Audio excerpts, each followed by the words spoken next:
I'll dance, I will sing, and my love shall begin.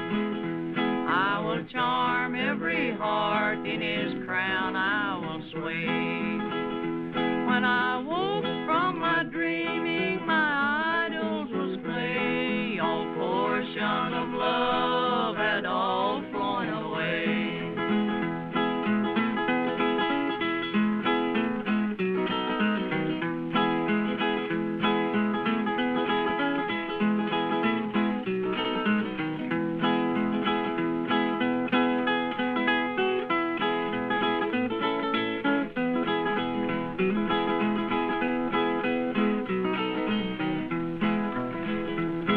He taught me to love him and promised to love and to cherish me over all others above.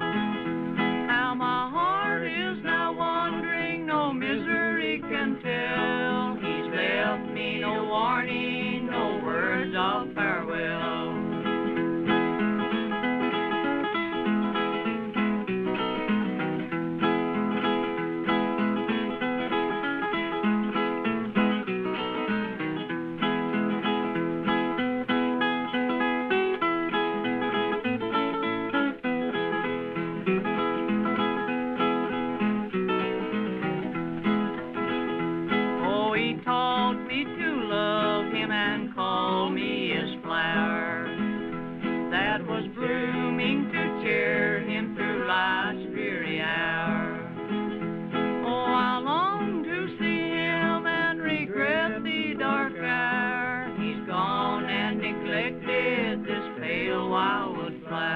The Carter family. That's Wildwood Flower, the first family of country. The Carter family, in its original incarnation, never actually became members of the Grand Ole Opry. But Mother Maybelle and her daughters, June, Helen, and Anita, joined the Opry in 1950. And I'll close with the man who's most closely identified, if you will, with the Opry. We started the broadcast with Roy Acuff, and we finished with him too. And this old hymn became the Opry's unofficial anthem, sung countless times to end the night, special occasions. Roy Acuff, Will the Circle Be Unbroken, is on Pure American Country. I was standing by my window on a cold and cloudy day when I saw the hearse come rolling to carry mother away. Will the circle be unbroken by and by, Lord, by and by? There's a better home awaiting in the sky, Lord, in the sky.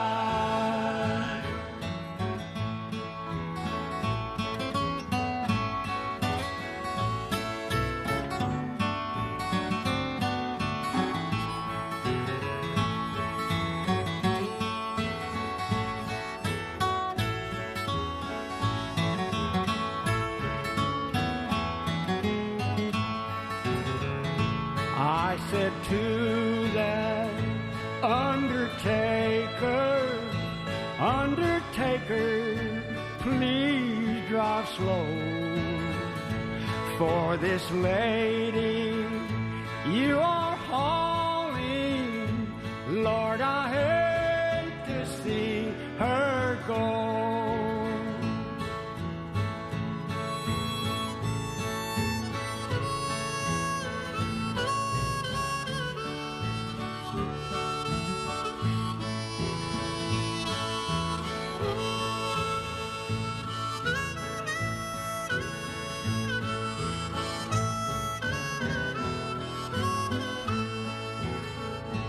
I will follow close behind her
into homes across America, and we have for 100 years.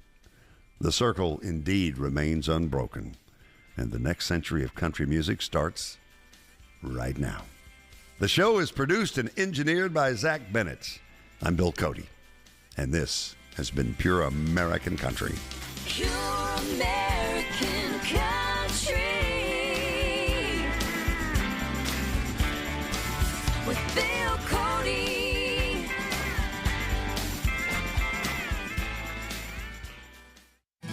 Pure American Insurance, Dave Davis here. Time and money, two things I hate to waste, especially on buying insurance. Pure American Insurance saves you time and money by shopping over 30 top insurance brands to uncover the lowest rate for the coverage you require.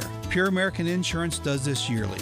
Visit pureamericaninsurance.com or call 800-541-7161. 800-541-7161. More choices, better rates.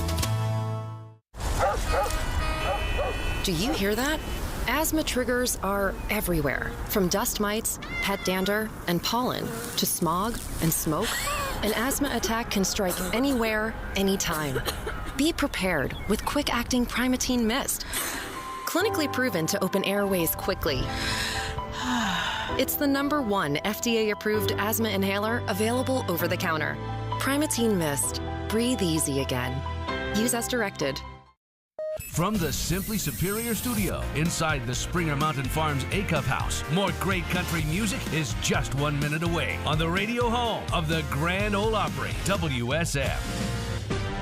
NBC News Radio, I'm Lisa Carton. Secretary of State Marco Rubio says speed is paramount when it comes to a deal to end the war in Gaza. Appearing on ABC's This Week, Rubio said this is not something that can continue to drag out. We cannot be here 3 weeks from now still discussing the logistics of how hostages are going to be released. That has to happen very quickly in order for the rest of this deal to gain momentum. His comments come as President Trump is sending special envoys to the Middle East to try to seal his hostage release deal. Both Israel and Hamas have indicated support for the proposal, but with conditions that still need to be negotiated. President Trump has authorized 300 National Guard members to Chicago over the objections of Illinois Governor J.B. Pritzker. Pritzker said Saturday that he had been given an ultimatum by the Trump administration to, quote, call up your troops or we will. And House Democrats will meet virtually on Monday to discuss the ongoing government shutdown. Lisa Carton, NBC News Radio. From the Simply Superior Studio inside the Springer Mountain Farms Acuff House, over the air on 650 AM and around the world on the WSM app. 100 years of the Opry, WSM, Nashville.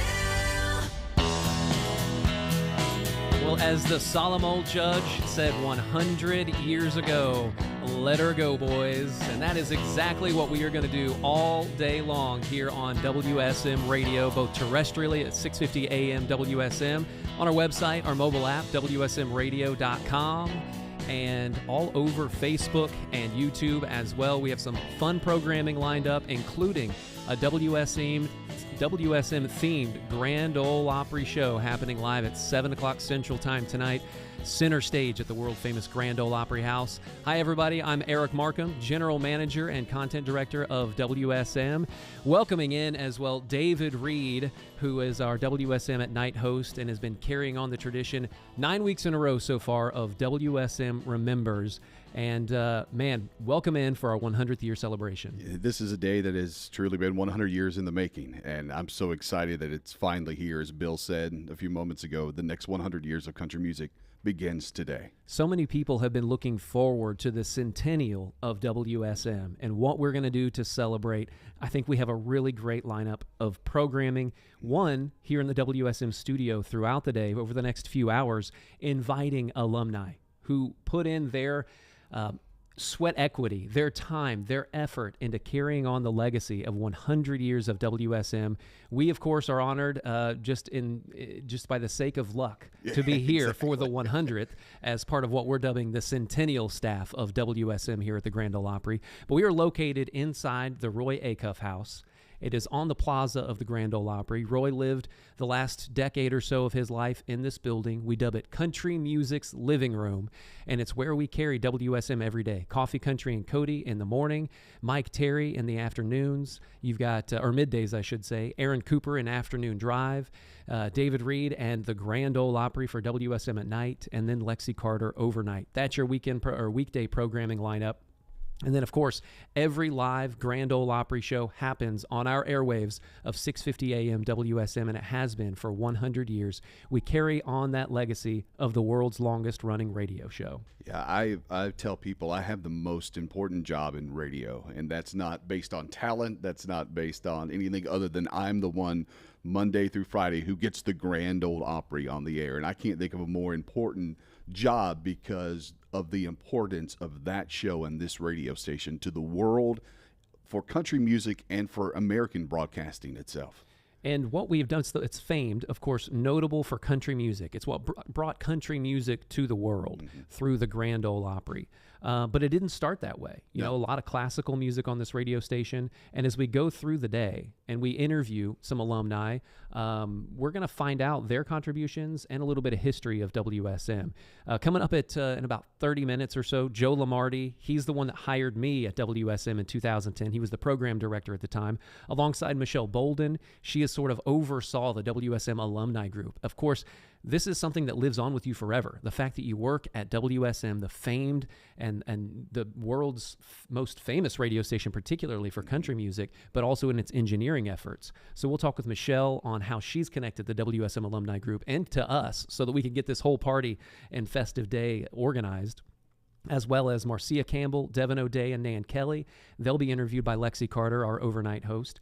Craig Havinghurst, who wrote the book, The Air Castle of the South, that a lot of us current employees of WSM use as like our encyclopedia of learning about WSM. Shannon Lynn, who oversees the digitization of WSM's archive. And we have had tapes that have survived the flood from 2010 that have been stored at our historic tower and transmitter building for decades, that have had a safe home. It's been a safe harbor for those tapes. And some have never been digitized. And we're going into the archives and taking the effort to do that. And Shannon is sort of spearheading that project. We're going to talk with him about some of his favorite things that he's found in the WSM archives over the last few weeks. And then we're talking engineering. When country music, the Grand Ole Opry are synonymous with WSM, engineering you want to put on display as well. So many people know about WSM for its engineering purposes. News and entertainment. Of course, WSM has been known as a full-service radio station, providing news and entertainment around the world. We've got legendary voice, and so many know him synonymously with WSM, Jerry Minchal on the way. Entertainment reporter Jimmy Carter, who you heard for years on Coffee, Country, and Cody, back in the WSM seat. And then we're talking to administration, John Pageant, Tom Adkinson, John Young. And then we get to a spot where we talk programming. Charlie Chase, Lorianne Crook, Gary Beatty, legendary voices of Nashville. And then all the way at 4 o'clock Central Time, because it's going to be a great celebration of guest announcers tonight on the Grand Ole Opry stage, the return of Kyle Cantrell, who you've been alongside on this incredible series of WSM Remembers, which we'll talk more about. Keith Bilbrey, Chuck Morgan. Chuck, the voice of the Texas Rangers. We didn't know if we were going to be able to get him. It was depending on whether or not the Texas Rangers were going to have a winning record and make it to the playoffs. Our gain, the unfortunate loss for the Texas Rangers. There's Texas Ranger fans all over the world that really wish he wasn't going to be here today. That's we're very grateful. Yeah, we're proud to have him. And then a little later, to cap off really what would be considered episode 10 of WSM Remembers, your existing Opry announcers, Mike Terry, Bill Cody, Kelly Sutton, Charlie Matos, all who will participate in interviews throughout the day, will be interviewed by Kyle Cantrell. And of course, Kyle, again, did the 75th anniversary of WSM programming in the year 2000. And we enlisted him once again to come in because no better person than Kyle, who is such an advocate for this radio station and great programming. Kyle Cantrell interviewing our existing Opry announcers. And that takes you right up until just about the Grand Ole Opry, when Aaron Cooper takes you backstage to Studio A a little later, and she's going to be talking to more alumni back in historic Studio A. Yeah, I'm so looking forward to what we're dubbing the 10th episode of WSM Remembers, because it's one thing for Kyle and I to take you through the history and share some of the programs that actually aired back in 1939 or 1942 and have that discussion from a historical standpoint, but to have all those people in the room and the stories that they can share from their time, more recent times, with WSM Radio and the Grand Ole Opry. I just that might get out of control just a little bit with that group coming in and sitting down together, and I'm really, really looking forward to that. Well, so many people know of WSM personalities as knowing the history and being part of the story and being the authoritative person, behind the microphone. Yeah. Today is a day where we're going to learn a lot. We've got alumni coming in the studio, and we're going to learn about their stories, their memories, their contributions to WSM and its history, why it's important for them as well as it should be important for us as the Centennial staff. And I think that's another thing that sets WSM Radio apart from any other radio station in the world. It is that knowledge and that reverence for the history of the station and what it meant to country music, what it meant to American broadcasting that you don't have with other radio stations around the world. Most of the people who have been on air here grew up in some capacity listening to WSM Radio, and it was the influence in their life that drove them into broadcasting to begin with. So they have that love and that passion for the station, the music, the personalities that have been here before them that you just don't get with other radio stations around the country. Well, like any Grand Ole Opry show, we will be carrying, of course, tonight's WSM Celebration October 5th 100th show as Opry 100 celebrates 100 years of WSM, and a hand-picked lineup based on people who have either are currently contributing to WSM's programming or have in the past. Grand Ole Opry stars Daly and Vincent center stage tonight. Of course, they have the Daly and Vincent show. Yeah. Springer Mountain Farms sponsors that. We record that in Historic Studio A and air it every single Saturday night right here on WSM following the Grand Ole Opry. What I've asked them to do is go back into the programming history of WSM and honor a significant member of WSM and the Grand Ole Opry's past that had their very own show or had additional contributions to the station. Jamie and Darren, Daly and Vincent and the boys, they're going to honor Flat and Scruggs. They're going to do that. I'll save a little bit, but honoring Flat and Scruggs is going to be what's important. Tommy Emmanuel, center stage tonight, honoring Chet Atkins. Chris Scruggs and the Stone Fox 5, who do our Friends and Neighbors show every single Friday night, and they honor that 1950s, 1960s, 15-minute short package style shows. They'll be center stage tonight honoring Ernest Tubb. And guess what? As a little celebration, I'll go ahead and put this one out there into the world because I'm excited to see it. We've reached out to the estate of Ernest Tubb.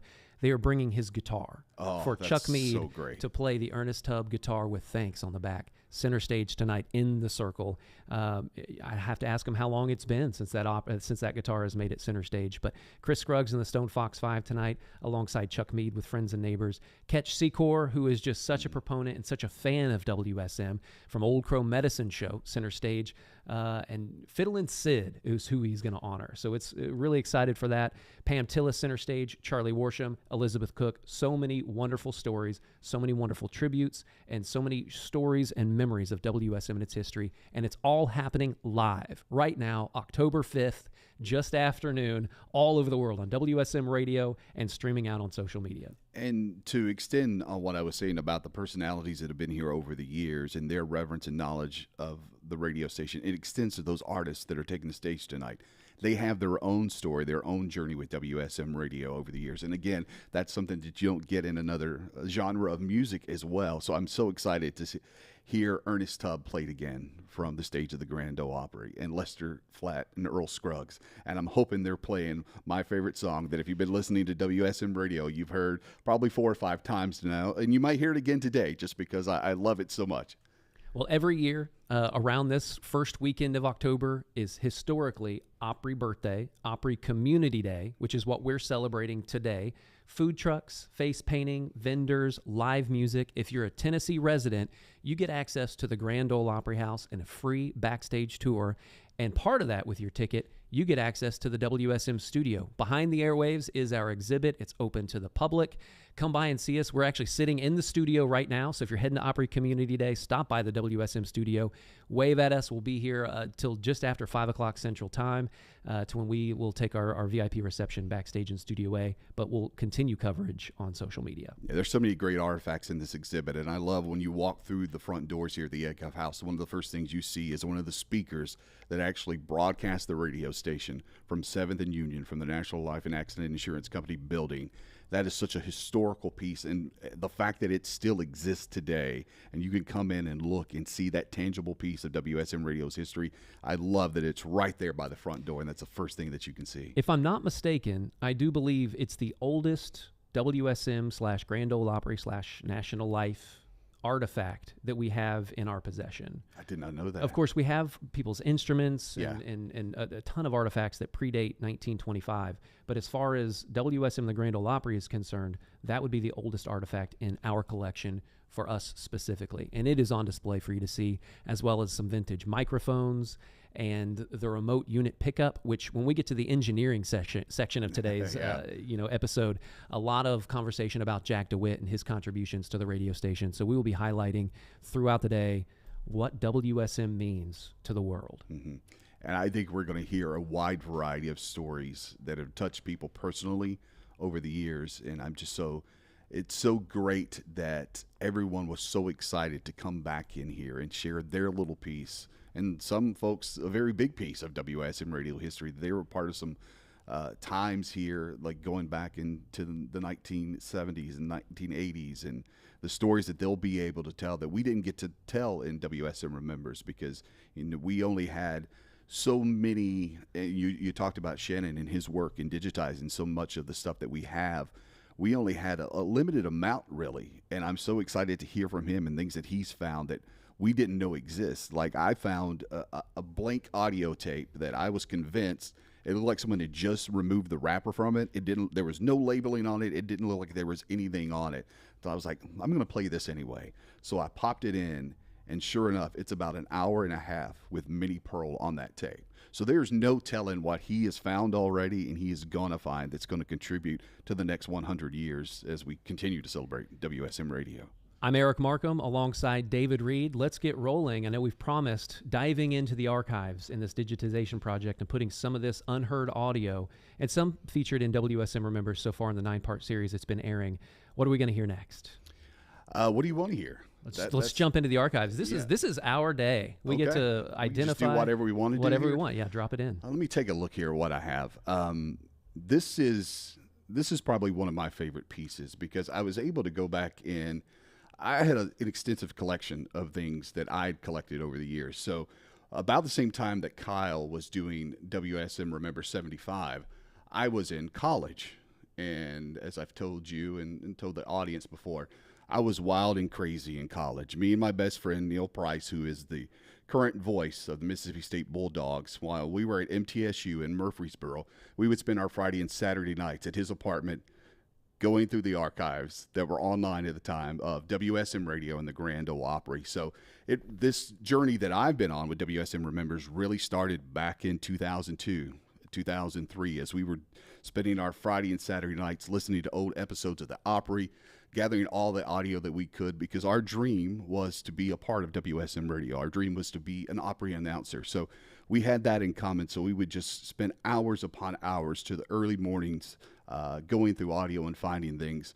And I at the time, there was probably no bigger star in the 1950s than that of Hank Williams. And so much of the audio has been lost to history, and that's part of the mystique of the things that we've been able to find. And one of the things that I found going through my own personal archives was the Prince Albert Grand Ole Opry from July the 12th of 1952, which just happened to be the very last time that Hank Williams stepped on stage at the Ryman Auditorium.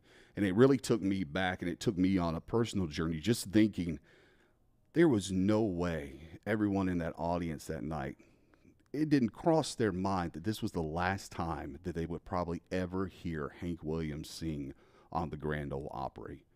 But now this is a haunting piece of audio, but it's also a very key piece of history. And here's what it sounded like when Hank Williams performed at the Ryman Auditorium for the very last time. Neighbors, we have just got to have another song from our good buddy Hank Williams, so let's make him welcome once again, will you? Here he is doing one of my favorites and one of yours too, called Honky Tonkin'.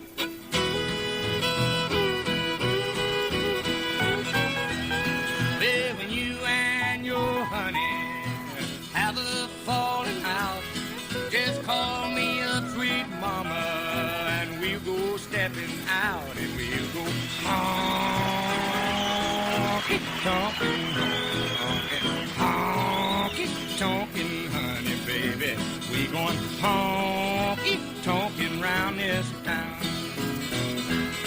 Well, when you are sad and lonely and you got no place to go, just come to see me, honey, and bring along some dough, and we'll go honky-tonkin', honky-tonkin', honky-tonkin', honey, baby.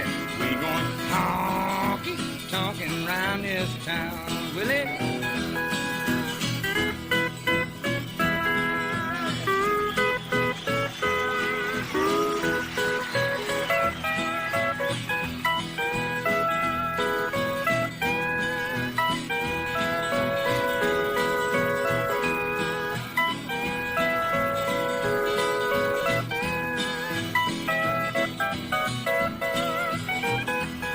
Well, I'm going into the city.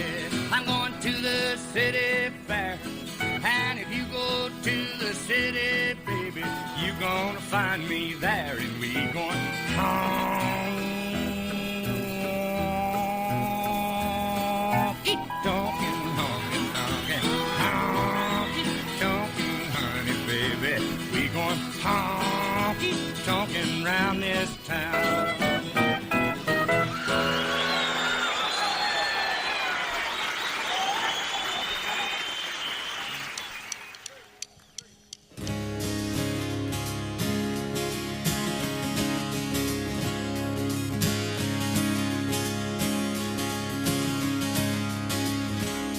She grew up on the side of the road where the church bells ring and strong love grows.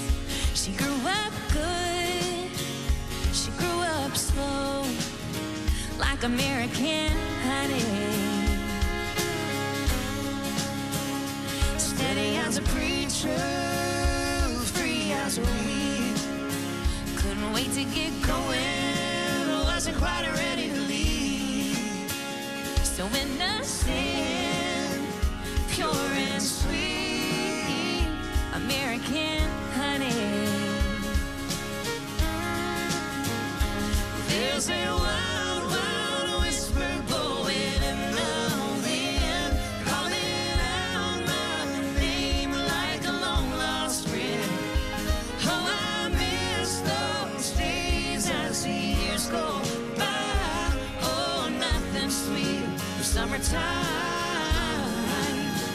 and American honey. Get caught in the race of this crazy life, trying to be everything can make you lose your mind. I just wanna go back in time to American honey. Yeah. There's a wild, wild whisper blowing in the wind, calling out my name like a long lost friend. Oh, I miss those days as the years go by. Oh, nothing sweeter for summertime and American honey. Gone for so long now, I gotta get back to her somehow, to American honey.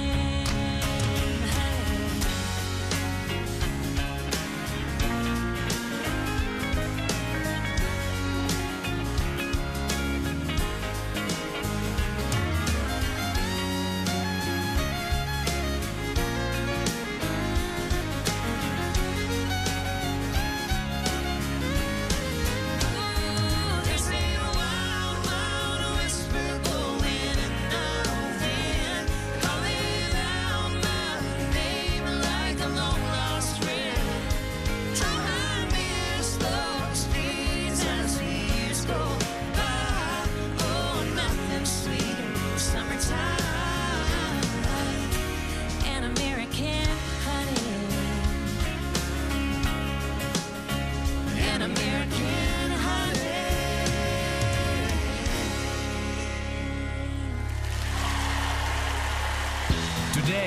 is WSM Radio's 100th anniversary, and we're celebrating a century of the Air Castle of the South.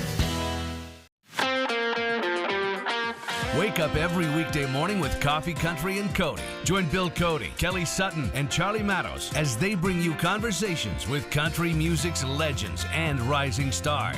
The latest news, weather, sports, and entertainment info. Grand Ole Opry highlights and live in-studio music performances. And now, catch highlights from every show on WSM's YouTube channel and the free podcast. Just search your favorite podcast app for Coffee, Country, and Cody and listen every weekday morning from 5:25 until 10 a.m. Presented by Puckett's Restaurant and Hemisphere Coffee Roasters.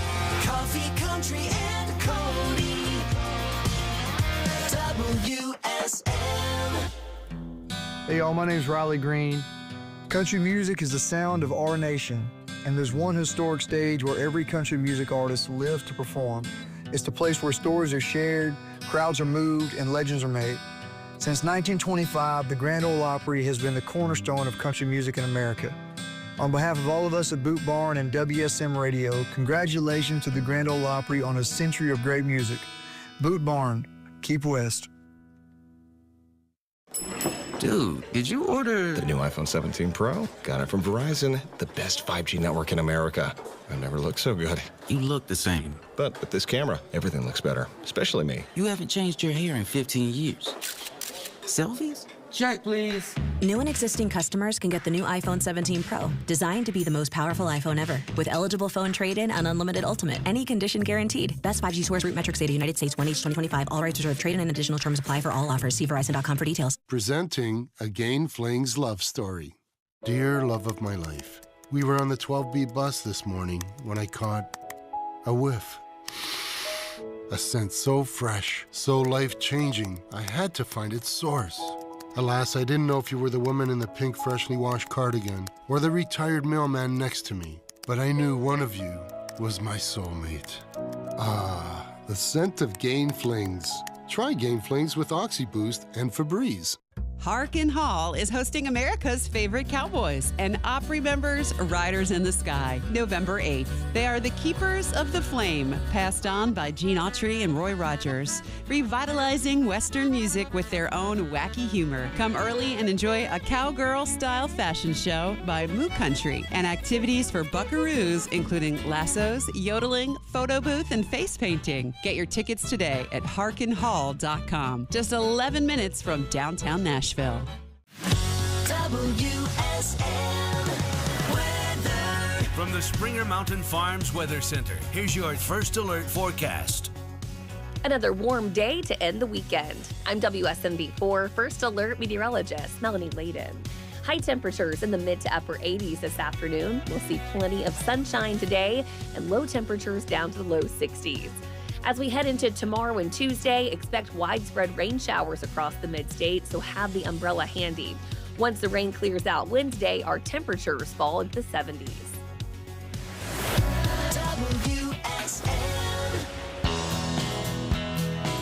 Celebrating 100 years of WSM and the Grand Ole Opry, the stories and memories begin as we welcome in our first interview, Michelle Balden, who has been organizing the entire alumni group, communicating with us here at WSM to make today special as we go back into the archives, grab music, grab photos, and connect with, for me, some new people that I've never connected with, and of course some folks that I've passed in my 15 years here at WSM sharing stories and memories. Michelle Balden, and then making his way back to WSM Radio with the one that held the door open for me to come into this station, Joe Lamardi, former program director. Welcome in. Thanks, Eric. Thank you, Eric. Thanks for having me. Absolutely. Michelle, let's start with you. I'm sure that everybody has been looking for the Centennial year for so long. The buildup is continued. I mean, I think I got my first email as we turned into 2025 asking what the celebrations were going to be. I think I sent that to you in 2024. You must have just not read that one. It eventually, yeah, that's good. That's a good point. It made it to me. And here we are. And it's something we've been organizing and scheduling for a year. We hope that we make everything as special for everyone as possible. And we have a full Opry-themed show. So talk to me about some of the conversations. in the alumni group and how we've organized something so fun? Well, we have an alumni group. I have about 120 to 130 emails in there that stays pretty current, where I can reach out to people that used to work at the station. Most of these people were at the time that I was there, which started in like 1978 and went through the 2010 pretty much. We try to stay together as a group because we think of ourselves as a family. No matter, you don't see your family all the day, but you still all the time, but you still love them and want to be around them and find out what's going on with them. So we get together and try to have lunches and dinners and a reunion every now and then. So this was wonderful, perfect for us. We had been talking about this for about a year. We said we want to do something, and I said, well, I will see if I can find what WSM is going to do, and maybe we can latch on to their party. So you were wonderful in letting us come on board and do that. That's something so special about this radio station, is that once you spend some time here and you get to learn the history and the legacy while being a part of it, is it stays with you forever. It does. And talk to me about the evolution of WSM as you were here. Where were we broadcasting from, and where were the offices? Well, when I started, we were on the Hill, as we lovingly called it, which was at Channel 4 on Nob Hill in West Nashville. And it was WSM TV then. And the reason we moved out to Opryland in 1982 is because that they sold the TV station in order to make the Nashville network. So I'm sure a lot of people remember the Nashville network. It doesn't exist anymore in the way it was then. But so they wanted to move us out here to Opryland. So they put us in what we called the Little House on the Prairie, because it was the little white house that was on McGavick Pike, just as you get off the Briley Parkway out there. It was much too small for all of us because nobody asked how many employees we had at the time. And so we moved in, and we quickly got trailers, office trailers, to fill the void for all of us, and we started there. And when I left, they were still in the studios were still in that house.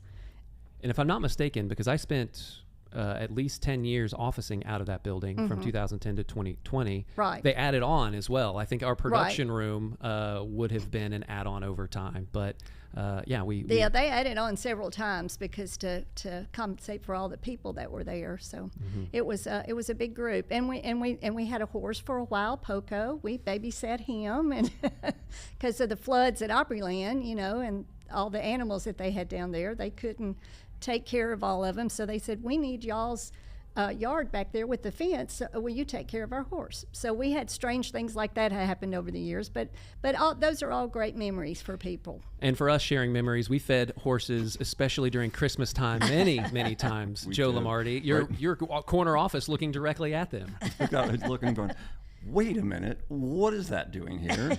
And we'll just walk right up to the window and we hand out a snack to the horse out there. It was usually it was apples, part of the charm, carrots, whatever we had. That's what you had to do. That was part of it. Yeah. So Joe, talk to me about your introduction to WSM, coming into Nashville, into country music, and carrying the programming of WSM for nearly a decade. Yeah. It was 2007. I came on board, and it wasn't really a job that I was looking for. It kind of found me, and I said, I probably can do that. I don't know anything about it. My whole career was spent in contemporary music, and I'm like, you're giving me the keys to like the radio station that created the brand Music City, that created the format and the Opry. I said, yeah, I guess I should take this on. And the purpose of it was to, not because I had country music background, but because I believed in good radio. I believed in good programming. I believed in carrying a legacy on to make it relevant and to keep it relevant. It's like it had fallen on some hard times when I first came in. The station was really kind of like swept aside. It was all about the Opry and about the Ryman and all of the other properties, and it was fine. But it needed more. It needed more respect. It needed more of an opportunity to be in the center stage again. And so my job was to really create a new generation of radio for WSM by always preserving and remembering the history of it and being respectful of it, but finding that next level of programming that could bring in another generation of audience to the radio station, not just in Nashville, but around the world, right, through the online stream.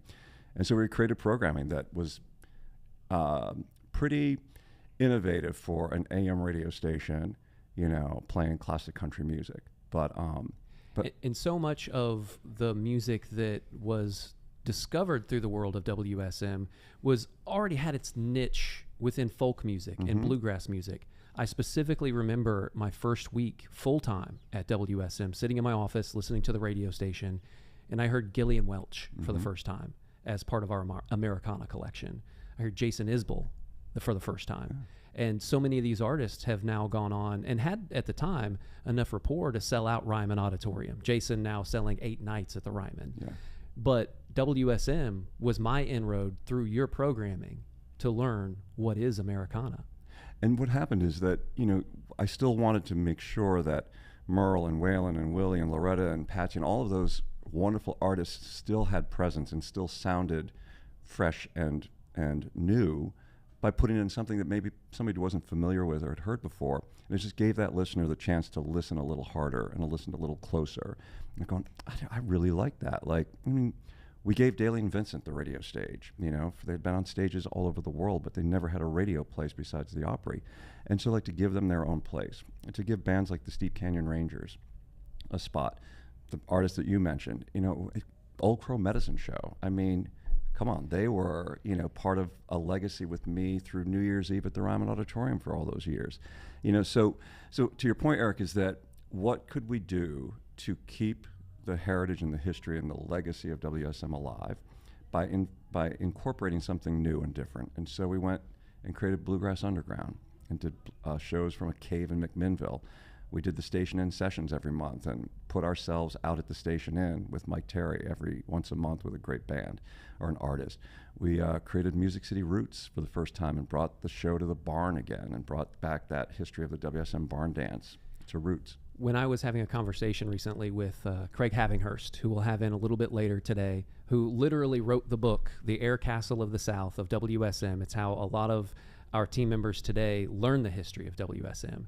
He asked me in that interview how WSM leaned into more of the Americana. How are we finding these independent artists to provide a platform on WSM and then make inroads to play places like the Grand Ole Opry? Sierra Farrell is a great example.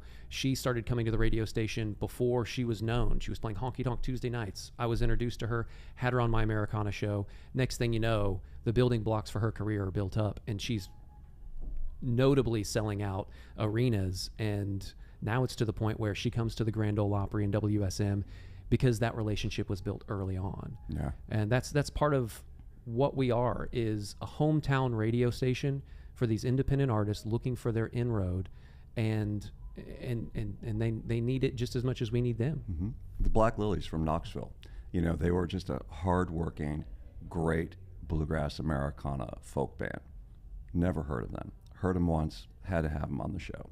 Had them on my show, then they came back several times. And I will never forget this.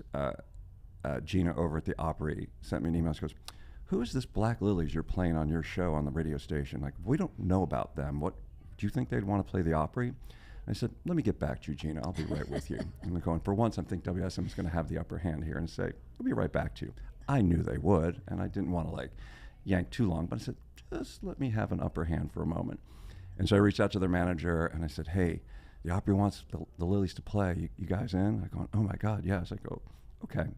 I reached back to Gina. I said, "I've consulted with the band, Gina, and looks like they'll be willing to play. What's the date that you're looking for? You know, and I'll see if it's conducive with their schedule." All the while, I was incredibly grateful and super proud that that moment WSM actually put a band on that the Opry had never heard of and gave them a spot. And so I invited the band back in on my show, and they performed. We did our usual things. I said, "Oh, by the way," I said, "there's one other thing I'm supposed to share with you." And I had a hatch print made with their debut on the Opry and the date, and I handed it over to them. I said, "This is you, by the way. Next week, can you be here?" And it was just those moments of like live radio where you get that reaction that's not rehearsed, that's not scripted. It was like real, and we did it live. You know, we didn't record it. It wasn't something that we did it was in the moment, and like to capture that memory, you know, was like something super special, and it was great for them.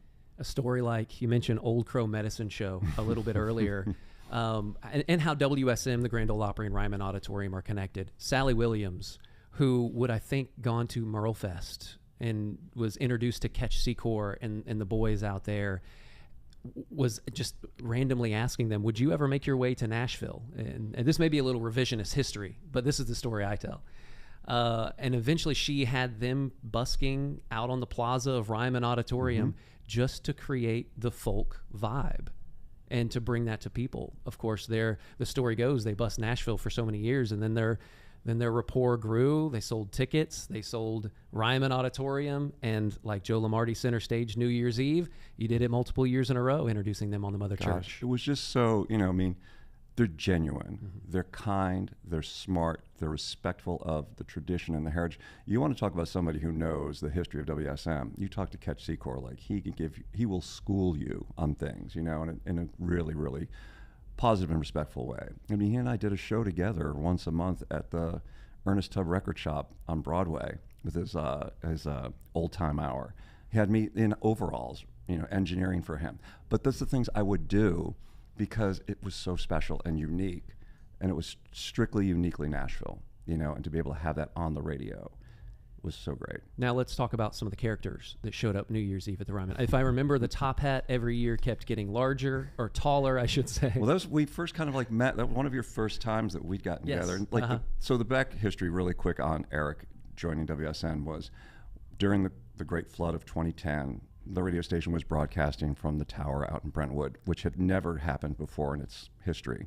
And we were out there, and it was summertime, and we had the doors open. People would just walk in, like, oh, can we look around? Like, oh, yeah, we're here. Come on in, can get you a drink, something, And Eric walked in, and he's like, hi, my wife and I are on our honeymoon from Indiana. I have my resume with me, and I think I want to work for you guys. And I said, what do you do? Who are you? You go, well, my name's Eric. Hi. And I said, hi, Eric, I'm Joe. And he's like, hello. And I'm looking at his resume, and he's got all of this great, like, production experience and tech experience and engineering. And he just had this bigger than life personality, but he wasn't full of himself. And I said, I really don't have anything, but man, I would try to find something for you. And these were those leaner years of WSM where it was like 5 of us that worked, the radio station. And I convinced my general manager, said, let's give this kid a break. Like, just get him part-time, and he can help in promotions. He can go out and like set up all of our stuff and do all the grunt work and drive the truck and open up the tents and, spin the prize wheel. I did all those things. He did. And then he produced for us. He was such a great producer. And I'm incredibly proud of you, and I've said it to you off air, and I'm saying it to you on air. Like, you took everything you ever learned and then just continued to educate yourself year after year after year to get to where you are now. And so much pride and much congratulations to you and to the whole staff. But yeah, so we did New Year's Eve at the Ryman every year. It was Old Crow Medicine Show, and they had me host, and it was in a top hat, and it was in tails, and Catch was very specific and particular about what top hat and tails I had. And so each year the hat just got bigger and bigger, and he never knew what I was going to show up in. And I'd show him, he's like, come over going, oh my God, Joe Lamardi, I love you so much. He's like, look at you. He's like, that's a big hat. I said, well, you said get a big hat, and here it is. It was the one year that they made me dress as Baby New Year in a diaper. I was hoping that would come up. Yes, Baby New Year. I'm like, oh my gosh, I must really love you guys to be able to put myself out there in a giant diaper on the Ryman stage, on New Year's Eve in front of a sold-out crowd. And so it was part of a 3-part thing. It was a turnover into a new decade of the 2000s. And he's like, all right, you're going to start the show in the top hat. Then I want you to come out as like Father Time. I said, how do I do that? He's going, like be old and like have a wig and a beard and like, just be hunched over and he's like, I'll be interviewing you as Father Time. I'm like going, okay. Another role I've never had in my life, but sure. And so we did the Father Time bit. He's like, and then I want you to come out as Baby New Year. I said, hold it. That's it. What does Baby New Year have to look like? He says, well, you put a diaper on and a sash that says New Year, and you wear a little top hat, and you come out and so I agreed, but he didn't tell the rest of the band. Only he and I knew. And I had this big sheet that was like wrapped as a diaper with 2 big safety pins on it, and my sash and my little hat, and I came out, and they were in the middle of a raucous song just before midnight, and I'm like standing behind all the band members like dancing like a baby and like spinning around, and the crowd is like going nuts, and the band has no idea. I sit next to Catch at the piano, and he's just going, he's like, I love you. I'm like going, I know. And so I get behind front and center, and I'm dancing like behind the guitar player. My hands are like part of the guitar, and he's like looking around going, what is going on? Why is the crowd like so lively? And you turn around, and I'm going, and I just wave in his face and going, I'm Baby New Year, and I like take center stage. The spotlight is on me. The end of that story is, as I'm dancing off, one of the safety pins had popped off. Oh no. And the sheet started falling down as I'm going off stage, and I'm like, this can't be happening. I'm going, the place was just going, the Ryman was exploding in cheers, and I'm like, this is how I'm going to be remembered as the guy that wore the diaper on the Ryman stage and like danced off with the diaper falling off. That is a quintessential WSM Remembers story of how an alumni at WSM is connected to the Grand Ole Opry, connected to the Ryman Auditorium, and the artists that we know and love that take those stages. Yeah. The things you do, you know, and it's like nothing was ever beneath me. You know, it was always like, what's the next thing we can do to continue to just get people engaged and interested and just love on us, you know, as like this next generation of station, you know, and look at, it's a historic property, right? It's a legendary name and brand, and it has to evolve through time to be able to keep it relevant, to keep it existing. But no other brand, I don't think anywhere in the world, has the respect and the appreciation of the staff as well as like the fans around the world, right?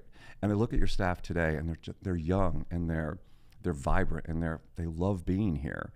And that's a testament to the name and the brand, Opry and WSM. You know, it's like, it's this choked up moment where I'm thinking about, my goodness, like, what an incredible legacy we've had here. And like, this next chapter is being written, you know, and every book will have something about all of the great programming from, was a much different radio station in the 50s and 60s through the 70s and 80s. It had fallen on some times in the 90s and early 2000s. Then we came back, and here we are today. And, you know, it's like, I look at these studios, and I look at like where I was in the Opryland Hotel, and it's so funny when our studios were over there, and it was all that glass in the Magnolia lobby, and people thought we were like animatronic, like we were an attraction, like we weren't real people.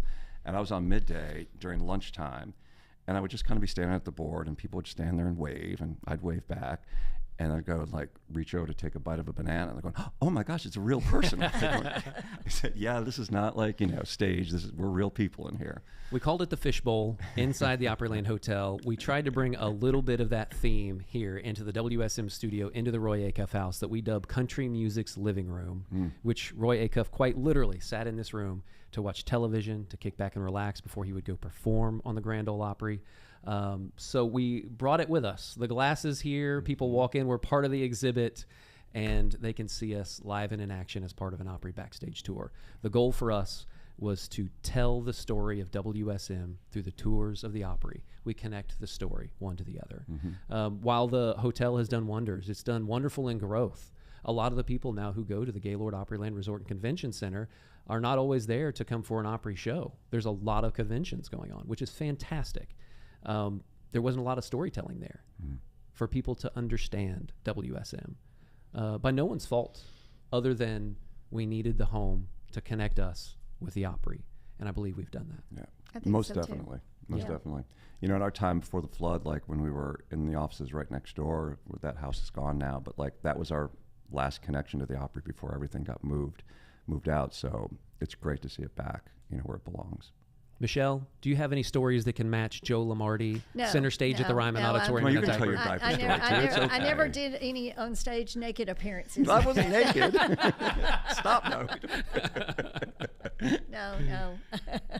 No, it was, but I do want to say this. WSM is very special.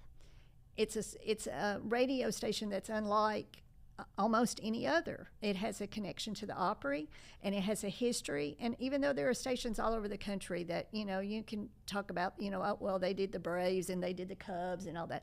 That's not the same. This is WSM, and this is the Grand Ole Opry, and this is a part of American history together. And the people that have worked for WSM are special people. They're all, in their own right, are very special and have offered something to WSM over their time, whether it's being on the air or being in production or promotions or just, the people that drove the vans back when I was there and we used to do remotes and stuff like that.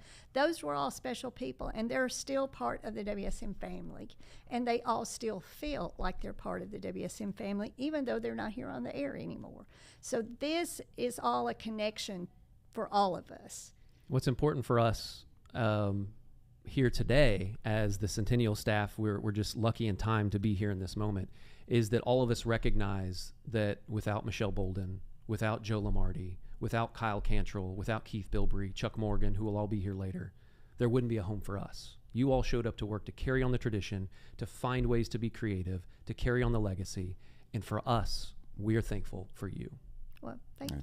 Our pleasure. Nobody, the hardest working team of people was during those months at the tower. Like, the radio station had gone through world wars and all of the things, but nothing to the magnitude of the 2010 flood that took out the Opry House, took out the Ryman, took out downtown, and the Gaylord Opryland Hotel. Mm-hmm. And for us to literally we had mere minutes to take whatever we could out of the hotel studio, put them in, I will never forget this, put them onto the hotel carts and just roll down wherever we could. The hotel was pitch dark.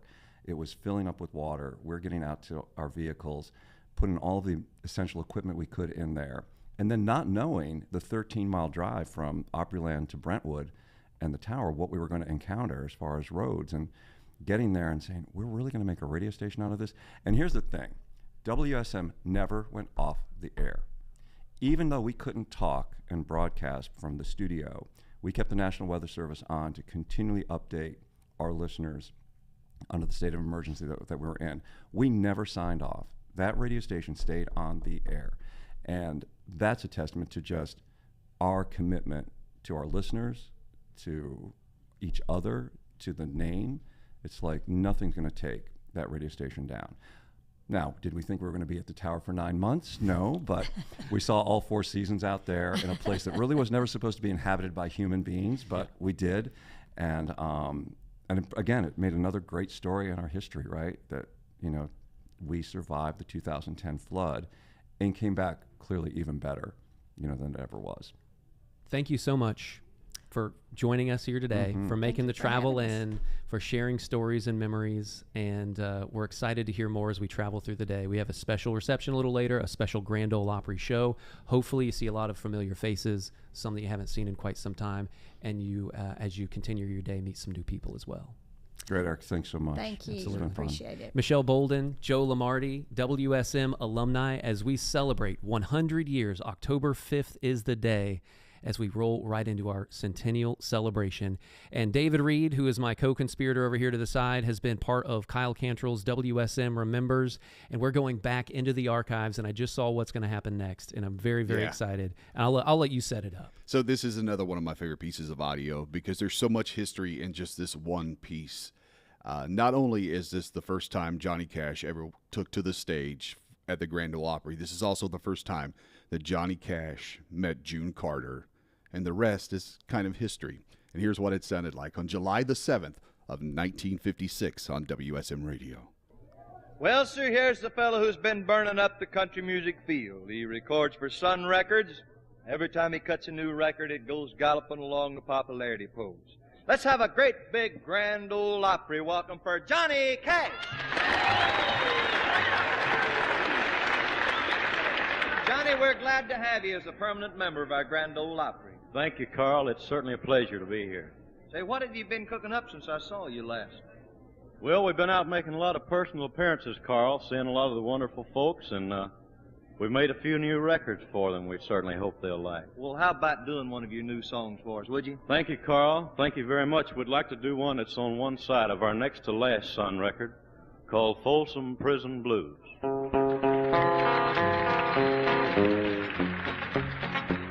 I hear the train a-comin', it's rolling around the bend, and I ain't seen the sunshine since I don't know when.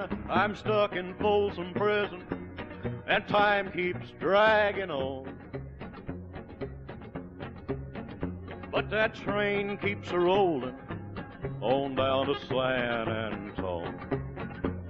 When I was just a baby, my mama told me, son, Always be a good boy, don't ever play with guns. But I shot a man in Reno just to watch him die.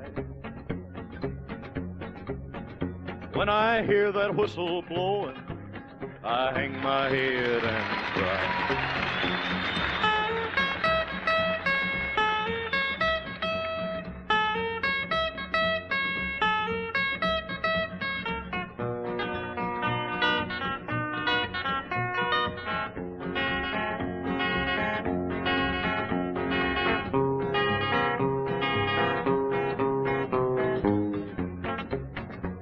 I bet there's rich folks eating in a fancy dining car.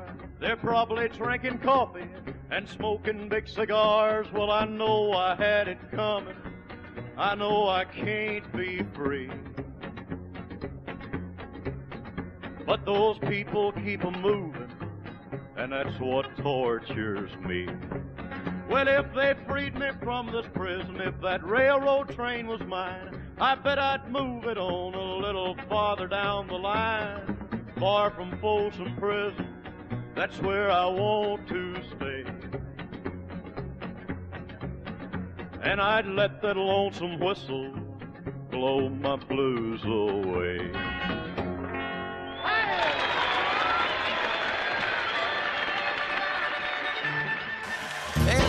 We're celebrating 100 years of W. Are you having a great night?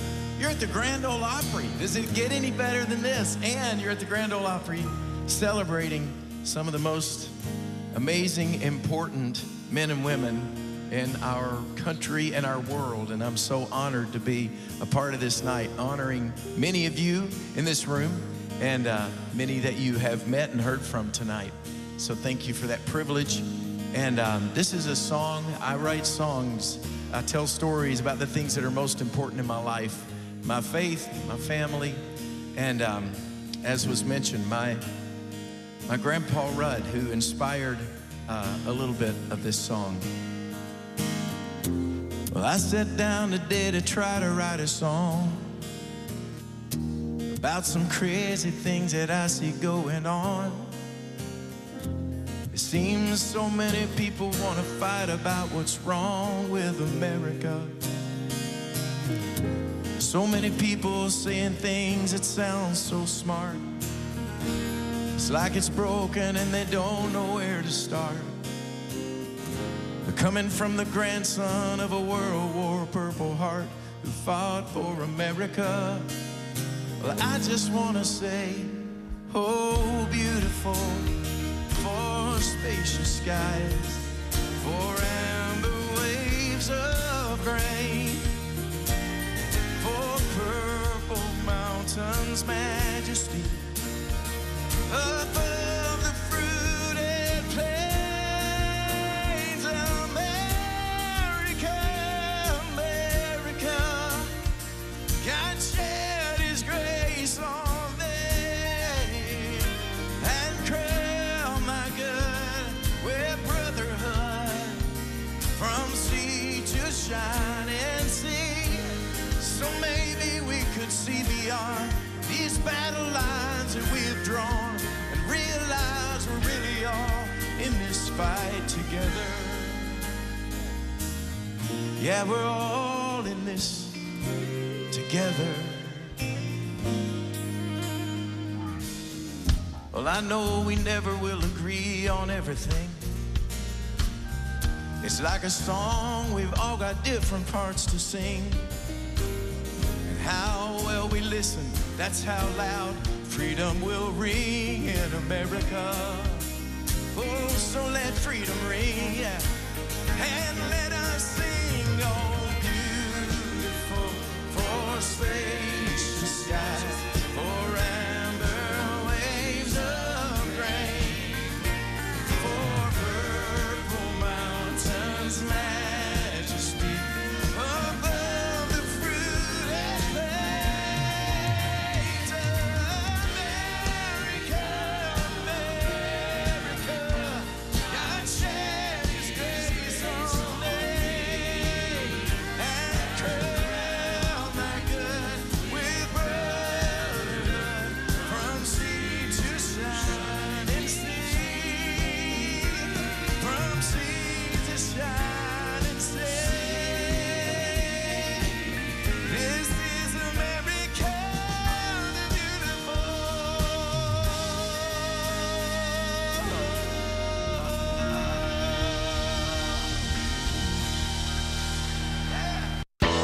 We're celebrating 100 years of WSM Radio all day long. Live from the Simply Superior Studio inside the Springer Mountain Farms Acuff House on WSM, Nashville, Tennessee.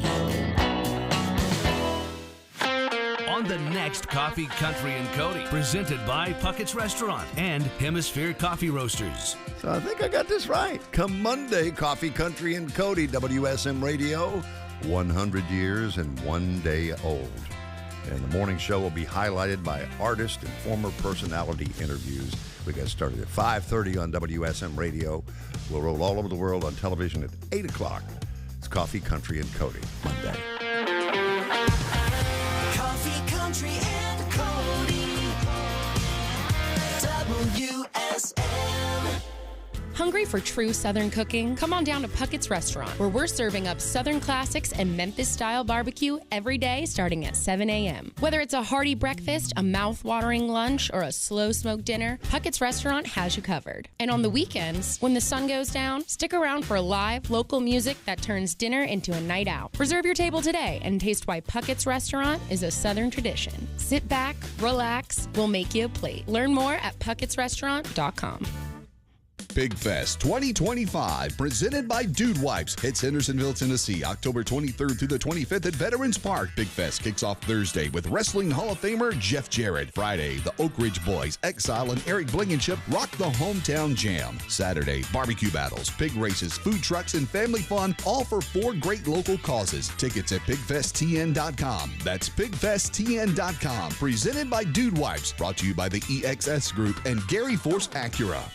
Cashback is not available on gas in New Jersey and Wisconsin. Hey, good morning. You're heading to the airport, right? Yep, thanks for checking. I like the car. How long have you been a rideshare driver? About 3 years now. I really enjoy it. Isn't it hard to make money these days with the price of gas being so high? Not for me. I use Upside, the free app that gives you cash back for every gallon of gas you buy. Wait a minute. Are you saying you actually get real money back when you get gas with the Upside app? Yep, I get real cash back every time I get gas. Does that actually add up to anything? I'll make around $200 to $300. Wow, that's serious extra cash. I'm downloading the Upside app now. Download the free Upside app now to earn real cash back every time you buy gas. Use promo code HOUSE for an extra 25 cents a gallon bonus on your first tank. You can cash out anytime, right to your bank account, PayPal, or a gift card for Amazon and other brands. Just download the free Upside app and use promo code HOUSE for a 25 cents a gallon bonus on your first tank. That's code HOUSE.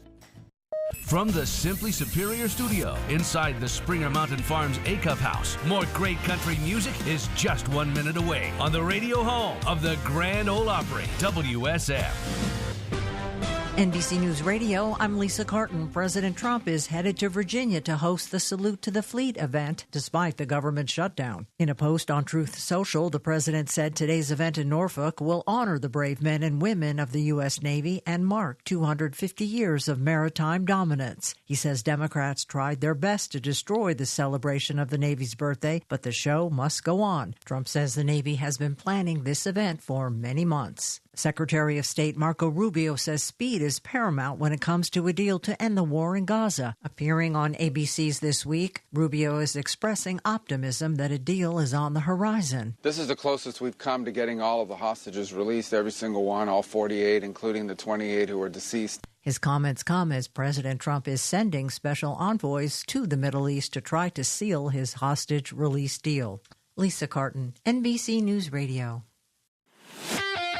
From the Simply Superior Studio inside the Springer Mountain Farms Acuff House, over the air on 650 AM and around the world on the WSM app. 100 years of the Opry. WSM Nashville. Well, good afternoon, everyone. It's Lexi Carter here on WSM Radio. It's a big, big day here in Nashville and at the Opry House, and we're all sort of vibrating with excitement because it is officially our 100th anniversary here at WSM Radio. So 1925 to 2025, and here we are. And it's, for me, very emotional to be a part of history, and I have a few amazing women at the table with me today that we're going to talk to about some of their memories and what it meant to work here at WSM. So please welcome Devin O'Day, Marcia Campbell and Nan Kelly. Ladies, welcome. Hi, Lex. Hi. Hi. My adopted daughter over there. I just adopted you the minute I met you. Yes. We had some really fun years together here at WSM with the Nashville Today show. Wow. And we went to Ireland, took some listener friends. We took some listener friends and we came back, and it was like the last big trip before the plague, you know, and everything changed for everyone. But it was, you know, but there were a lot of exciting things. And it all started when Nan Kelly and I were working together with Nashville Today. Right. And I'll never forget, Nan, remember when my blood sugar was low? And I pulled out a hard-boiled egg out of my purse. I said, how in the world? not. She did. And she goes, but I got an egg. And I go, she's like Mary Poppins down there. Oh, my gosh. I could have won Let's Make a Deal because anytime. You got to have food in your pocketbook. Yeah, but you do. Usually it's a protein bar, though, no?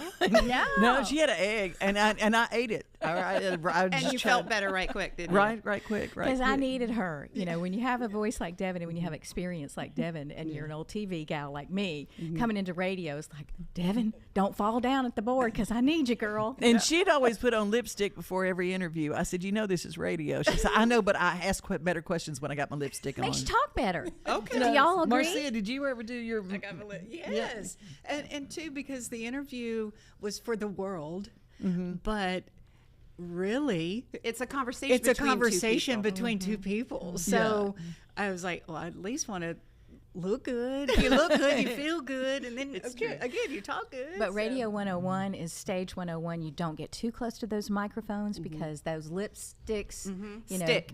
Hit your chin if you know you, and then you come out of your work with all this stuff, all this lip gloss on your chin. See, there's all the tricks the of the hot trade. tips of the trade. I worked overnight.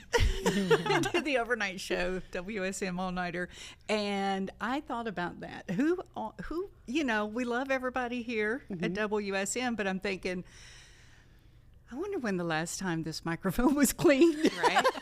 I mean, some of us, especially in a certain time of our lives within the last 5 years, we all came in with the Clorox wiper. Oh, yeah.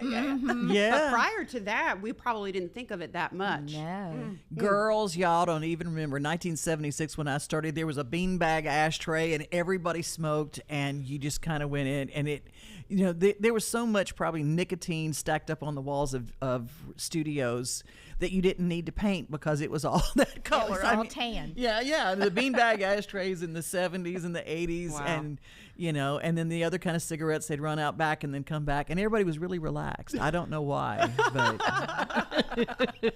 So y'all a have lot of Willie Nelson music was played. I'm sure, and everything that goes along with it. Allegedly. Right, yeah.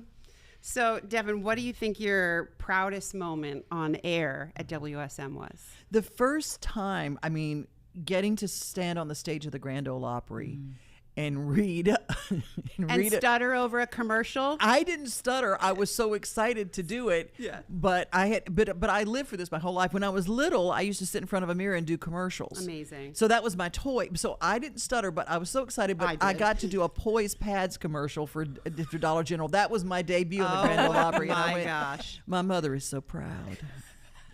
Can you believe?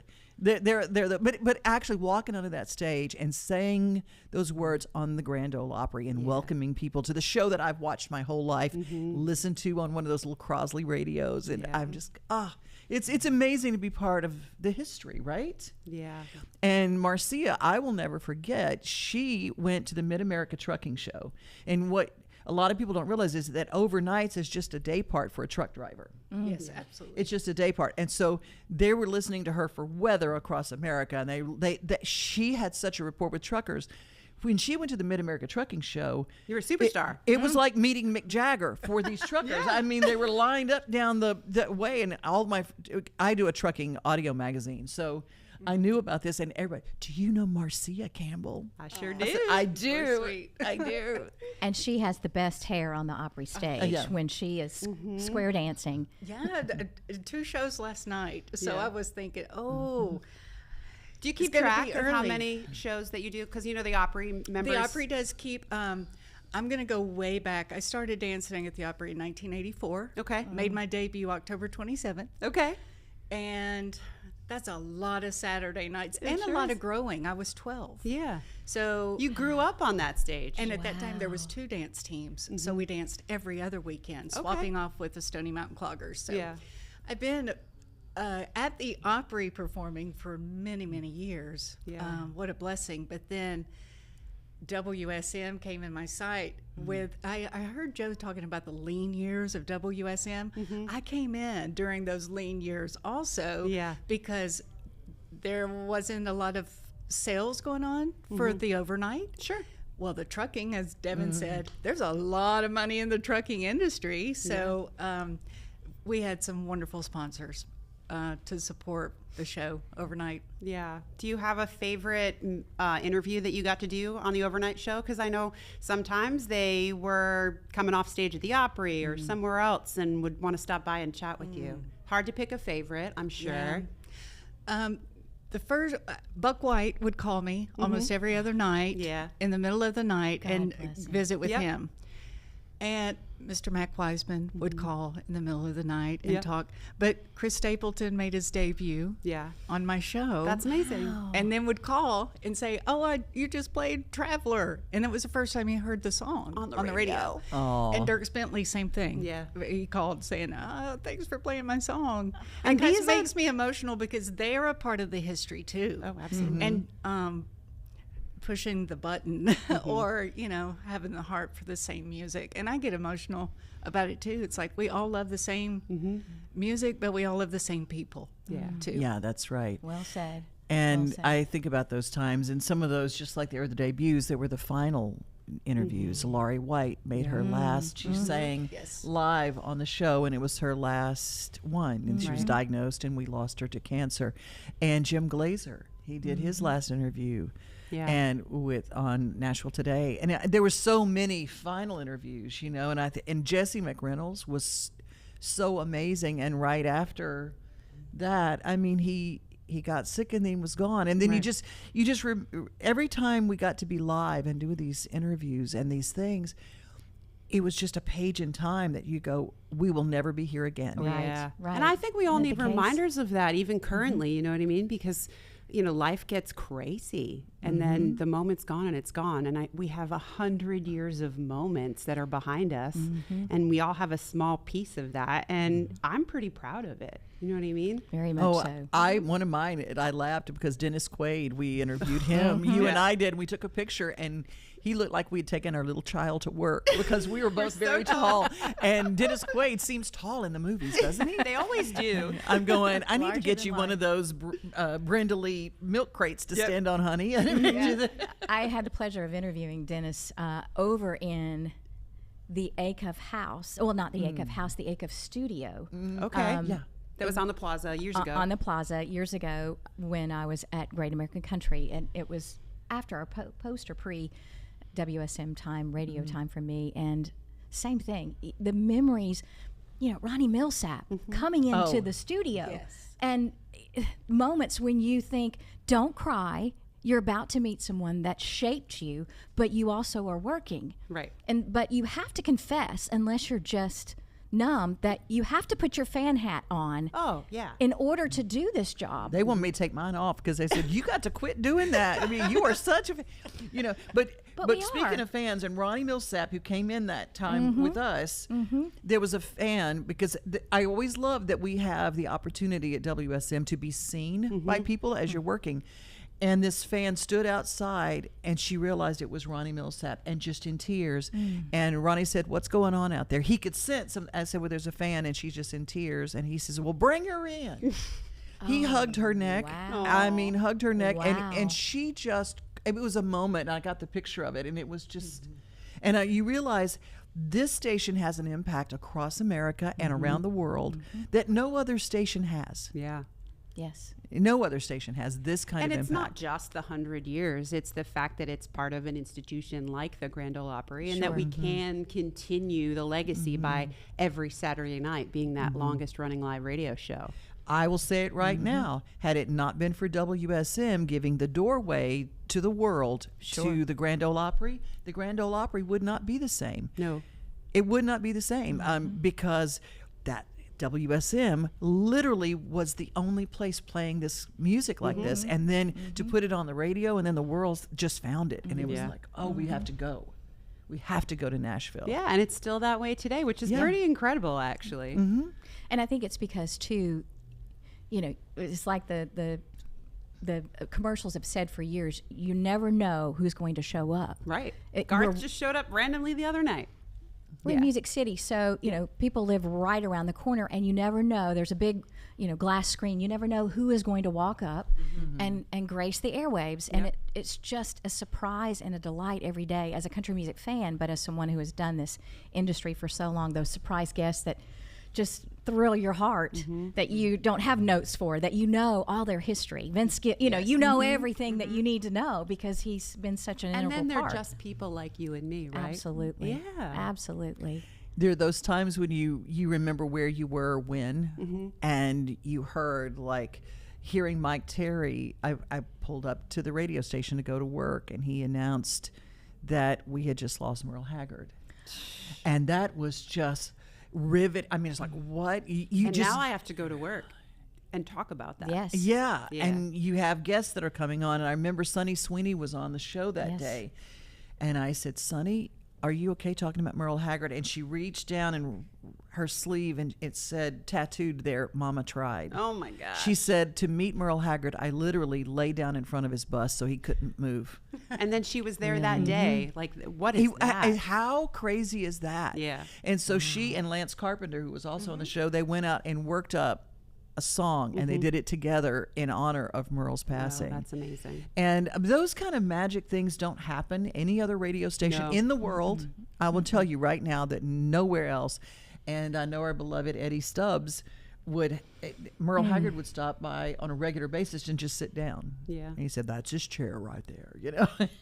Where is he? Eddie Stubbs. We miss you, Eddie Stubbs. I think he's off the grid. Yeah, if you're out there listening. We love very Eddie mysterious Stubbs. to this day, that man. We wish he was here today. We sure do. Yes. I have kept a napkin that Eddie would stop by Nashville today. Yeah, the Lord of Love. That's I named him that, the Walking Lord down the of hallway Love. dragging his records. I will never forget that. I used to work on air on Great American Country on GAC, where I had the pleasure for so many years to host the Opry's TV show. Yeah. You know, talk about a whole nother part of my life. But Eddie dubbed me, and this is nothing against anybody else that was on GAC, but he called me the sweetheart of GAC. So I would come into our shift, and there was a napkin, just a coffee shop napkin with Eddie Stubbs said, the sweetheart of GAC from the one who named you. And I have saved that. You know, there's not a lot of things in life. You can't save everything that you get in this business. Apparently I do, but I mean, well, but that's I why have we're a looking for sickness. you. That's why we're looking for a property for you. But I have saved that and cannot ever give it away. Yeah. I or wouldn't throw either. it away. That's beautiful. I love that. We love you, Eddie Stubbs. We sure do. We do. There's so many great voices, and just waking up to Bill Cody's voice has been my years and years and years of. That's the voice that's a familiarity to me. And Keith Bilbrey. And Keith Bilbrey, He was on absolutely. Channel 4. He was a TV guy, and he was my weatherman and Snowbird, all the things. And it was like to get to meet him at the Opry, and it was just and now. Just honored to call him my friend and mentor. Yeah. He would listen to my tapes, air check. Yeah? Yes. That's nerve-wracking. I don't like doing that even today. He was so sweet, and he gave me wonderful instruction. Did he? And I'm very thankful today. What's the best thing that Keith Bilbrey told I was you? saying here too much. Here on WSM. Here And it's such a small thing. But I was saying it too much. You could hear that word in every break. So wow. Interesting. I don't say that word much I guess you anymore. don't. Thank you, Keith Bilbrey. I always laughed. I didn't do too many of those air check things because they were afraid of me. Don't tell her anything. She might take off her shoe and hit you with it because she would win in a bar fight. And thanks too to Eric Markham. I mean, I believe he was doing intern work whenever I came in, and overnights. We didn't get to see a lot of the office daytime people, but we would have meetings, and I would get to see him. And then he moved to a different position, and now he's general manager. And I'm just like, he really has worked every position, I believe, in the staff. And what you are seeing here today is like his brainchild. Like that was his first big project when he came on as general manager, was moving the studio from the hotel to here. And I'm sure that man did not sleep for a year. Well, the But here we are. hotel and the studio there on the end of the hotel where all the bars are. Yeah. And working overnight, there was a lot of chaos that took place, banging on the windows to dancing to all. We still have the big old windows here, but it's not the same crowd. Is Yeah, it? it's not the same crowd. I remember running down the concourse of the Opryland Hotel, grabbing people, like when Emmy Sunshine walked by, I'm going, that's Emmy Sunshine, running down and grabbing her and pulling her in. And that was the first Facebook video that we had that went 2.5 million views that day in 24 I remember hours. just a random couple had gotten married and walked by, and we were like, let's talk to them. Yeah. And she was she had had a few celebrating, and so it was an interesting interview. But like that is the beautiful thing about being in a public place, right? With It your really studio, is. where Right. people can see in. I mean, when I first moved to town, I remember walking through that hotel with my parents, and I. Fairly certain I saw you on the air in there. Right? And then a couple years later, I was right there with you, which is wild. And that's, I'm grateful for life and the places it's taken me, and especially here. I remember being terrified whenever Miss Nan Kelly down there decided to court all her TV people and go back to television only. Yeah. And they said, well, we're going to find a replacement. I said, well, I'm going to have say in this, because you cannot replace Nan Kelly with just anybody. And I remember they brought in and they had all these tapes for me to listen to. I said, it's only one.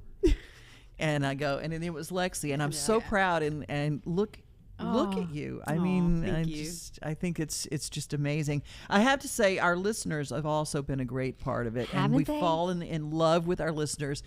I remember when I first and they moved my time slot, and they said, why do you get so many calls? Did you like salt the audience to get them to call in the afternoon? No, just that. No, I said, but I answer phone calls. With Jerry House years ago, I would answer 400 phone calls a morning. I mean, that's what I do. And so, and I would put them on the air. So JT from Lower Alabama, we got to say hello. You know JT from Lower Alabama. And then we had, Paul Berkeley, who is another one of our dear friends and listeners. He Ed listens. Brady. Ed Brady, that's right. Ed Ronnie Brady's in Manchester. Ronnie in Manchester. Yeah. People listen to this radio station in a different way than they listen to normal radio stations, I guess. Because, it's nostalgic and it feels like home. It You is know what I home. mean? Yeah. It is. And those relationships that you make over the phone, and it's a daily phone call, or sometimes, weekly for sure. But I'm really proud of the work that all of us ladies have done, because this is a huge 100-year rich history and legacy, and I'm so thankful that women are Have able made a to mark. step Are part of it. into the Yes. room Yeah. and be at the table. Yeah. right. Most definitely. So girl power, we love that. That's right. Here's to hard-boiled eggs that you just keep them in your purse. Hard-boiled eggs and lipstick. That's the way to make it. Yeah, that's true. Ladies, I appreciate you so much. It's been great to reminisce with Lexi. you. And likewise. Thank Looking forward to you. seeing the show tonight. Yes. And anytime you walk by, just knock on that window. Oh, yeah. And Oh, you you can know come we in will. and chat. You We'd know love we to have will. you. That sounds great. Thank you, Lexi. Lexi. Thank Happy you. birthday, David. WSM. Yeah, happy birthday, WSM. Yeah, in honor of the great women around this table right now, let's hear from one of the great women in the history of the Grand Ole Opry. This is the earliest known recording of Patsy Cline on the Ryman stage. Well, so friends, we're not going to keep you or me waiting any longer tonight. Let's have a swell Grand Ole Opry welcome for our guest star, Miss Patsy Cline, ladies and gentlemen. Well, hello there, Patsy. Hi, Jimmy. It's awful good to be back on the Opry and to see you. You mean to see me again? I sure do. Yeah, gal, you better sing before I walk across the ceiling. I got news for you. Sing for us. Will you do that? All right, I'd like to do my first record I ever made, a church, a courtroom, and then goodbye. The first scene was the church, then the altar, where we claimed each other with tears of joy we cried. Our friends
laws aside. Then the clerk wrote our story in the record. Our church, our courtroom, and then goodbye.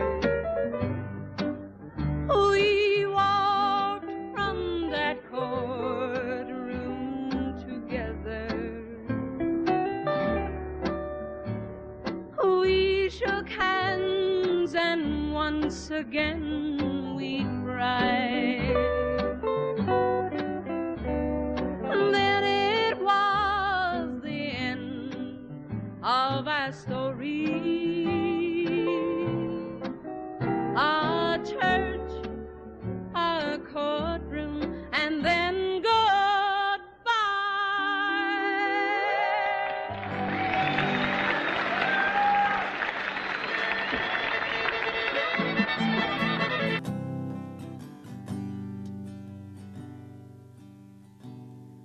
You learned about anger too fast as a kid.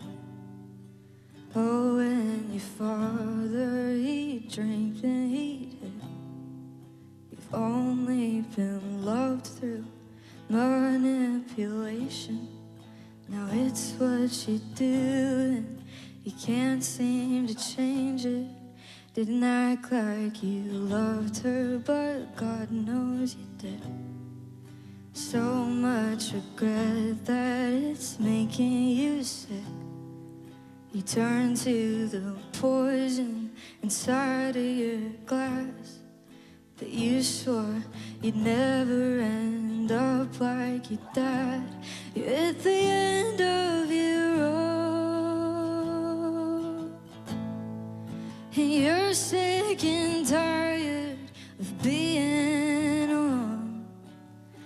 You can lie and say you don't want to, but man, you should cry like you know you want to. Sometimes a man can't quite say what the truth is, and man, I know you're going through it, but Danny, don't bite the bullet.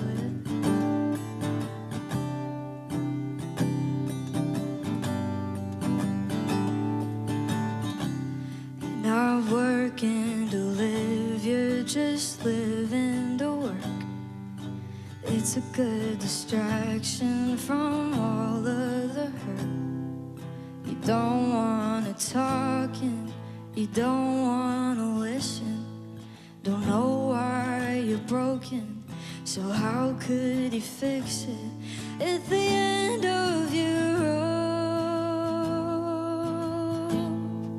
and you're sick and tired of being alone. You can lie and say you don't want to, but Danny, just cry like you know you want to. Sometimes a man can't quite say what the truth is, and man, I know you're going through it, but Danny, don't bite the bullet. Can I just talk you through it? You're singing, ooh, I got nothing to lose, but ooh, Danny, you do.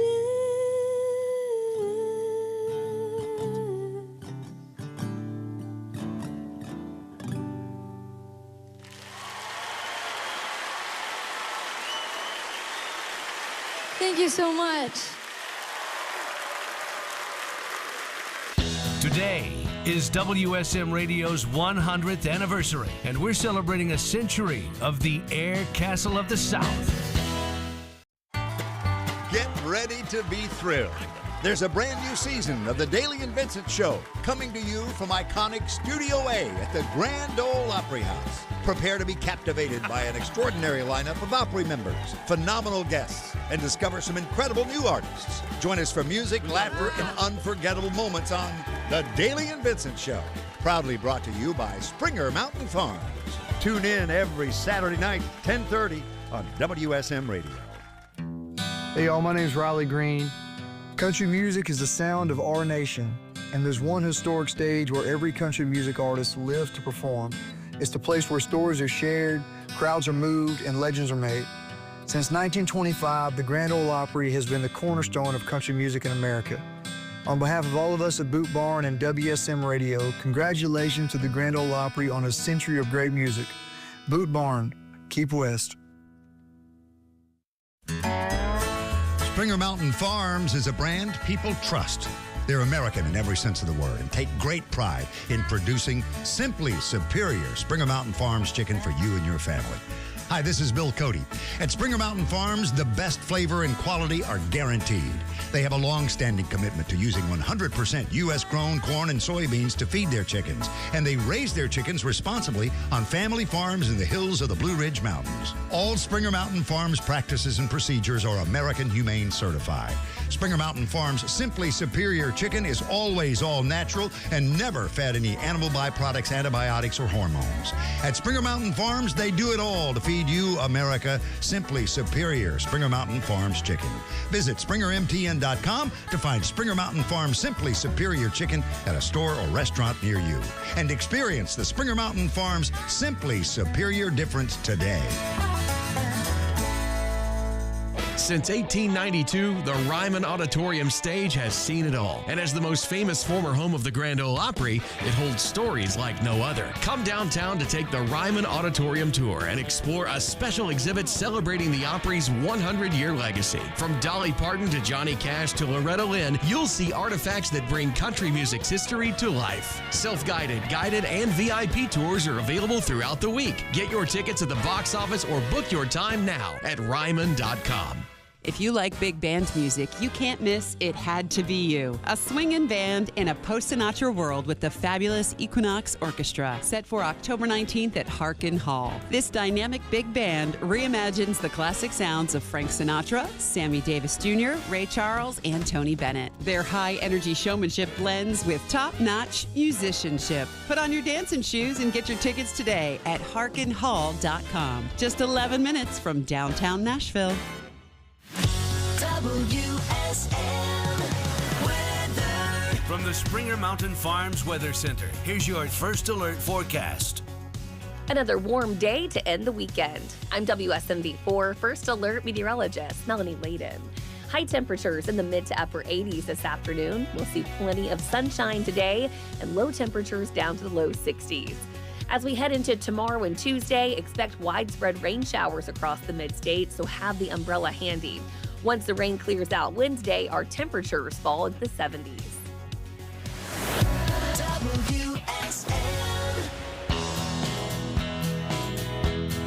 And we are continuing our 100-year celebration. October 5th is the day that WSM signed on the air. And if you follow WSM on social media, you can watch along to our interviews today, and you would have also seen the incredible newspaper clipping that lives in our archive from October 4th. From, I believe it was the Tennessean or possibly the Nashville Banner. I can't remember which one, but it was the announcing of WSM launching the next day, and a lot of people have had some great things to say about that news clipping. I was so happy that we could be able to share that, and we're bringing the original backstage with us tonight, so folks who are a part of our VIP reception can see some incredible artifacts from WSM's history. But this, again, I'm Eric Markham, General Manager and Content Director here of WSM. This segment, as we go through programming, engineering, is all about history. History and what is WSM, as we welcome in Shannon Lynn, who has been overseeing the digitization project of tapes in our library that sometimes you look at and you're like, one day we're going to digitize this. And that one day becomes 2 days, it becomes a year, it becomes 3 years. At our 100th year core, today is the day, and you're helping us with that. And Craig Havinghurst, who, of course, anybody who is a fan of WSM Radio has picked up the book, The Air Castle of the South, and read what you have written about this radio station, the historic significance of this station, and what it means to the legacy of not only country music, but the building blocks of Music City and the engineering that came out of this radio station. Fellas, welcome to WSM. Man, thank you. Great to be here today. What a day. When you walk around this radio station, which is now in Roy Acuff's former home, we call it Country Music's living room, and you see a lot of WSM alumni who are catching up, sharing stories, you start to see the historic significance of how it impacts people's lives personally. Coming into this station today, what have you seen that's made it special from your eyes? Go ahead, Craig. I'm struck, one, by the investment that y'all have made in a new studio and making and showing the world in deed and in word and in broadcasting that y'all are fully invested and fully on board with carrying this thing into another century. And I say that because when I was working on the book in the late 90s, early 2000s, I would say that the station's aura and its presence was in a bit of an ebb, and I heard Joe Lamardi refer to it too, so I'm not making that up. Indeed, there was a point at which the station was threatened to be sold to a talk network and were shifted to an all-talk sports format. And now it's clear that WSM is on, in your hearts and on your minds and in your, where it matters. So that's what I'm struck by. And then the piece of gear you guys have that went on the Pan American Railroad in the 1930s and broadcast from the moving train. I remember seeing pictures of it, but I got to see it here today in person, and that's an amazing piece. It gives me chills. You talk about the sort of the next generation, the torch bearers that take on and continue on the legacy. That's been the trajectory for WSM at 100 years. It's been amazing to see. You talk engineering, and we have an engineering segment coming up in just a few minutes. Jack DeWitt's engineering innovations, his imprint on the next engineer, them learning from Jack to the next engineer, to the next engineer. And Jason Cooper, who we will have in just a little bit, has some little level of historic significance of a torchbearer carry down from Jack DeWitt. I feel that's the same legacy from a lot of this programming. Yeah. For me particularly, here, this is my 15th year at our 100th. I started at WSM at 85. It started a little bit as on-the-job learning of WSM. I understood the historic significance, but the passion, I think, comes from being in it, whether you're a fan or you're an employee. And I think that's what we're trying to display and portray on WSM here on 650 AM, on the internet, anywhere you can consume this radio station today, is the passions carried on from the alumni and from those who are fans of the radio station. Well, that growing talent in-house, mentoring that talent taking long careers at WSM, that's been baked in from the beginning. And it really struck me because we live in a time when people stay at jobs, they might have 7-8 jobs in their life. There's not a lot of institutional memory, and other companies, the elders get nudged out, the ones who have the most institutional memory. And National Life and Accident and WSM just had that, ethos that said, train up your employees, love on them, they'll stay with you, and then their experience will be valuable down the road. Shannon, getting into the digitization project, handing over tapes when you came to me at the Country Radio Hall of Fame induction ceremony just a few months ago, and we started talking about the tape library and the history of WSM and how there hasn't necessarily been an investment into the history on the audio tape side because we were so focused on what we were doing today. Sure. Just consistently trying to stay ahead of the ball.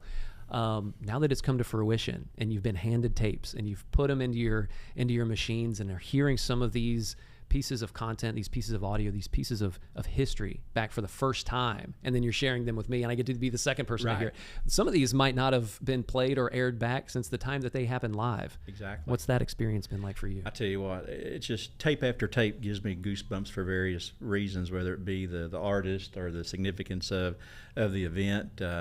Kyle Cantrell's collection, which is part of what I've started out with, had about 200 digital audio tapes. These are DAT tapes. They're like mini cassettes. No one even has the equipment to play these this day and age, but one of the first tapes I ever pulled out of the box was from Toby Keith in '93, just as he had finished writing Should Have Been a Cowboy, probably one of his first interviews ever, and talking about, I don't know whether I'll ever make anything in this business or not, whether I'll be a success or not.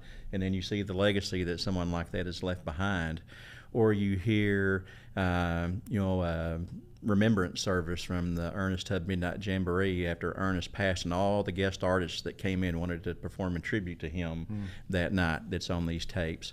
Things like, I remember staying up as a kid back in '74 when President Nixon was on the Grand Ole Opry, and that was in this box of tapes where he sits down at the piano, plays God Bless America.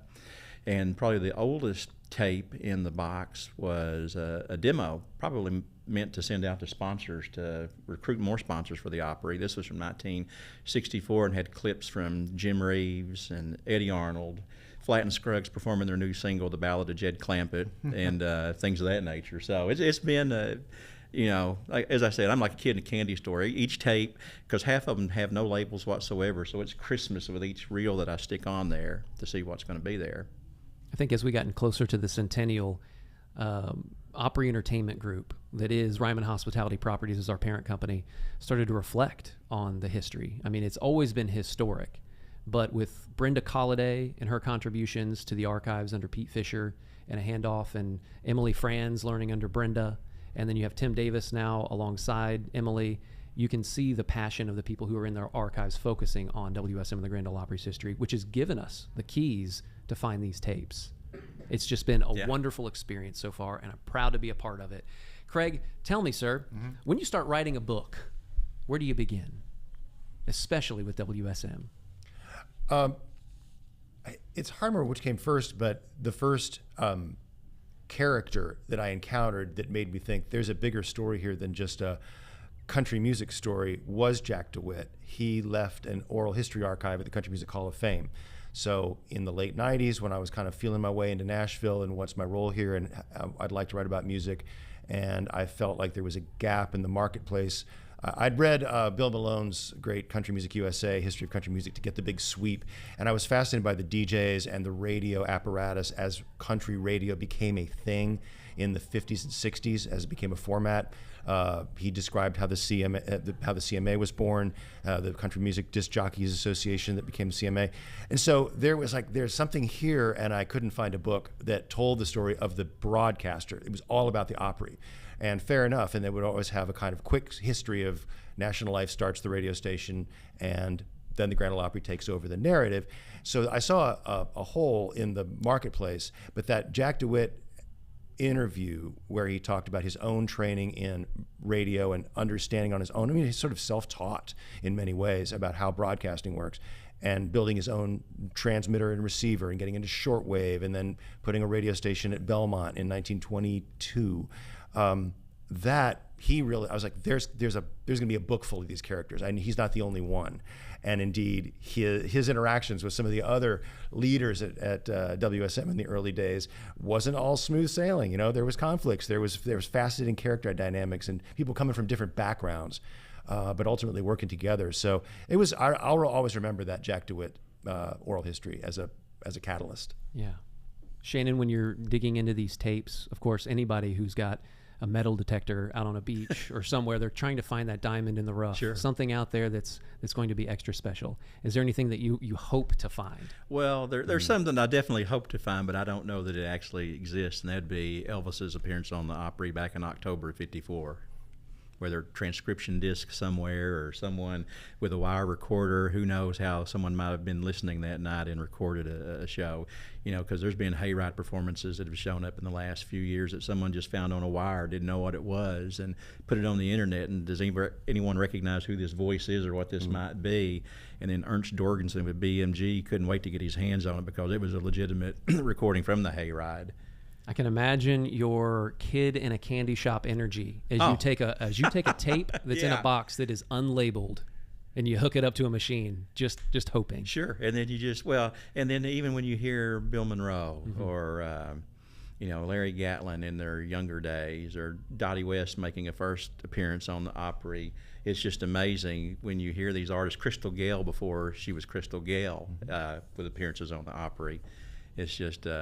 Yeah, like I said, it's like Christmas every day when I open one. The only disappointing thing is when you happen to put one on and it's labeled like, you'll see a date like 72, 74, and yet it's a tape that's been erased and it's just blank. You let it play all the way through, Wow. just hoping you'll hear something on it, but it's a shame that some of these just got bulk erased at some time too. Yeah.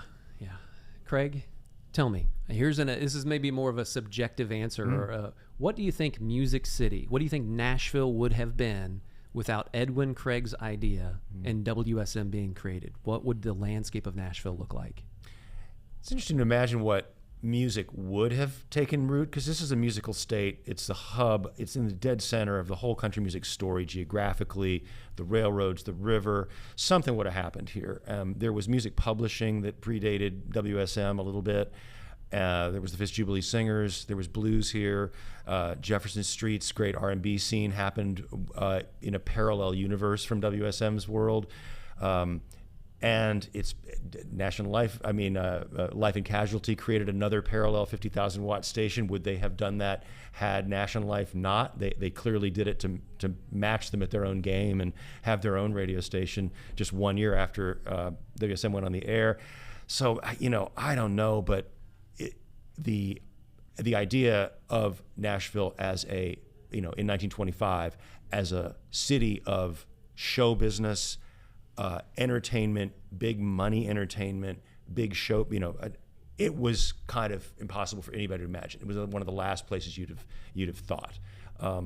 But happy accident, right? Right. Now look at us. Yeah. Yeah, and that's one of the segments I love out of Craig's book, the trajectory that the station took, because at the time they were applying for 50,000 watts, they were going against WMC out of Memphis. So what if Memphis would have gotten that license, and what that would have meant for the city there? So. We're celebrating 100 years of WSM, signed on October 5th, 1925. Shannon Lynn, Craig Havinghurst. Shannon, get your book personalized if you haven't already. He said he would. He said yes. he would. A joy to do it. Now you've shared a segment together Yes. on WSM. It makes sense. Fellas, thank you so much for coming into the station today. Enjoy the festivities for the day. We have a very, very special Grand Ole Opry show lined up, all themed WSM, with some incredible guest announcers that maybe you've not seen in a few years. And I'm just honored to be part of the Centennial staff and help carry on the legacy into 100. Honored to be here. Honored to be Fantastic. here as well. David Reed, we are going back into the archives, and some of which Shannon may be surpassing or finding on his own tapes. But where are we headed next? So we're headed next to a piece of audio that actually didn't make WSM Remembers. This was something that I found that had a discussion with Kyle Cantrell. We're not sure this actually ever aired on WSM, so this may be the first time that's ever been heard. This is Keith Whitley. Everyone who listens to WSM at night knows that you're going to get three things from me every night. You're going to get Waylon, you're going to get Willie, and you're going to get some Whitley. So this is Keith Whitley telling a story, whether he likes it or not, about his friend Ricky Skaggs and how the legendary Ralph Stanley wanted to call him something else. Well, Ralph had trouble remembering our names. This sounds funny, but he knew that I was Keith Whitley and he knew Ricky was Ricky Skaggs. But when he got on stage, he had trouble saying our names together. And so we're talking, one day he said, I even had trouble, he said, when Carter died, it used to be the Stanley brothers. He said, I had trouble saying Ralph Stanley on stage. He says, just something that, it's not that I don't know who you are, it's just that your names together are hard for me to remember. He said, I think we need to come up with some showbiz names for you two. Well, we didn't realize that while it was true that he was having trouble with our names, that he also had a big practical joke in the works here. So he said, I've got a name that I think works real well. Ricky, about the only thing that I've ever known that Ricky could do better than play and sing was eat. Ricky could eat like no individual I have ever seen in my life. The first time he was ever at our house, my mom's a great country cook, and she had, a roast and green beans and fried potatoes and everything. And the way country people cook is everything is swimming in lard. You set green beans in the refrigerator and they set up like they're in cement because they're cooked in all this lard. Tell them what lard is. Lard is like it's a fat that, whereas now people cook with Crisco or shortening or something like that. Lard is just plain old animal fat that comes in a tub, and that's what you cook with. And Ricky was trying to talk and eat at the same time, and the food tasted so good to him because apparently his mother had stomach problems and had stopped using lard till Ricky's pilot. And I remember seeing my mom and dad going like this because Ricky's like reaching for everything and talking, and all of a sudden he stops and goes, you cook with lard, don't you? So Ricky had already had this reputation as being quite a great eater. So getting back to my story about Ralph Stanley and his nicknames, he said that we should be called Keith Whitley and Hog Skaggs. And I noticed this like kind of hurt look on Ricky's face, but you know, he just knew that Ralph wouldn't be telling him anything that wasn't true. So he said, Ralph, are you sure? And Ralph said, yeah. Hog Skaggs has got a great ring to it. So we were on our way to Berryville, Virginia for what at that time was one of probably the 3 largest bluegrass festivals in the nation. One was Bill Monroe's festival at Bean Blossom. The other one was a festival in Camp Springs, North Carolina. And the third was the Berryville, Virginia festival. And this, I think, took place in July. So by this time, you got to remember, we've had about 6 months or so on the road with Ralph till people are starting to look for us. They already know who Keith Whitley and Ricky Skaggs is. So the crowds, you know, they're all sitting down in front of the stage waiting to hear Ralph and these 2 young singers he's got with him who are going to carry on the Stanley sound. You know, so there's quite a bit of excitement when we go on the stage. So Ralph says, right now, ladies and gentlemen, he said, I want to introduce a couple of young fellas to you that I met. And he, you know, recounts the story. And he says, they sing songs exactly the way Carter and I used to sing them, and they're going to carry on this music. And I want you to give a nice welcome. You could see the people already just dying to start applauding, to Keith Whitley and Hog Skaggs. And people go, and they stop, and they don't applaud, you know. And we start into our song, and Ricky's a very sensitive person, and there's like tears rolling down his cheeks, you know, because he saw that it didn't work. And then Ralph, you know, got a pretty big kick out of it.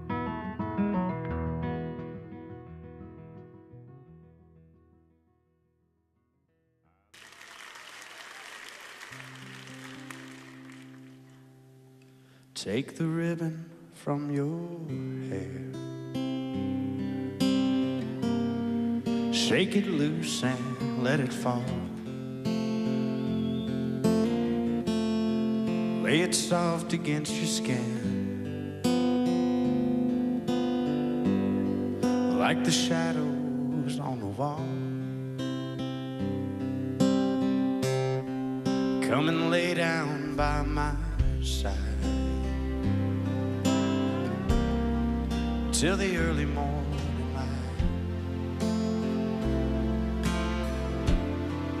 All I'm taking is your time. Help me make it through the night. I don't care who's right or wrong. I don't try and understand. Let the devil take tomorrow. For tonight I need a friend. Yesterday is dead and gone, and tomorrow's outside. And it's sad to be alone. Help me make it through the night. Go on and play one.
try and understand.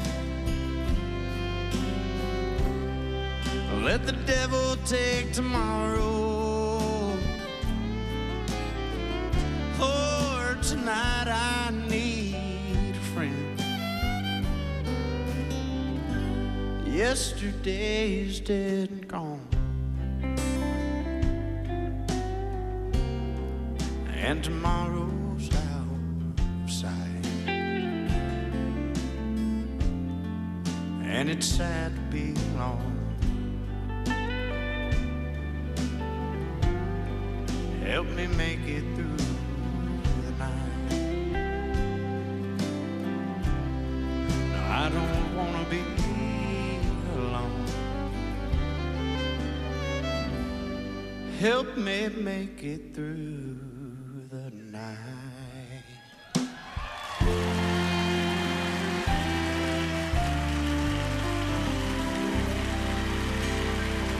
Thank you.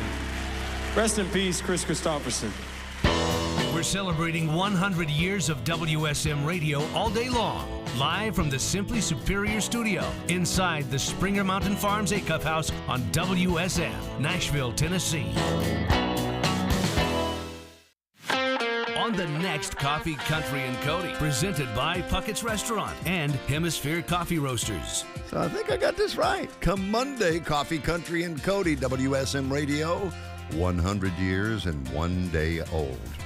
And the morning show will be highlighted by artist and former personality interviews. We got started at 5:30 on WSM Radio. We'll roll all over the world on television at 8 o'clock.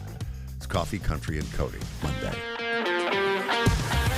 Coffee, Country, and Cody. WSM.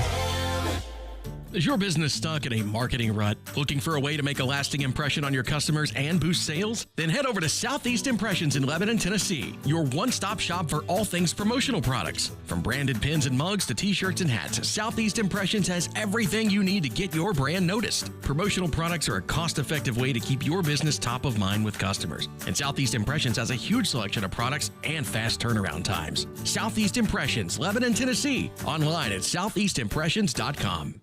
Country music legend and Grand Ole Opry member Gene Watson will perform in concert at Harkin Hall. It'll be an unforgettable evening, Saturday, October 25th. Known for his hits like Farewell Party, 14 Karat Mind, and Love in the Hot Afternoon, Gene Watson has soulful gospel albums and #1 country hits.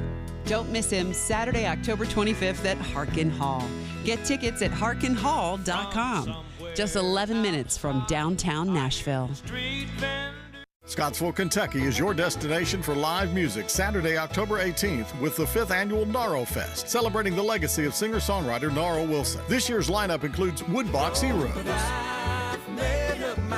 The Cleverleys, Milkshake brings all the boys to the yard, The Damn Shames, and special guest Nansira. Tickets are $25 in advance, $35 day of show. Narrow Fest in Scottsville, Kentucky, October 18th, presented by Allen County Scottsville Arts Council. Visit acsarts.org. Hello, friend. Al Purnell here, the sausage man, for Purnell's Old Folks Country Sausage. People ask me how Old Folks Sausage got its name. Well, Old Folks was my daddy's nickname.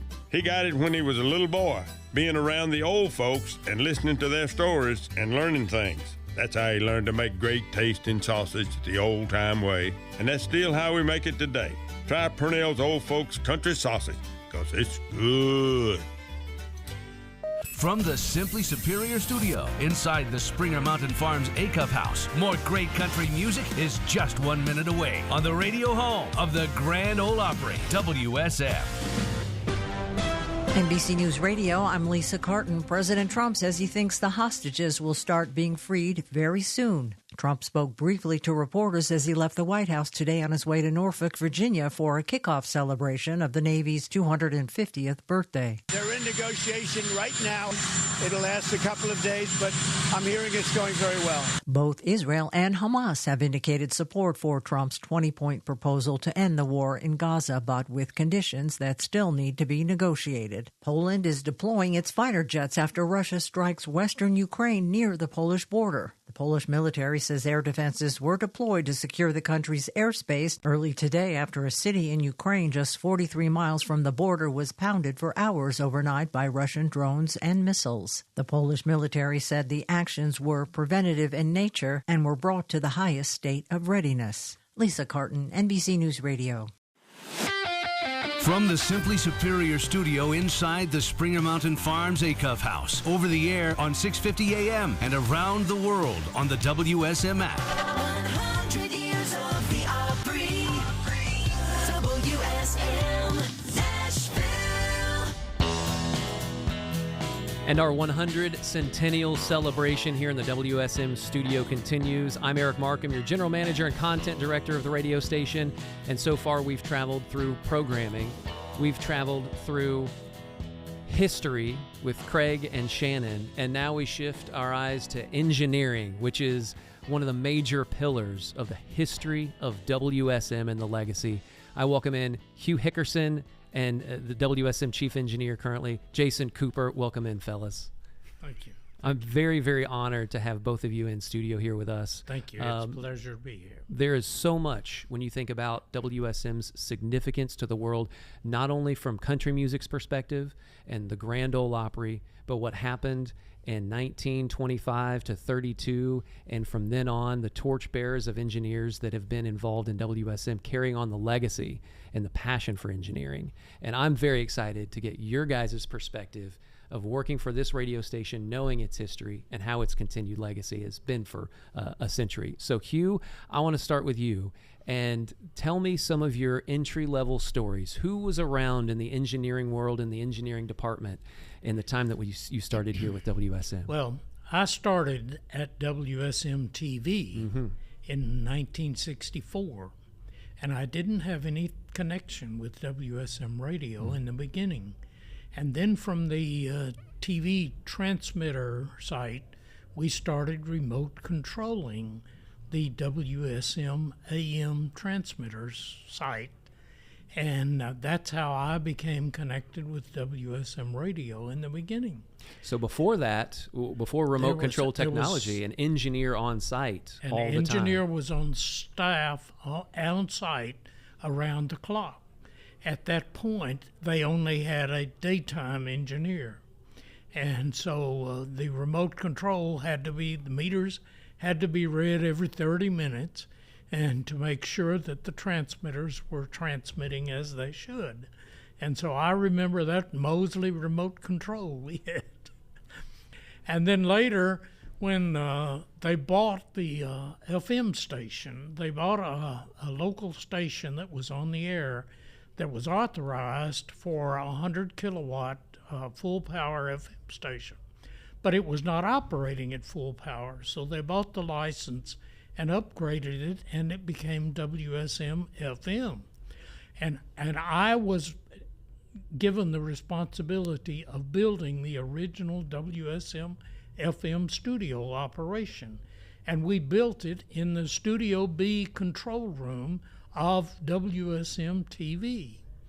And I don't remember exactly what year it was, but that's the same time that they were installing the high-powered antenna for WSM FM on the WSM TV tower.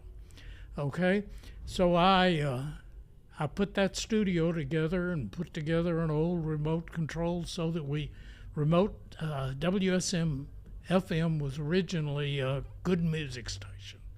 And so we played through automation overnight, and I adapted an old remote control system that had been with the original station and had connected it up to the modern tape machines, and we made tapes. And Tom Bryant, which most of you guys will remember, did our voice tape. And I programmed it so that the voice tape came on every half hour to identify the station, of course. And he made a new voice tape every day, and we played music tapes all night long. But Johnny Potts and I can't think of all the names now, but Dick McMahon was the I guess you'd say the manager of WSM FM. And Dick McMahon's still around, still alive somewhere, I think, out in Chicago. So when you talk about the history of WSM Radio from the beginning, it's on its upswing into creating television. It's inroads to FM. Yeah. The cutting edge of technology since the beginning, starting with the brain power. First of all, the thoughts of Edwin Craig into the brain power of Jack DeWitt.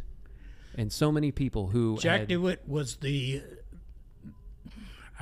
president of WSM at the time I went to work there. But Jack DeWitt was an engineer. And I can't imagine the president would ever stop engineering. You get it in your blood, right? And you just continue on. That's right. That's right. And he kept doing engineering until he retired, as far as I know. We're in the archives now going through some handwritten notes from Jack DeWitt, including his work on the Nimbus project, among others. And it's fascinating to see somebody's legacy and still handwritten notes from somebody like Jack, knowing that Music City, Nashville, the foundation that we know of country music's home, wouldn't be what it is without engineering. That's right. Without the contributions of Jack, without him handing on information and his legacy and his brain power and his knowledge to somebody like you in developing new studios for FM stations and TV. But there were many other engineers. L.H. Montgomery was one of them. And I never worked very closely with L.H. Montgomery, but I know some of the work he did, and I really respected him. And then I knew Felix Worrell, who worked at the transmitter, and Everett Lawson, who worked at the transmitter. And Felix and I climbed that tower out at Brentwood one time just because we felt like that we ought to go up and look at it. You know, we didn't have any work to do. All I want to do is change a light bulb. Yeah. But our current chief engineer, Jason Cooper, won't allow me to do that because of some sort of liability.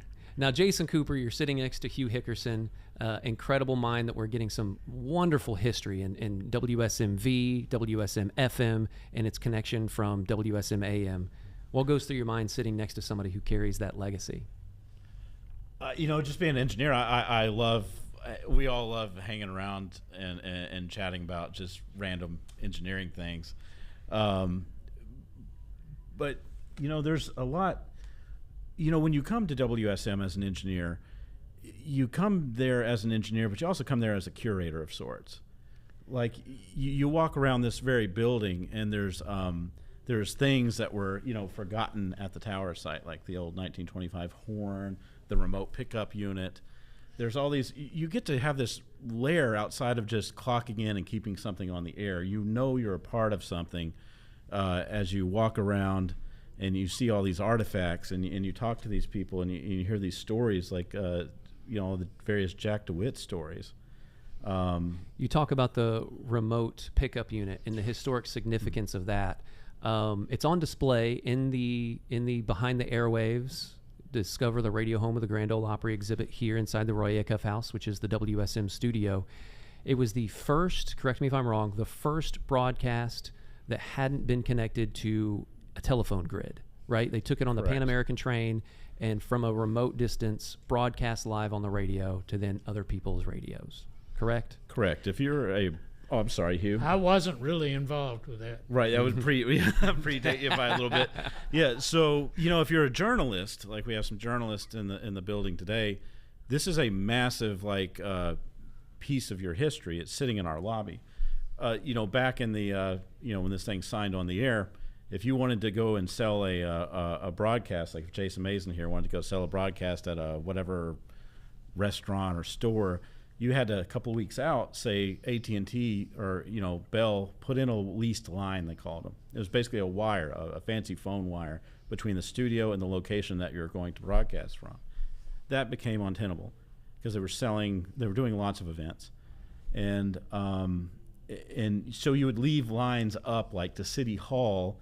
So that, okay, we have a line to City Hall, now we need a line from this restaurant to City Hall. And it was a lot of just engineers running around, patching things to be able to do these broadcasts.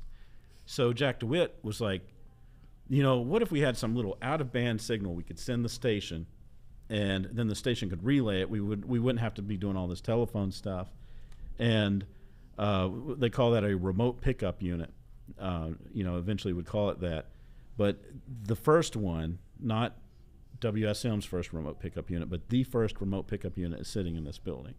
That anytime you take your phone out and you think about doing like a TikTok or something, you're broadcasting from anywhere, you know, that's what it was back then. You had, you know, this big box you carry around. You know, it was the first time that people were able to wirelessly do one-to-many. It was a massive piece of history. And, you know, they did the proof of concept on the Pan American Railway to show you how foreign it was, because people wouldn't believe it. So we were in a train moving down the train track saying, hey, we are broadcasting. We are on the air right now. You know, that was their proof of concept. And there's, you know, photos with it that show that. Hugh, you talk about building out WSM FM, being on the forefront of building out a new studio. Jason Cooper, being the engineering mind that he is the one that saw the move from the Opryland Hotel inside Roy Acuff's former home that we dub Country Music's living room. Right. This being the spot where Roy Acuff lived the final years of his life. To walk into this space, just now being a year in, what do you see in handing off the legacy of engineering to somebody like a Jason Cooper that continues on the legacy of building out a studio for somebody like a WSM or a WSM TV or a WSM FM? Well, I think it's wonderful, but when you look into the guts, into the deep parts of engineering, he deals with digital every day. And digital was very new. All of my work, virtually all of my work, was analog. And I didn't really get into digital until I got into television and we got into satellite broadcasting. And when I first moved out here in the early 70s, I moved here and was working with Opryland Productions. And we were activating the TV studio that I understand we're supposed to tour later today.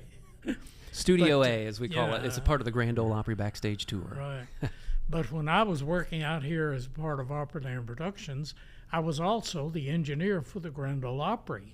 And so I went out and set up the Grand Ole Opry, and I did not wire the Grand Ole Opry house itself, but I operated it and was responsible for its maintenance. So I helped set up the Opry every Friday and Saturday night on the stage.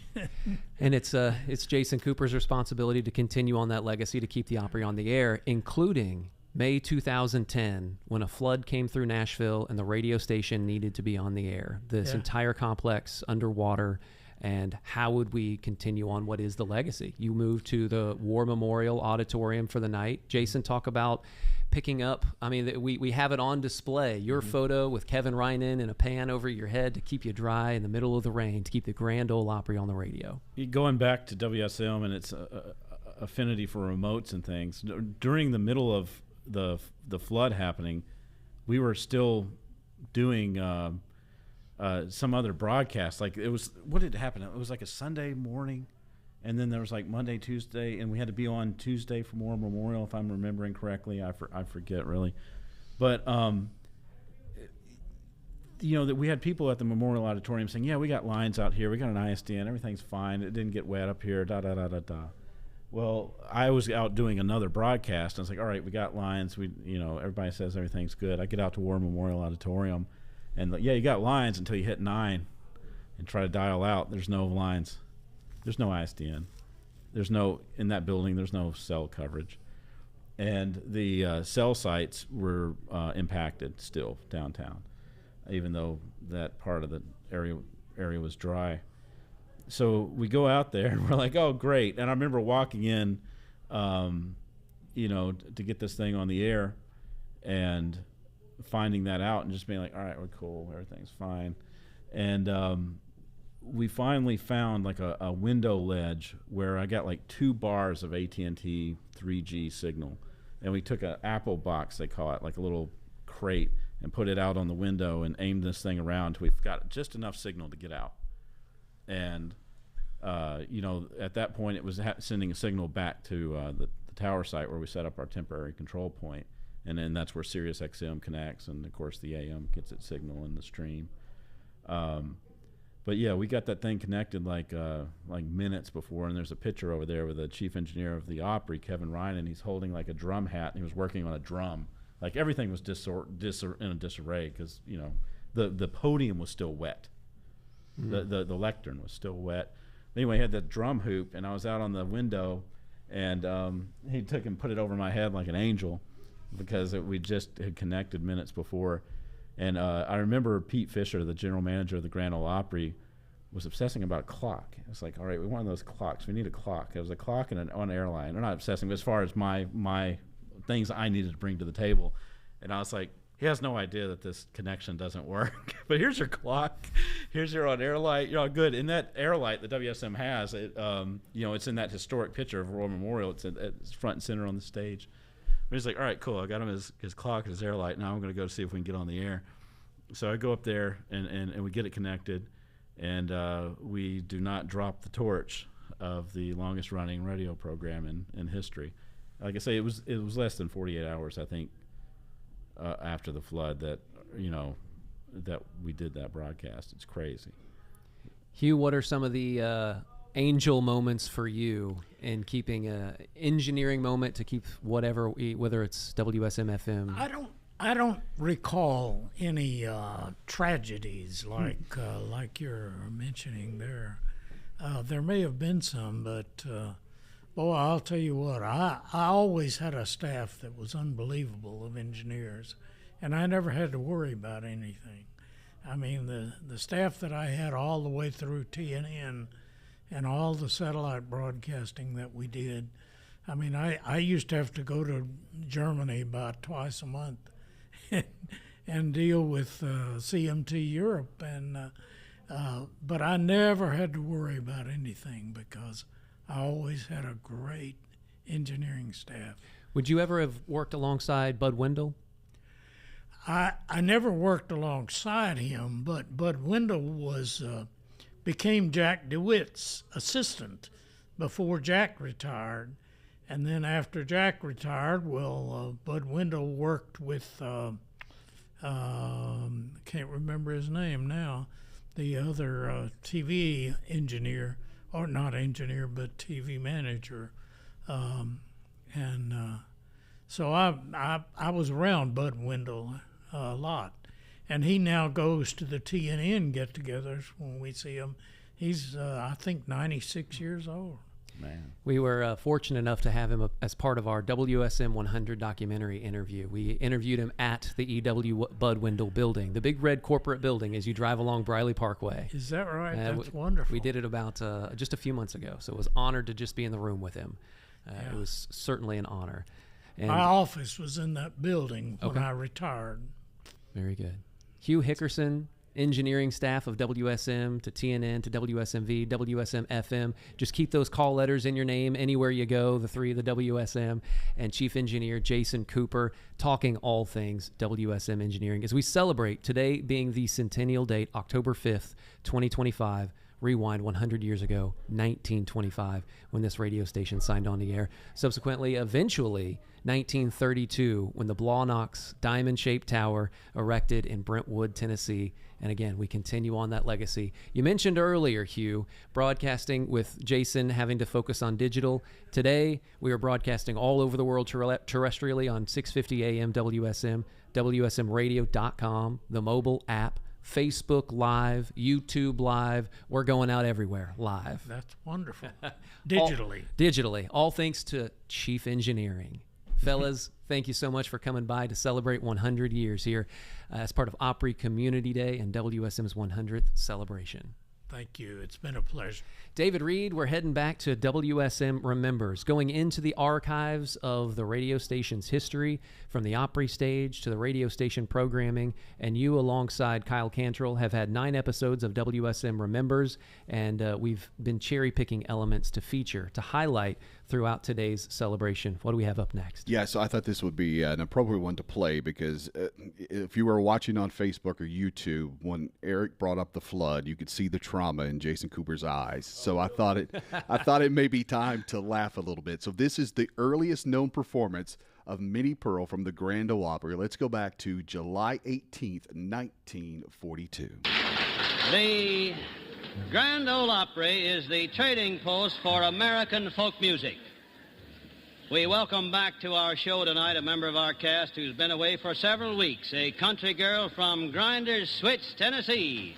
She's going to sing in a minute or two, but first we want to hear what's been going on out at Grinder's Switch for the past few weeks. Miss Minnie Pearl, step right on out here. We're mighty glad to see you.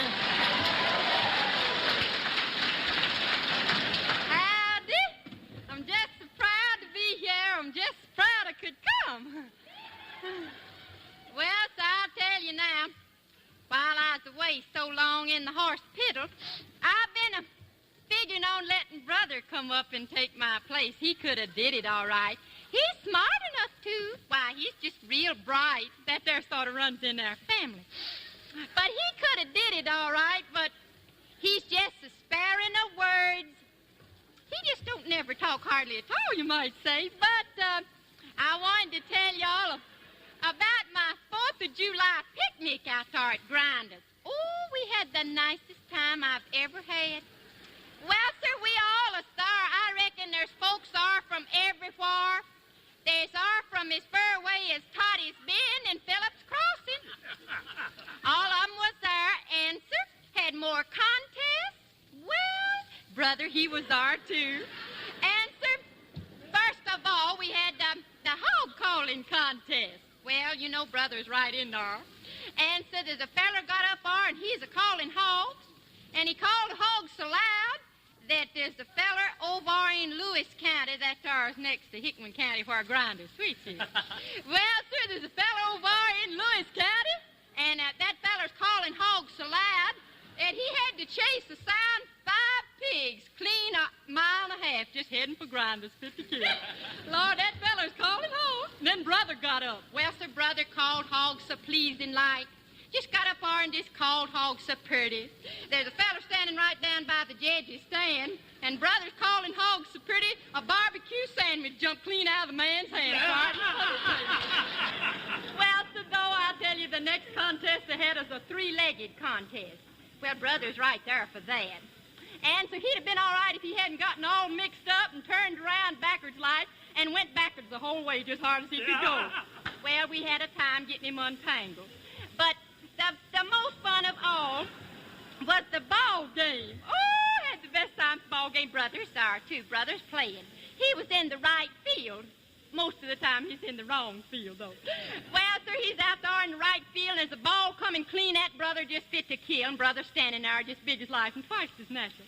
Well, he's standing there, and that there ball just a-coming toward him hard as it could come, and Brother just a-standing there. All of a sudden, Brother's mind kind of wandered. That runs in our family, too.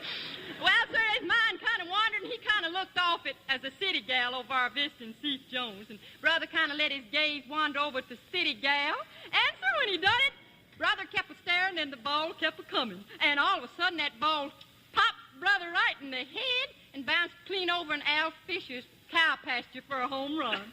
Well, sir, we like to die, but nobody cared if they lost in the contest, but they's awful proud when they won, because we had war stamps for the prizes, and every fella was trying to get all the war stamps he could. Well, I'm going to sing now. I'm singing out there and called You Are My Sunshine.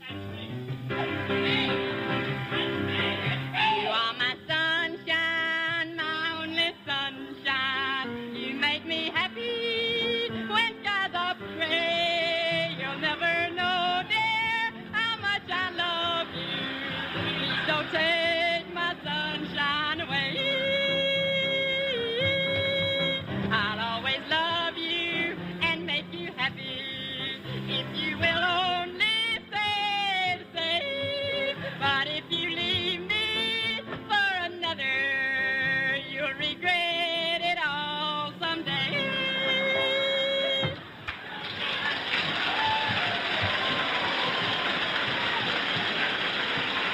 Mighty pretty Minnie Pearl, we're so glad to have you back on the Prince Albert Grand Ole Opry.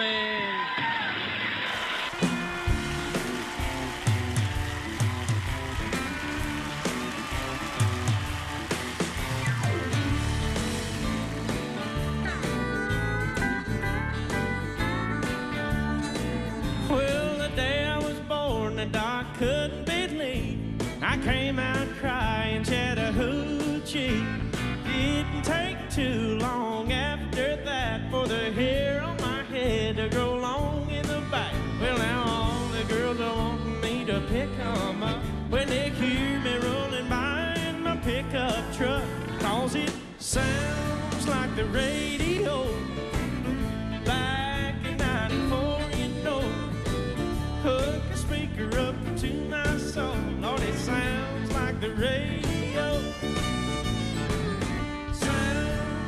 damn good time. Soaking up some neon light. Well, it's a little bit of fiddle and a whole lot of country gold. Yeah, my whole life sounds like the radio.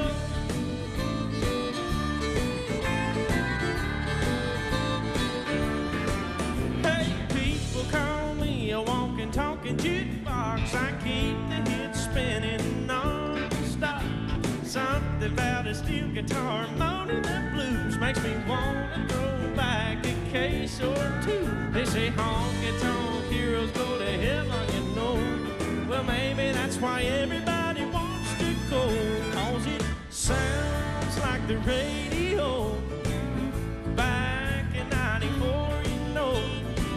Hook a speaker up to my soul. Lord, it sounds like the radio. Sounds like a damn good time. Soaking up some neon light. Well, it's a little bit of fiddle and a whole lot of country gold. Yeah, my whole life sounds like the radio.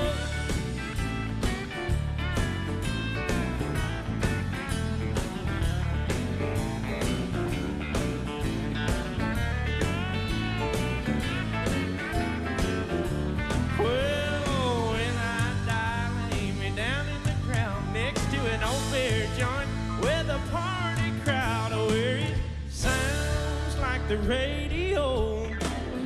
Back in 94, you know. Hook a speaker up to my soul. Lord, it sounds like the radio. Sounds like a damn good time.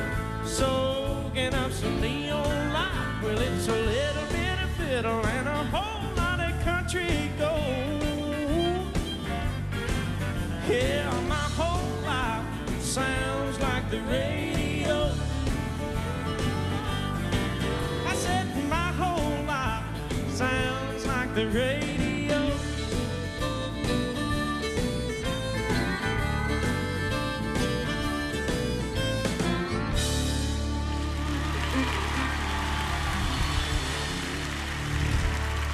Thank you all so much. Today is WSM Radio's 100th anniversary, and we're celebrating a century of the Air Castle of the South.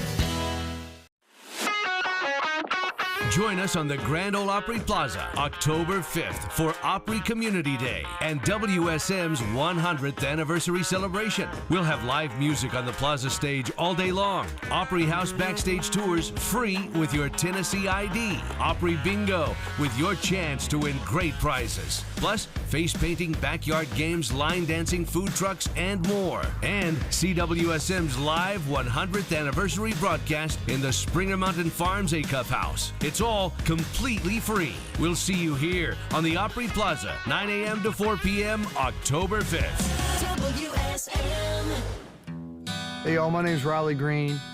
Country music is the sound of our nation, and there's one historic stage where every country music artist lives to perform. It's the place where stories are shared, crowds are moved, and legends are made. Since 1925, the Grand Ole Opry has been the cornerstone of country music in America.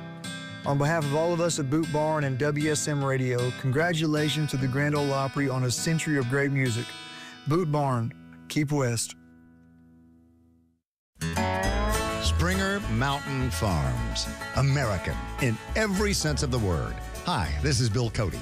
From raising their chickens on family farms in the Blue Ridge Mountains of North Georgia to making their own chicken feed from corn and soybeans grown right here in the USA 100% of the time. All Springer Mountain Farms practices and procedures are American Humane certified. And they provide the chickens with a pesticide-free vegetarian diet that never, ever contains any antibiotics, hormones, or animal byproducts. Just great tasting, all natural, simply superior Springer Mountain Farms chicken for you and your family to enjoy. Join the flock at SpringerMTN.com to locate the store or restaurant near you that carries simply superior Springer Mountain Farms chicken. The latest recipes, tips, news, and of course, coupons. You'll find Springer Mountain Farms Simply Superior Chicken in your grocer's fresh meat case and frozen food aisle. Always great care and great taste. Experience the Springer Mountain Farms difference today. Since 1892, the Ryman Auditorium stage has seen it all. And as the most famous former home of the Grand Ole Opry, it holds stories like no other. Come downtown to take the Ryman Auditorium tour and explore a special exhibit celebrating the Opry's 100-year legacy. From Dolly Parton to Johnny Cash to Loretta Lynn, you'll see artifacts that bring country music's history to life. Self-guided, guided, and VIP tours are available throughout the week. Get your tickets at the box office or book your time now at Ryman.com. WSM weather. From the Springer Mountain Farms Weather Center, here's your first alert forecast. Another warm day to end the weekend. I'm WSMV4 First Alert meteorologist Melanie Layden. High temperatures in the mid to upper 80s this afternoon. We'll see plenty of sunshine today and low temperatures down to the low 60s. As we head into tomorrow and Tuesday, expect widespread rain showers across the mid-state, so have the umbrella handy. Once the rain clears out Wednesday, our temperatures fall into the 70s.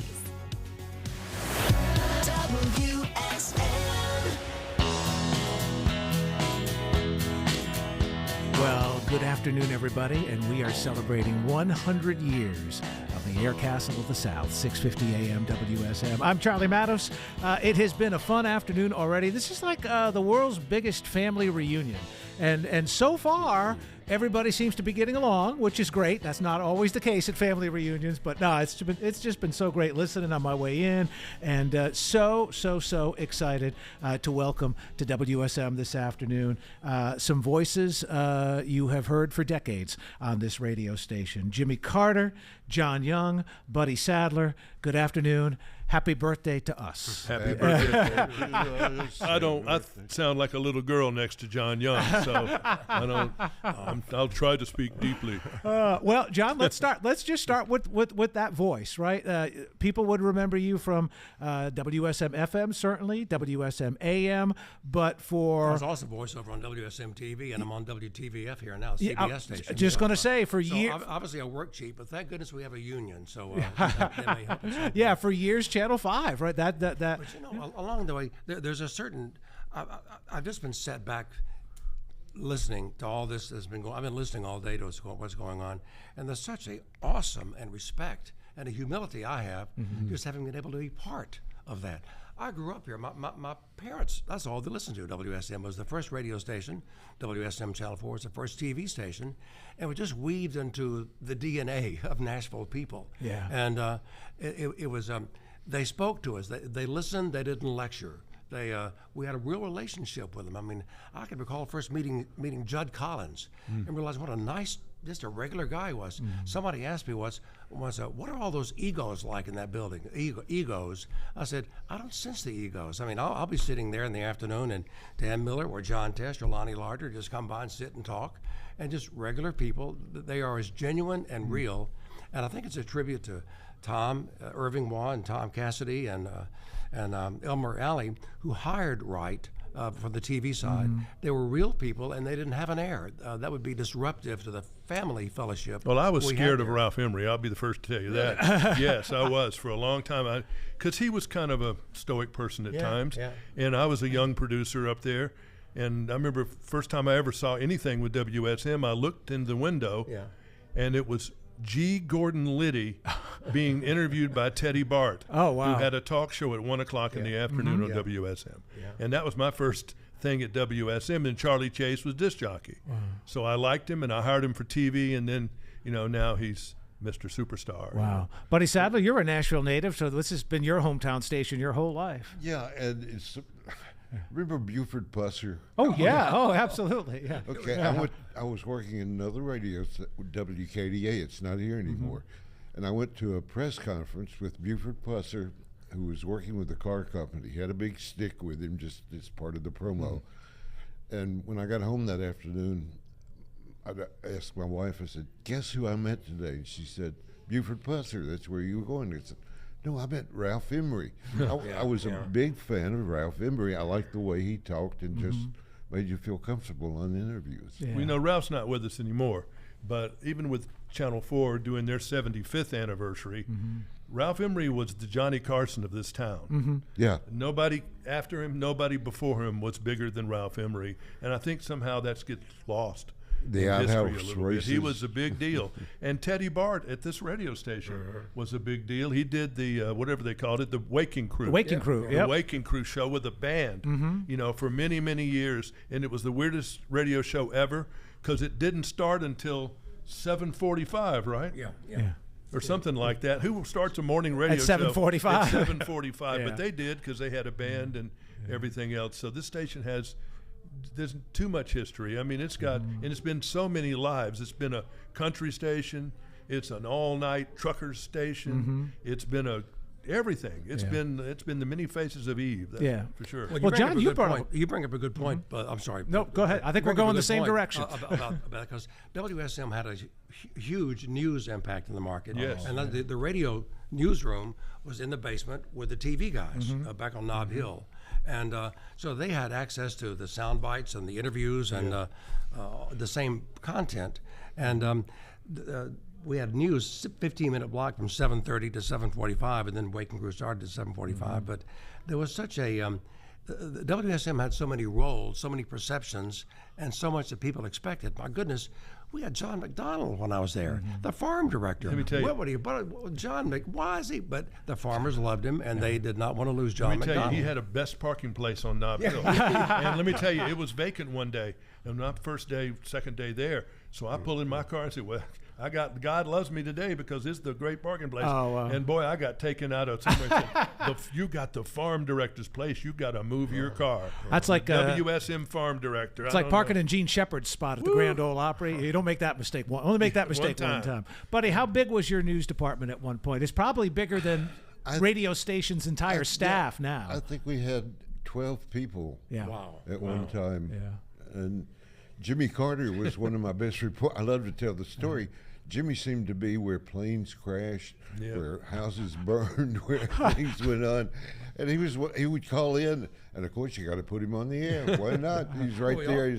We also had a freelancer, Richard Thomas, worked for Metro Police Department, and he was flying Metro Police helicopter and giving us traffic reports. So WSM had the first traffic copter in the sky, and the resources of TV, and just did everything right. I mean, it just was no disappointment. I worked with Richard Thomas for over a decade without ever seeing him. And one day at the office, he just happened to be there. And I'm not even sure I knew what he looked like, but I heard the voice and I said, "You're Richard Thomas." He goes, "You're Charlie Matos." And it's like, of all the famous people in the voices, I guess, if you had somebody that could see everything in 100 years, that's one of the big voices like Grant Turner or something. I mean, Richard Thomas doing that traffic was iconic. Oh, for sure. Did Harold Hensley in the afternoon and in the morning with whoever was doing the mornings. And it's just amazing the different personalities. I just now thought of Richard Thomas. That's great. A lot of businesses, if you're not careful, can get inundated with a lot of clutter, a lot of add-ons, because if you add something, you got to take something back. You only have 60 minutes in an hour, 24 hours in a day. And WSM added so much, but it all seemed to work. We all kind of knew the lane we were supposed to be in. There were no ego struggles, no games being played, no one-upmanship. We were respectful, I believe, of other talent, and I am in awe of how that worked. It gets back to what Elmer Alley said. You hire the right people and have them do the right thing, and you don't have to worry about fights in the hall. But I've seen some stations where egos clash, and boy, it's a killer for morale. One guy some folks don't remember working here is Don Aaron. From decades at Metro Police. Don was one of the best reporters that I ever had here. He came in ready to do a story. Then he had at least 2 more stories he'd get during the day. And it's not that easy. Jimmy knows, being a reporter, you're out there and you hope you get a story. But Don and I went to lunch one day, and this was long after he had gone to the police department.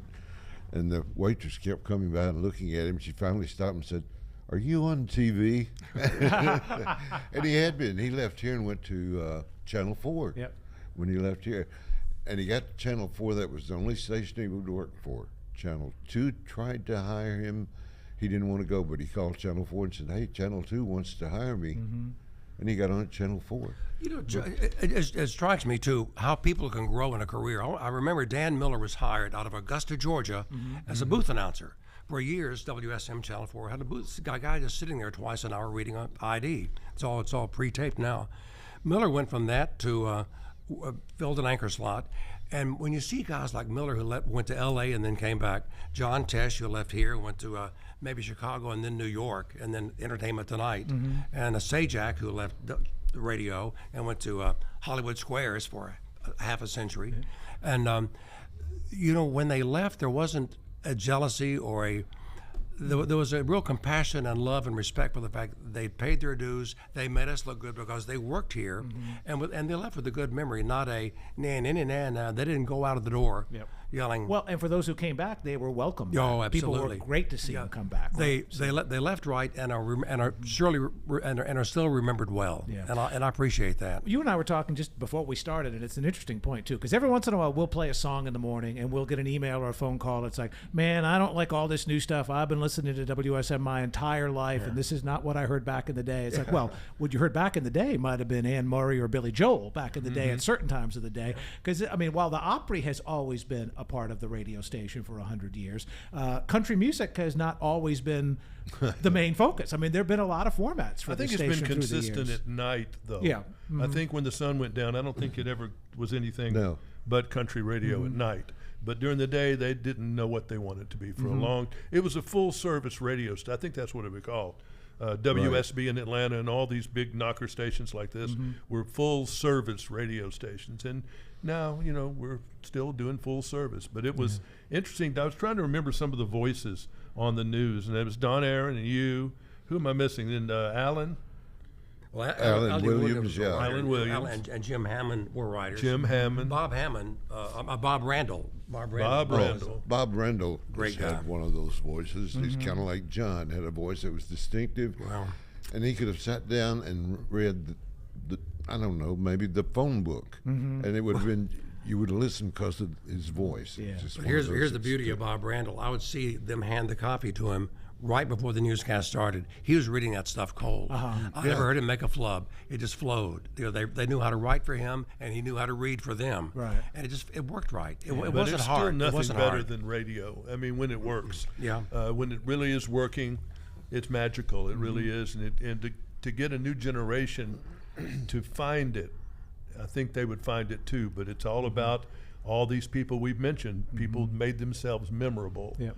And I know I certainly had memorable people, and there were certainly a lot of them. I was so lucky when I got here in 1980 that Marty Robbins was still alive, and Roy Acuff and Minnie Pearl and Grant Turner and Grandpa, and I was so lucky to have been here on the tail end of that generation. But when I went to work, we had WSM AM, FM, and TV all in the same building, and all in the same really within 100 yards of each other. And Lynn Hensel and those people like that, and names I saw on the wall that were big deals. But it was just cool. It was I was really thrilled to come here in 1980, and me too. And so many memories. And what's forgotten sometimes now, because we've got apps and we've got streaming and we've got online, but the reach of that station, especially in the overnight hours, 38 states, parts of Canada. The world could hear us at that point. And Charlie Douglas, I hope I got his name right, Mr. Yeah. He won the Blue. He was the all-night guy at some station in Texas, right? WBAP or New Orleans, wherever he was, and came here. We just had so many great voices over time, doing things here. And it's just, the Opry is just an unimaginable force in the world. I was in Birmingham the other day listening to it at the Royal Albert Hall. Oh, from London, yeah. And that started trying to think about that for a second. I'm listening to WSM from the Royal Albert Hall, through Nashville, through God knows where else. And it's just, it's wild. And to listen to you guys when I'm not around here on an app is just cool. Yeah. It's just one really of the things I cool. really appreciate about how the company from National Life to now Ryman Hospitality listens to the listeners. They would call in. They feel the relationship. They know they can be heard. And how many, whether it's Walmart or whether it's Macy's or Dillard's, when you walk in those stores what you're going to get and where to go to get it. And I think people, even with a cluttered, somewhat convoluted format at times with all the talk shows we used to have, they came there knowing what they wanted, and they knew they were going to get it. From a great newsroom to the entertainment of the Waking Crew. Teddy Bard always had great guests at 1 on that show. It was country at night. It just felt right. It was a relationship that isn't, I don't know if it could be born again by any other station, but the relationship was built and the listeners respected it. And if we made a change, the listeners kind of went along with it. And I appreciate that about the listener relationship and all this. Yeah. Well, the people here were friends. Yeah, yeah. We knew other people's wives' names. We knew their kids, and there was just a family relationship. I went to work for Clear Channel for a while, and there were 7 stations there, I think. And the people there, it was like a factory. They did their shifts. They came in. They left. They didn't know the other people. They didn't know John Young. They didn't know Jimmy Carter. And it was just not, it's not like it was. I've never been at a place through the years that has longevity like this station has. And I don't mean the station's 100 years. I mean the people who've worked here. I mean, decades. I mean, Bill Cody is 31 years. Eddie Stubbs was over 27. I was here on his first, I guess, time. Yeah. And I remember Keith Bilbrey was 35. Yeah. Right? I mean, there are very few places where you guys know better than I do, but 2, 3, 4 years at a job, and you're either out the door or you're moving on your own. But my day on WSM that I'll never forget in my life was with Bill. Was 9/11. Of course, yeah. And we were on the air from 7, whenever it was 55, until 1 o'clock that afternoon or so, and that was just the most unreal radio at an until weird time in America. And so many people say they listened that day because you didn't know what was going to be next, and we really didn't know what was going to be next. And it was a real important day of WSM service to the listeners, because I don't think we ran a commercial all day. Well, and maybe with the listeners, and I'm not trying to pat ourselves on the back, but I think we have the right talent. We make it look easy. I got there. I got up at 5 in the morning. I was there by 6. I was on the air at 6. I left around 6 p.m. that night. And you go through a day of making it look easy, and it feels effortless because it becomes kind of a routine and a habit. But listeners don't want to be caught up in the drama of someone that's exciting in a kind of a wet my pants mood because a crisis just happened. They want the calm in the storm. And no matter what was going on, WSM had the ability to bring it in the right tone, to not panic the audience, but inform the audience. And that was the role we were expected to play, and we just did our job. Yeah. All it was, we weren't trained, we just did what we're expected to do. Yeah, and that comes from years of trust going back and forth, right? I mean, they feel like they know who you are. Well, here's you one. Right? I never had, I know Irving liked me because he would speak some, but I never spoke. I never had anybody review an air check. Nobody ever took a tape of what. Did you ever have a show tape where they said, "Now here's what you could have done, you should have said," or the order of the stories or the length of the stories? We just did our job, and we're kind of left alone. It's kind of a bubble after a while if you're not careful. Well, in TV we got micromanaged. Yeah. They got a little more management on that because even bigger money was going on. But the WSM management, think about what they were doing when I got there. They were noodling up this idea called the Nashville Network. And I think they pulled the trigger on that way too soon, because that should still be here, and it would be doing well, I think. I never figured why they got rid of it. I didn't have a clue why it went away. Well, it was I kind of think I know, because I was doing promos for them for years. It's all based on home count, and TNN had grown itself into a good sized chunk of homes, and Bud. It was sold off to Westinghouse and became Spike TV, and now it's Paramount Network. And it's just it's the growth of cable, and the more these cable, they're looking at the value of where it is now and where's it going to be in 5 years, and if you got to buy or sell it, and there you go. But it was WSM through all this. Remember, we had the Park Studio. We're kind of in the Park Studio business again, but that was fun during those days when you were in the middle of the amusement park doing shows. And well, I'll bring you full circle. I moved to Nashville in December of 1990. My parents were the most excited people because they were huge country music fans just outside of Providence, Rhode Island, right? And they came to visit in the spring of 91, and I've got a photo of my mom and dad before the first time we ever went to the Opry outside Mr. Acuff's mailbox. And now Mr. Acuff's home is our studio. Don't you miss being in the fishbowl a little bit, though? The fishbowl in the hotel where people would come in there and look at you in the window. Well, now we see them doing their morning cardio, and a lot of squirrels. And you never knew what so. famous person might come by and stop for 2 seconds. No, that's and true. Look in the window. That's that was kind of cool. No, you're true. I don't know if this ever happened to any of you guys, but I'll never forget how many times I had people say, "Can you get me tickets to the Opry?" And no, the Opry was a separate corporation. We didn't talk to them, and they didn't really talk to us. We just carried the show. Yeah, we talk more now. That's a good thing. I started out working overnights with Chuck Morgan. Oh yeah, No, I forgot it. And Marty Robbins came. I sang Christmas carols with Marty Robbins. Oh gosh, in whatever year it was. And you got a tape of that somewhere, buddy? No. Oh, wouldn't that'd be worth a fortune right now, wouldn't it? Yeah. Oh God. Steve Warner, the three guys. I'm getting older, so my memory's not as good as it was. But just people stopped by and sit around and be interviewed. Yeah. Marty would back his truck up. Marty Robbins would back his truck up in the parking lot, and he had the loud mufflers. You know, he was. Is this a Nob Hill? Yeah. Okay. On Nob Hill when he first got out there. He'd back his truck up and make the windows shake. Oh, wow. Chuck would say, well, Marty's here tonight.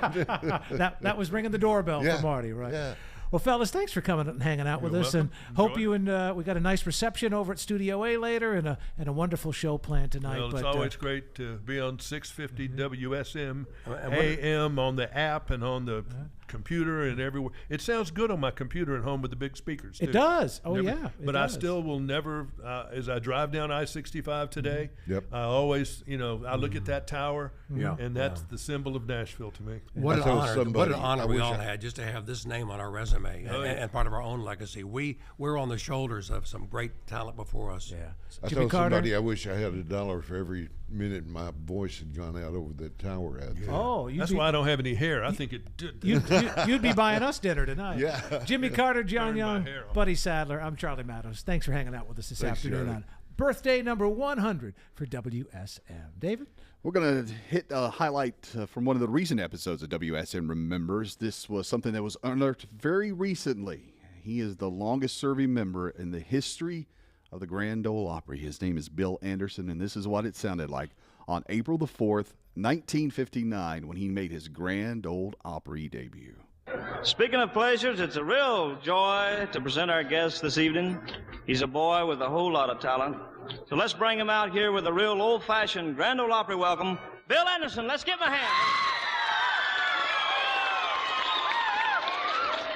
Welcome, Bill, to the Grand Ole Opry. Neighbors, like Grant said earlier, Bill hails from over Georgia way, and is a songwriter who just won't quit. You know, he wrote that big one that Ray Price does called City Lights, and a whole lot more that are just as good. Well, thank you, Don, and let's just hope they're as good. Well, Bill, there's one thing I know, just to prove I know what I'm talking about. How about singing it for the folks tonight? Here he is, neighbors, Bill Anderson, with another of his fine tunes, one he recorded himself on the Decca label. That's what it's like to be lonesome. Bill!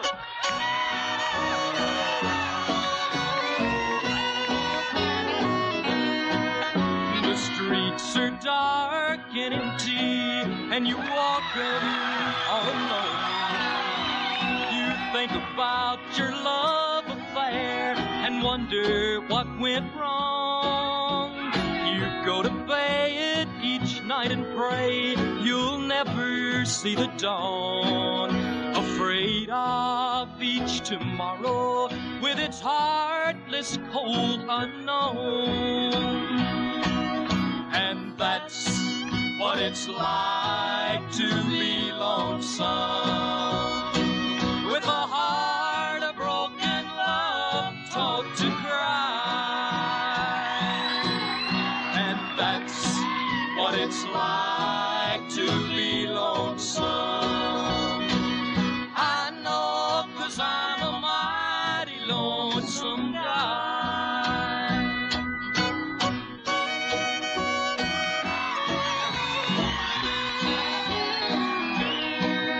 Search to find a tavern where the music's playing loud. You try to lose your heartache in the laughter of the crowd, but the happy cup troubles make you think of things that might have been, and you have to fight the teardrops till you're by yourself again. And that's what it's like to be lonesome, with a heart of broken love taught to cry. And that's what it's like to be lonesome. I know, 'cause I'm a mighty lonesome guy.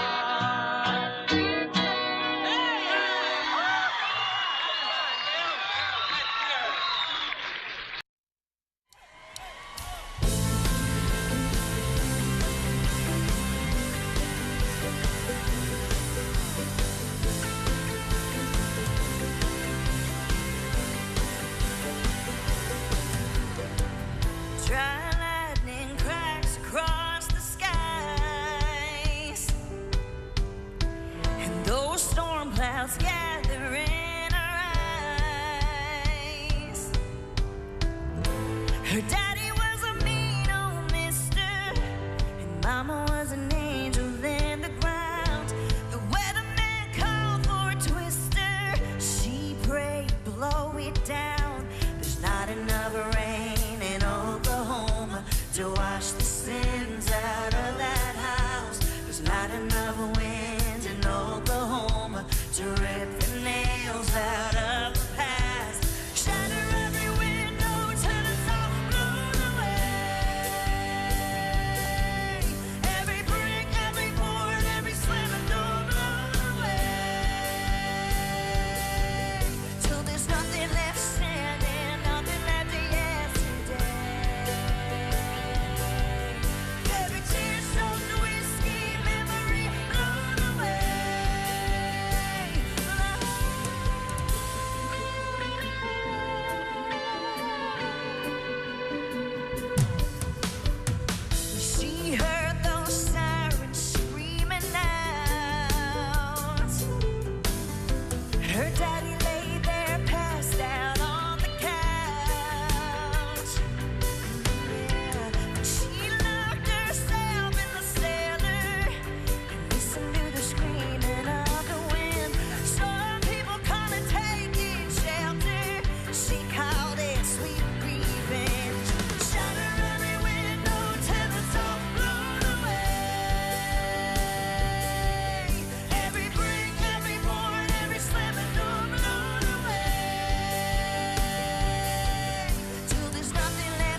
Celebrating 100 years of WSM Radio all day long. Live from the Simply Superior Studio inside the Springer Mountain Farms Acuff House on WSM, Nashville, Tennessee.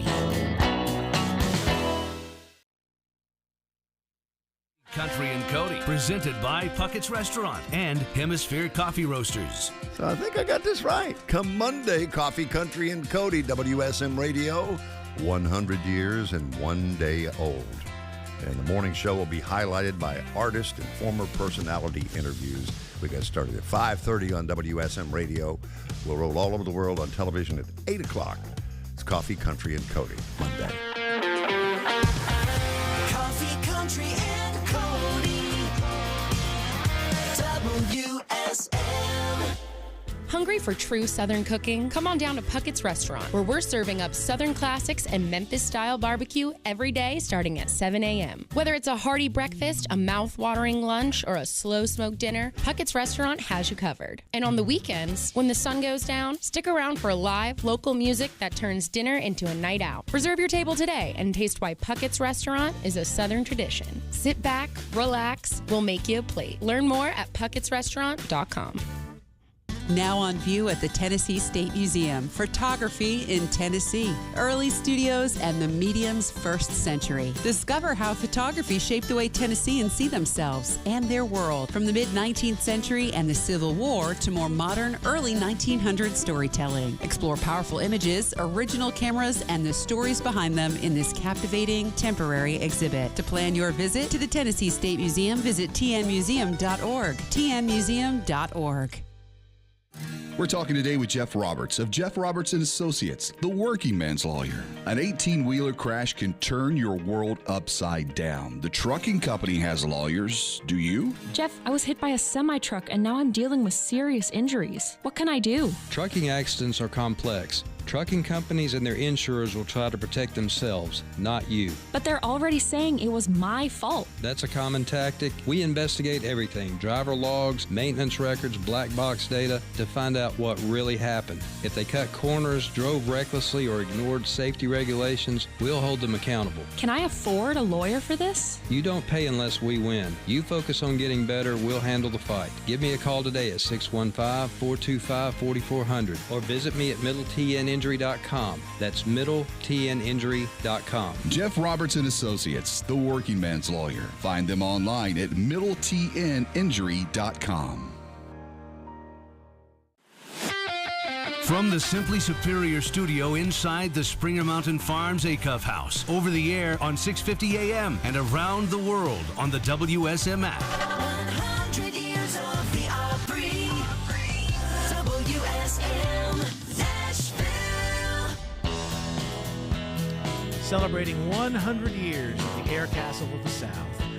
October 5, 1925 to October 5, 2025.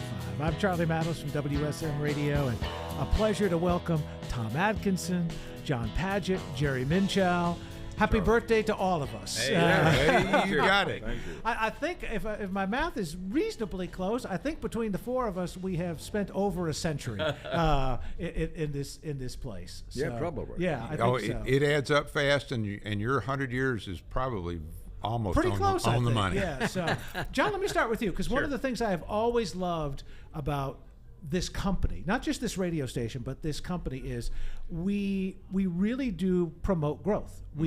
I've seen so many people, grow in this company from one role to another, to another, to another, and you're maybe the best example of that. Thank you so much. Hey, I started here in 1983 as the newest sales guy on the team. Mm-hmm. Elevated up to national sales manager, and then general sales manager, and eventually into the vice president general manager job. And you're exactly right. And I think the reason for that is that Gaylord understood how to treat his people. Mm-hmm. And that's how you keep people, is when you treat them right. And, you hold them accountable, but everybody has a job to do, and we all knew it. But it was such a pleasure working for such an iconic radio station like this. Mm-hmm. It made it easy to stay. Yeah. And, we were talking, Jimmy Carter was in our previous segment, and he and I were just talking about there aren't many places where you see people stay for so long. I mean, the average job in this business is 2 to 3, 4 years. And then, I know people that have worked at 25 stations in their career. I've worked at 3 in 40 plus years. And that, that doesn't happen Very that unusual. often. And this is one of those places where people tend to stay a long time. And I'm going to supplement what John said. It wasn't only Mr. Gaylord. It went all the way back to National Life and Accident Insurance Company. Because when I came, we were still part of National Life. And specifically with our company president and ultimately the CEO, Bud Wendell, he knew how to work with people and get the best out of them. He's just an absolute gem of a person. And you wanted to work hard and do well for many reasons, but one of which was because Mr. Wendell was there. Yeah. Jerry Minchell, you filled a lot of roles at this place over the years, but when I told Buddy Sadler you were coming, he said, "Still my favorite news voice I've ever heard." Well, voice of Jerry Minchell. He's kind. Yeah. He's kind. No, when I came, Kyle Cantrell was involved in the, I guess program director, or I think an even higher title than that. And he was the type that liked broadcasters. And so when I came, if they needed me to DJ, I DJ'd. If they needed me to do news, I did news. I remember, I don't even know his name now, but years ago I heard an old, I say old, he was younger than I am now, but say about radio, he said, when I got into radio, you didn't need to know a lot about anything, but you needed to know a little about everything. Right. Yeah. And that was just kind of the way the business was in those days. Yeah. Now we cheat because we've got Google and Wikipedia. Oh, yeah, we all all of sound that. smart now, but back then you did really have to know a little bit about something. Yeah. And you got to stand behind that famous podium on the Grand Ole Opry stage I a few did times a as couple well. of 3 times. I did, and that was just a real kick for me. I always enjoyed that. It would happen that someone would be on vacation or got sick.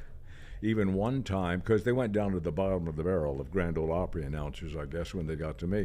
But I remember one time I got a call, Mike Terry, who is still there, I got a call from him, and he had worked I don't know how many nights because of vacations and all of that. And he just called me up. He said, it was a Friday night. "Hey, Jerry, would you want to come do the Opry for me tomorrow night?" I said, "Sure." And it was just fun. I just so enjoyed it because I grew up listening to the Grand Ole Opry. Yeah. I think that's the other thing that I find such a common thread from people who have worked here through the years to this day is it's not just a job. It's a genre. It's a business that's been in your blood. I mean, I've known what I wanted to do since I was 5 years old. Yeah. John, you were a broadcast major at UT, right? That's correct. Yeah. That's right. I cut my teeth on actually 1,000 watt AM radio station here in Nashville, and then was kind of plucked away by WSM to come to work for them.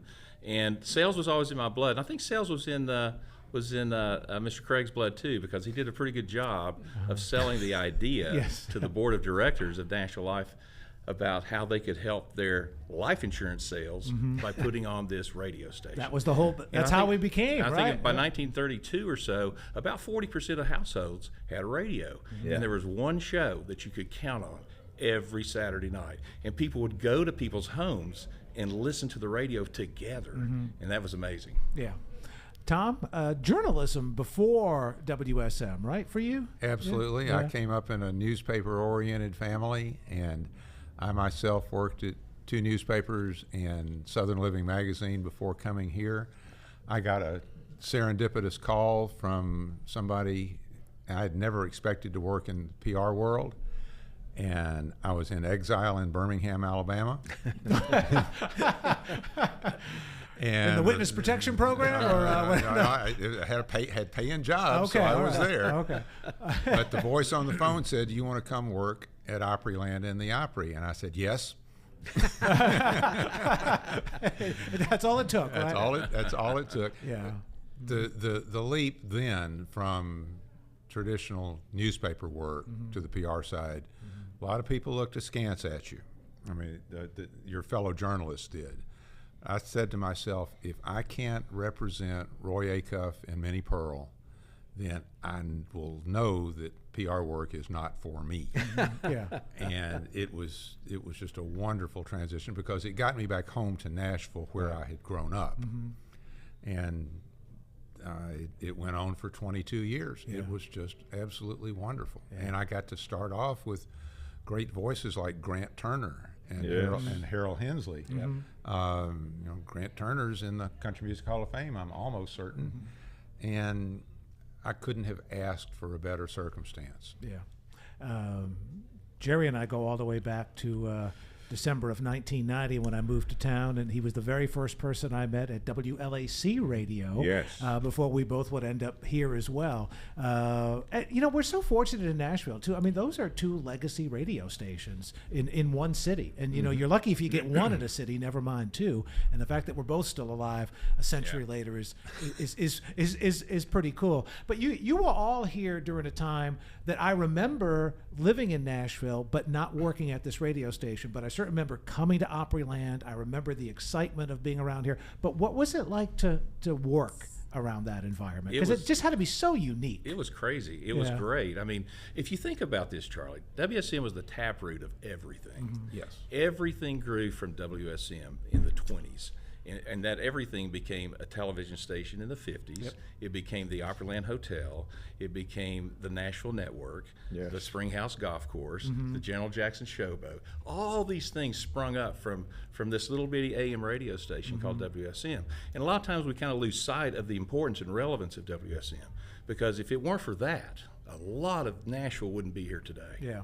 Sometimes in the day-to-day, because it's just, you're waking up and you're going to work, you sometimes lose the big picture until somebody points it out and it's like, oh yeah, this is a pretty cool place. Well, when you're driving to work every day and you drive by that 3,000 room hotel and that big theme park, it's like, wow, this is part of us. Yeah. Well, one of the things that continues to impress me, and I've been gone since 2002. But I'll meet an old friend, and that person will say, when you took my mother backstage at the Opry, that's right. That was the biggest thrill for her, and she remembered that forever. And I said, I said to myself, I barely remember you, and I don't remember your mother. Right. But the fact that it was so impressive to them, it continues to reinforce to me how significant the Opry is, and therefore how big WSM is. Your original question a minute ago was, what was it like? It was genuinely fun. It was just genuinely fun and exciting, and every once in a while scary, and every once in a while traumatic, but it was a blast. You didn't regret going to work. Yeah. Speaking of introducing people to people, I grew up just outside of Providence, and I moved to Nashville in December of '90. My parents were the biggest country music fans. They did not care for Miami, where I was living. They were so excited their son had moved to Nashville. So we went to the Grand Ole Opry for the very first time in the spring of '91. I have a photo of my parents outside the Acuff house at Mr. Acuff's mailbox, holding our Opry tickets in my mom's hand. The fact that this is our studio home is extra special. But a mutual friend of all of ours, Kathy Martindale, was kind enough to get us backstage passes to Nashville Now, and I got to introduce my parents to Ralph Emery. And if I had introduced them to the president, it would not have been as cool as introducing them to Ralph Emery. So again, that's one of those life-changing moments for someone that sometimes is a part of your everyday that you just take for granted, but it's such a huge thing for them. Right. Yeah. The connectivity that radio and the entertainment industry bring to life for the people who are kind of the worker bee part, not the celebrity part. Yeah, it's just wonderful. Jerry, before radio, though, there was a time that you were maybe hoping WSM would play your records. Yes. As opposed to you playing other people's records, right? I got into this business from the back door, as I say, because I actually got a music degree and then became a professional singer for a while. Never had any big hit, but I sang with several groups, Southern gospel, country, did syndicated television in the Midwest, and it was a lot of fun. But that led to me getting a job in radio. And it just really, I realized after several years What makes you happy? What do you really enjoy doing? Was walking into a radio station and sitting down on a microphone. Yeah. That's just home to me. Yeah. I loved it. Talking about the Opry members themselves, they're so kind, they're so genuine. So many times I've been backstage and seen so many acts of kindness. One specifically was when my wife and I were backstage, Pam, and Alan Jackson walked up, and there was a small child in a wheelchair behind the stanchions, and Pam said, "Hey, Alan, if you go say hello to that kid, it'd probably make his life." He not only went and said hello, he got down on his knee and talked to the kid for like 10 minutes. And I don't remember who the Opry announcer was, but it was, "And let's give a big Grand Ole Opry welcome to Mr. Alan Jackson." And he wasn't there. That's a great story. Oh, That's that is phenomenal. great. Tom, you said you brought a visual with you. Yeah. What do we got? I have a shirt, not from WSM, but from a station in Mobile. Okay. We did in 1991 a 10-city Opry tour. We carried 4 acts to 10 cities and did a half-hour segment from 6:30 to 7, and then the Opry went live. We were live on the radio leading up to that, and then with all 4 of those acts in that half hour, and then afterward, the Opry took over the broadcast, of course, and then we had a full show that night with those 4 acts. And I have been hanging on to a shirt from our show in Mobile. It was the True Value Hardware presents in person the Grand Ole Opry American Tour. And that night we had Garth Brooks, Riders in the Sky, Minnie Pearl, and Patty Loveless. Do me a favor, hold that up to that camera there. To so, this one here? Yeah, so Mr. Jeffrey up in Master Control can get a shot of that. That's a pretty fine lineup. It was. Now, in 1991, you didn't know that 2 of those, well, many you probably would have guessed would be in the Country Music Hall of Fame, but Garth and Patty are in there as well. Absolutely, and we did different lineups in each of those 10 cities. They were spread over, I recall, about 3 or 4 months. And I, as a PR person, it was just hog heaven. I saw Minnie's last show. We did a show at a theater in Joliet, Illinois.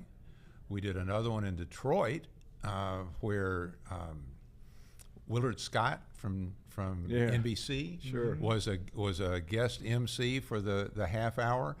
I had to charter him an airplane to get from Detroit back to New York for the Today Show the next morning. Oh, wow. It was, as a PR person, I did some really strange things. Yes. I stood next to Governor Clinton when we did the show in Little Rock. And I was standing there and I said, our half hour had started and everybody turned his back on him because he'd done his introduction. And he was just standing there just eating it up. And I said, "Do you know what's going on here?" And he said, "Not really." And so I explained the whole deal. And it was just a great conversation with a sitting governor who went on to be president.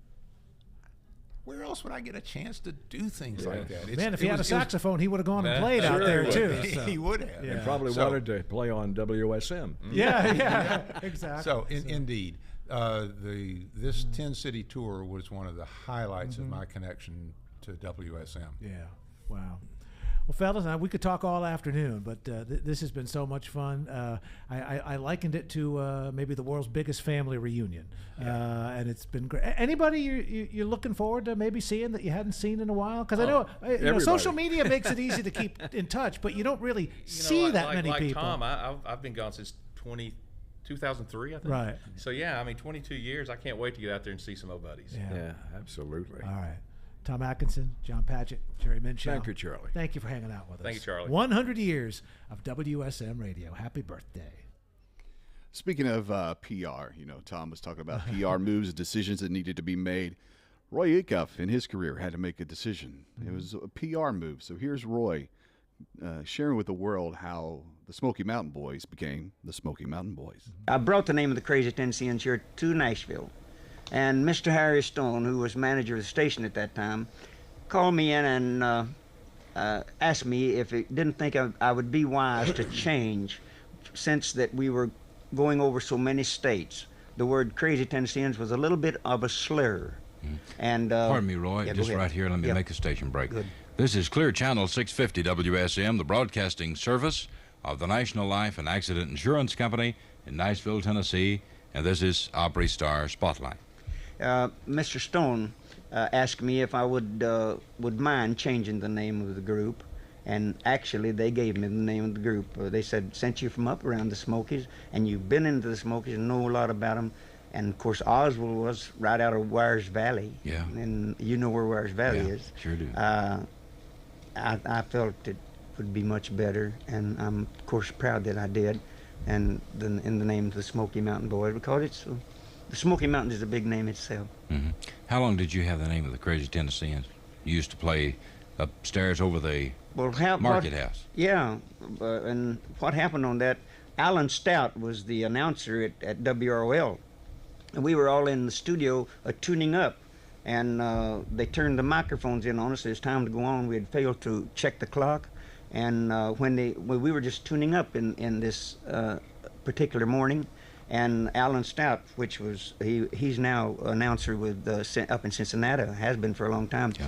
He just walked to the microphone and he says, "You are listening to a bunch of crazy Tennesseans," and that gave us the name of the Crazy Tennesseans. Today is WSM Radio's 100th anniversary.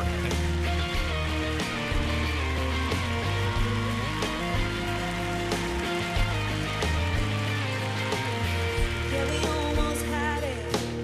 The kind of picture perfect you might find on a jewelry store scene. But we made it habit of breaking up, making up, waking up to the same old same.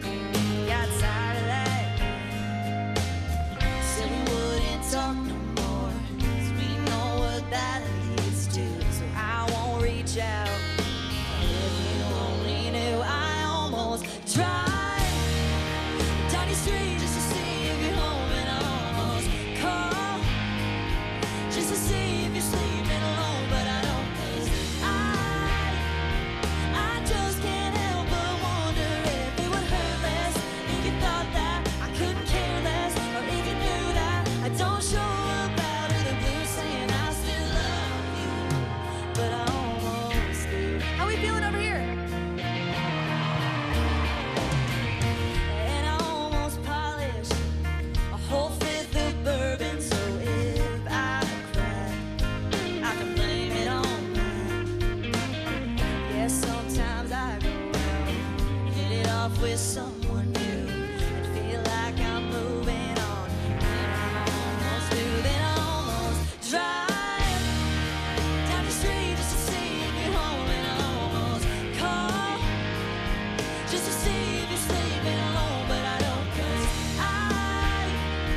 I just can't help but wonder if it would hurt less if you thought that I couldn't care less, or if you knew that I don't show up out of the blue saying I still love you, but I almost do. Hey. Yeah, I almost do. Yeah, I almost do something I'll regret. I can't believe I haven't yet. What if you're almost over it? So I don't, but I almost drive down your street just to see if you're home, and I almost call just to see if you're sleeping alone, but I don't, 'cause I just can't help but wonder if it would hurt less if you thought that I couldn't care less, or if you knew that I don't show up out of the blue saying I still love you. Don't know what I should do, but I almost do.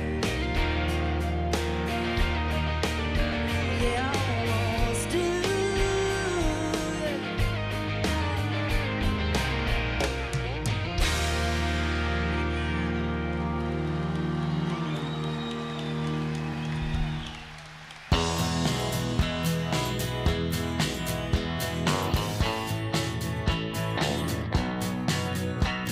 WSM Radio invites you to take a ride on Route 650. 24 hours a day, we're streaming the best of Americana music.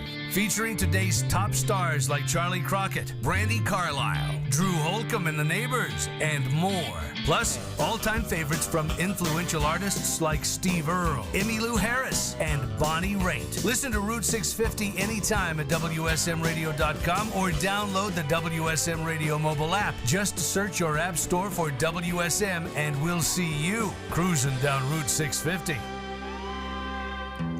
Hey y'all, my name's Riley Green. Country music is the sound of our nation, and there's one historic stage where every country music artist lives to perform. It's the place where stories are shared, crowds are moved, and legends are made. Since 1925, the Grand Ole Opry has been the cornerstone of country music in America. On behalf of all of us at Boot Barn and WSM Radio, congratulations to the Grand Ole Opry on a century of great music. Boot Barn, keep west. Hello, friends. Al Purnell here, the good sausage man. Here on the farm, we have lots of things to do and lots of good things to eat, like Purnell's Old Folks Country Sausage.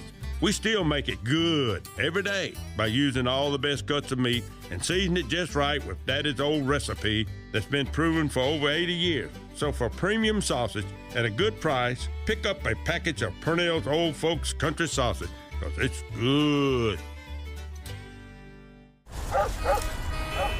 Do you hear that? Asthma triggers are everywhere, from dust mites, pet dander, and pollen, to smog and smoke. An asthma attack can strike anywhere, anytime. Be prepared with quick-acting Primatene Mist. Clinically proven to open airways quickly. It's the #1 FDA-approved asthma inhaler available over the counter. Primatene Mist. Breathe easy again. Use as directed. Dude, did you order the new iPhone 17 Pro? Got it from Verizon, the best 5G network in America. I've never looked so good. You look the same. But with this camera, everything looks better, especially me. You haven't changed your hair in 15 years.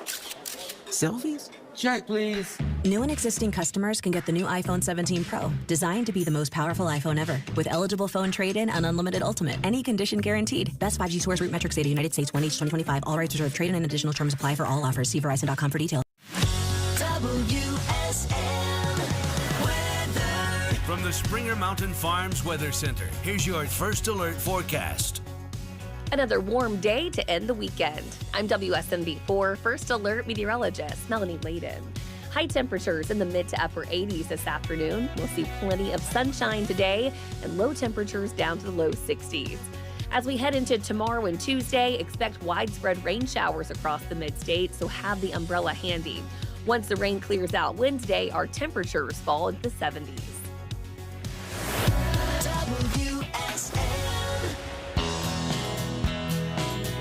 Welcome in as we celebrate 100 years of WSM Radio. Today's our birthday, y'all, and we are having quite the party. There's a plaza party happening outside. We've got live music. We have invited everybody that we know to come by, and it has been quite the turnout. And I am sitting across from 3 people who have history with this place that run deep. Lori Ann Crook, I'm so happy to see you. I haven't seen you in an age. You look beautiful as ever. Oh, thank you, my dear. Charlie Chase here. We'll get to you in a minute. I got more. Gary Beatty. Why was I sworn in before we started this? And Gary, it's so good to meet you and have you with us today. Great to meet you. Y'all, this is just a really special day. I mean, 100 years and we're celebrating it all together. We were talking about the history of this place. Each one of you has a history with it. Gary, I want to start with you because I think you may have been, did you come 1974 or 5? 76. 76. Yeah. So Charlie, you were here 74. 76, both the same year. All right. What was that like coming into WSM back in the 70s? I came to SM 95, not the AM station at first. Got it. And somewhere along, I remember what I want to remember, I think.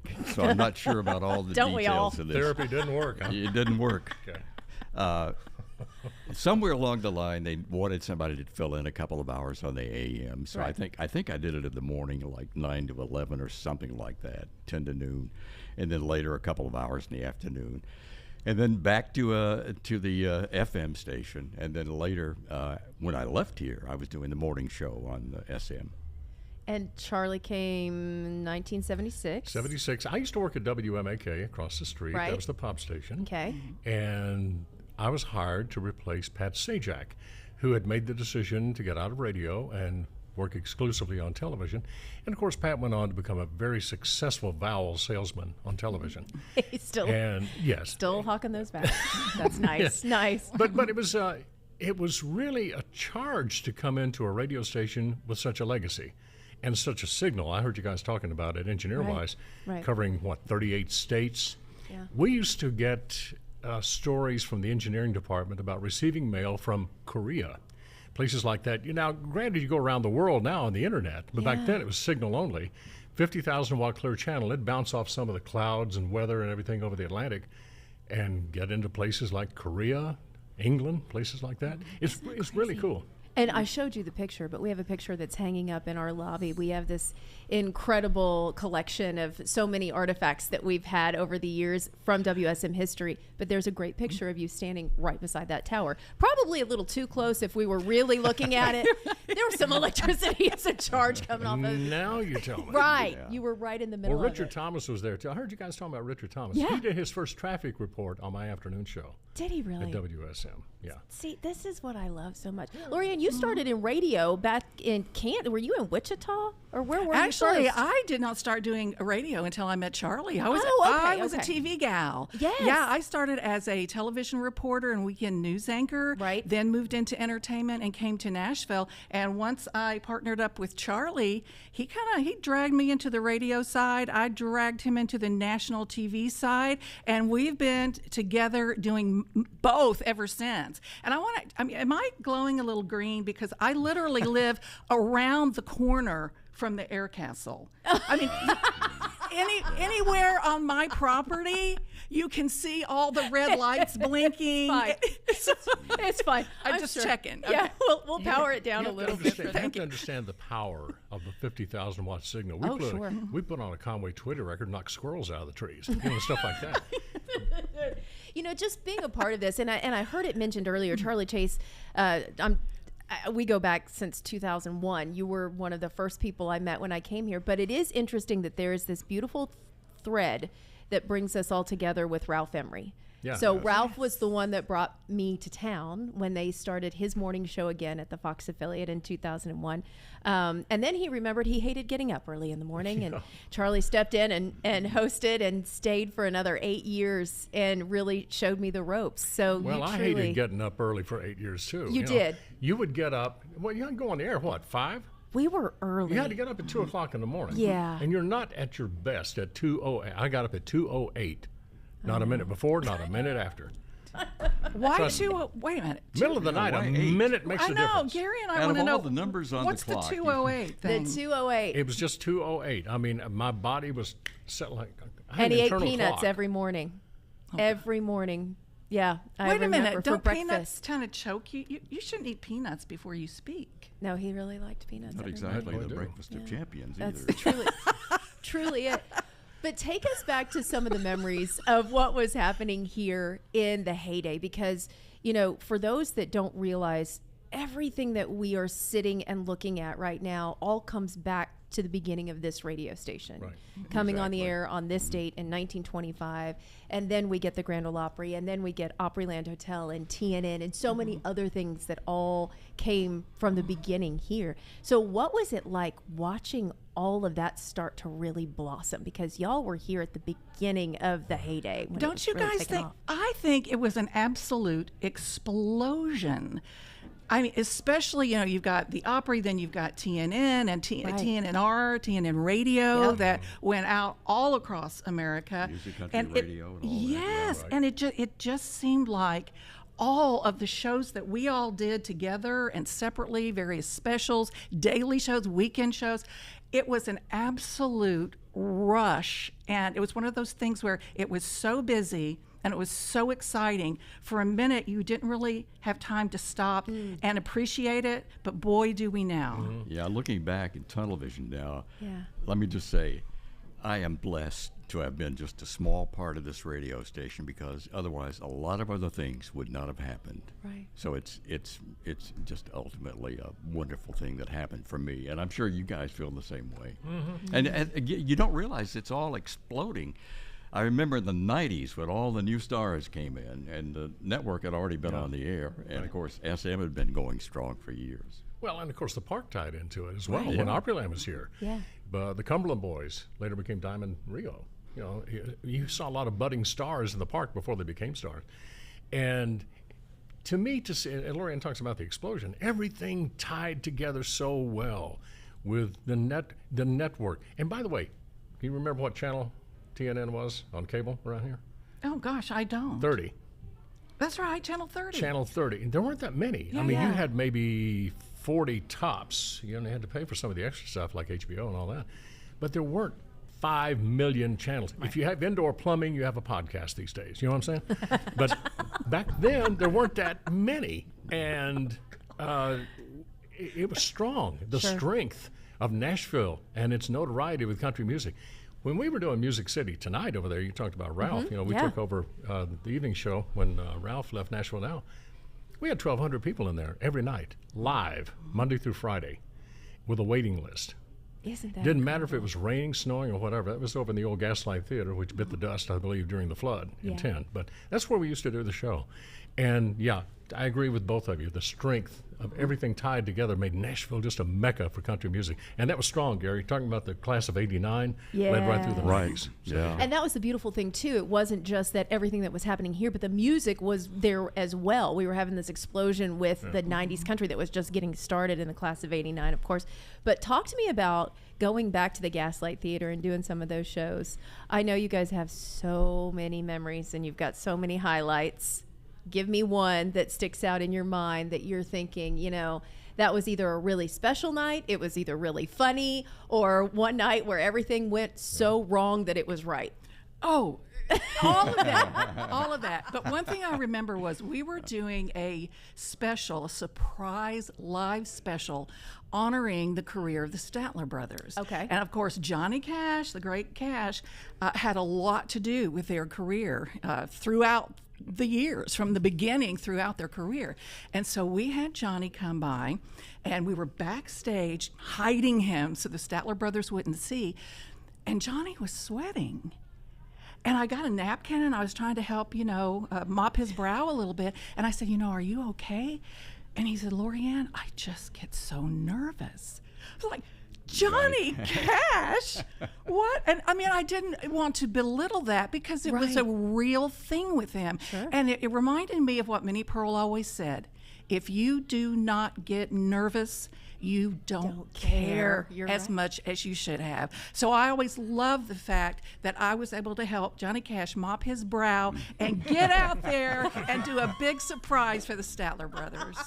I hope you kept that. I hope you kept that I napkin. didn't. Oh, I didn't. Can I tell you one on Harold Reed of the Statler brothers? Please. He was touring with Cash. You know, the Statlers were touring with Cash. Flowers on the Wall, big hit, and all that stuff. So Harold would never fly. So wherever the Statler brothers went, it was always on a bus. Oh. He would not fly at all. Okay. So they're in Louisiana, and they finished, and they had like 3 days off. Well, Harold's homesick, so he wants to go to Stanton, Virginia. Now, back then, the only way to get to Stanton was to go through up East Tennessee and on up into Virginia. Okay, I'm from Rogersville, Tennessee, small town in East Tennessee. Population is about 4,000 right now, something like that, right below Kingsport and above Knoxville. Harold gets stopped for speeding in my hometown at 2 a.m. because he was trying to get home to Stanton, Virginia as fast as he could and spend those 2 days off before joining the tour again. And he remembered that. He said, oh, yeah, they pulled me up. I said, where are you going, boy? He said, I'm going home. Well, I think they let him off with a warning. Okay. Because they found out who he was, and Flowers on the Wall was a big hit. Hey, you know, big star in Rogersville. Come on. Hey, go on. I thought he was going to call you and get him out of jail. No, that was where I really thought this was going. Yeah, but he found out I was from Rogersville, and that frosted him. He had to tell me that. I love it. And you used to do the festival. You would bring everybody back to Rogersville for years. Oh, yeah. We did that. And as a matter of fact, Lori and I would go up to Stanton, Virginia, too, and join the Statler brothers up there for their big festivals, too. So there's a big camaraderie in country music that we're all so proud of. You know, it truly is, and we say it a lot.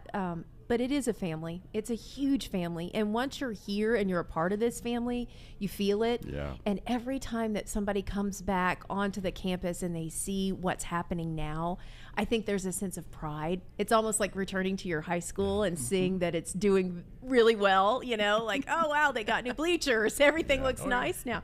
So talk to us a little bit about coming back and seeing what's happening surrounding the 100th. I mean, we just came back from London. We did our first international broadcast ever. Yeah, cool. It's growing by leaps and bounds. And, you know, the station, we just got this big, beautiful setup here with this great guitar-shaped desk, and we're in Mr. Acuff's old house. This is now the headquarters of WSM.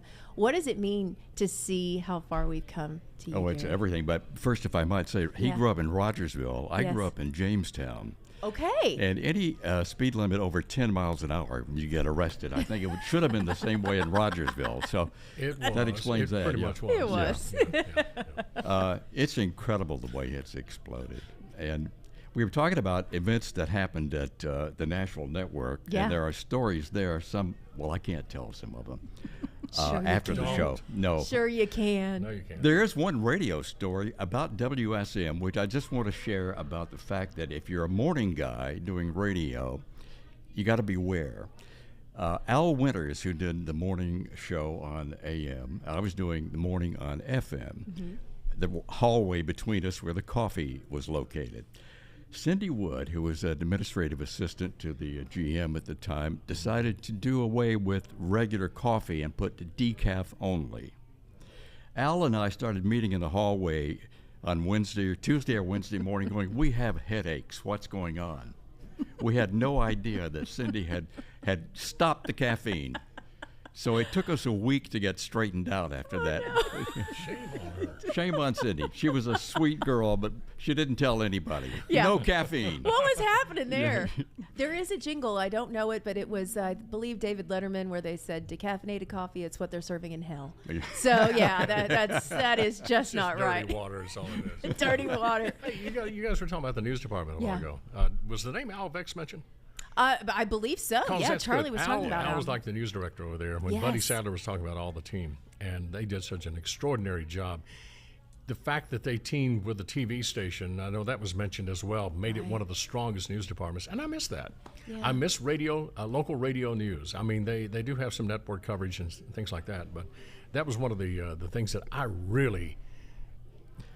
I was really proud of the fact that I worked at a radio station that cared enough to have a news department like that. Radio news back then was big, but now with the internet and everything else and phones and all this stuff, you know, it kind of becomes archaic to talk about in a news department, you know.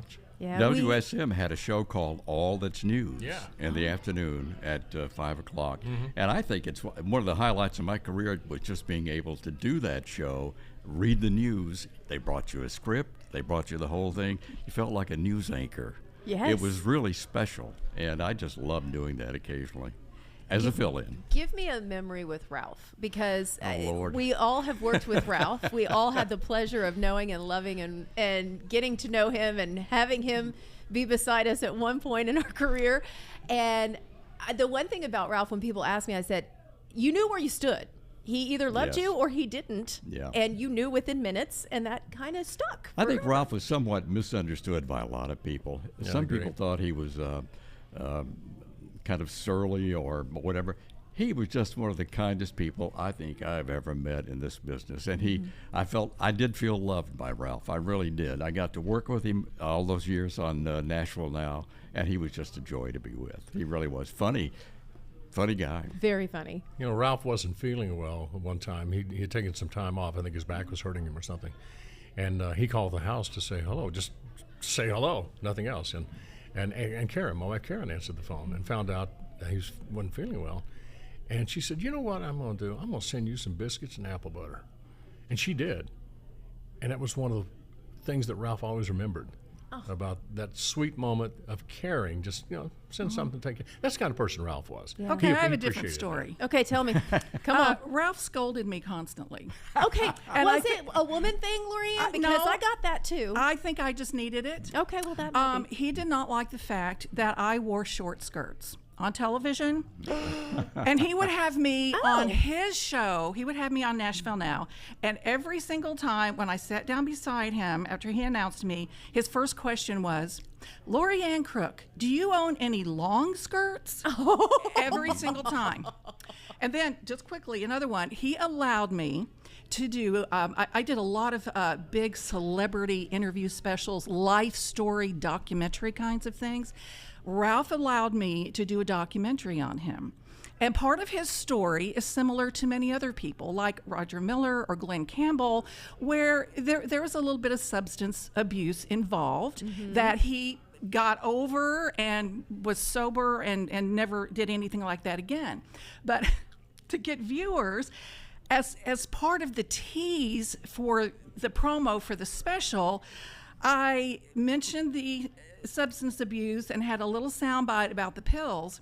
He called me at home and said, you have got to change that. He goes, you're making me sound like a junkie. He said, that was a small part of my life, and that's what you're promoting? He was right. Yeah. I changed it, and I never did that to anybody ever again. I get Hey, what was your answer about the short skirts? Yeah. These two, I'm telling you what. Well, I think I flipped him a bird. No. No.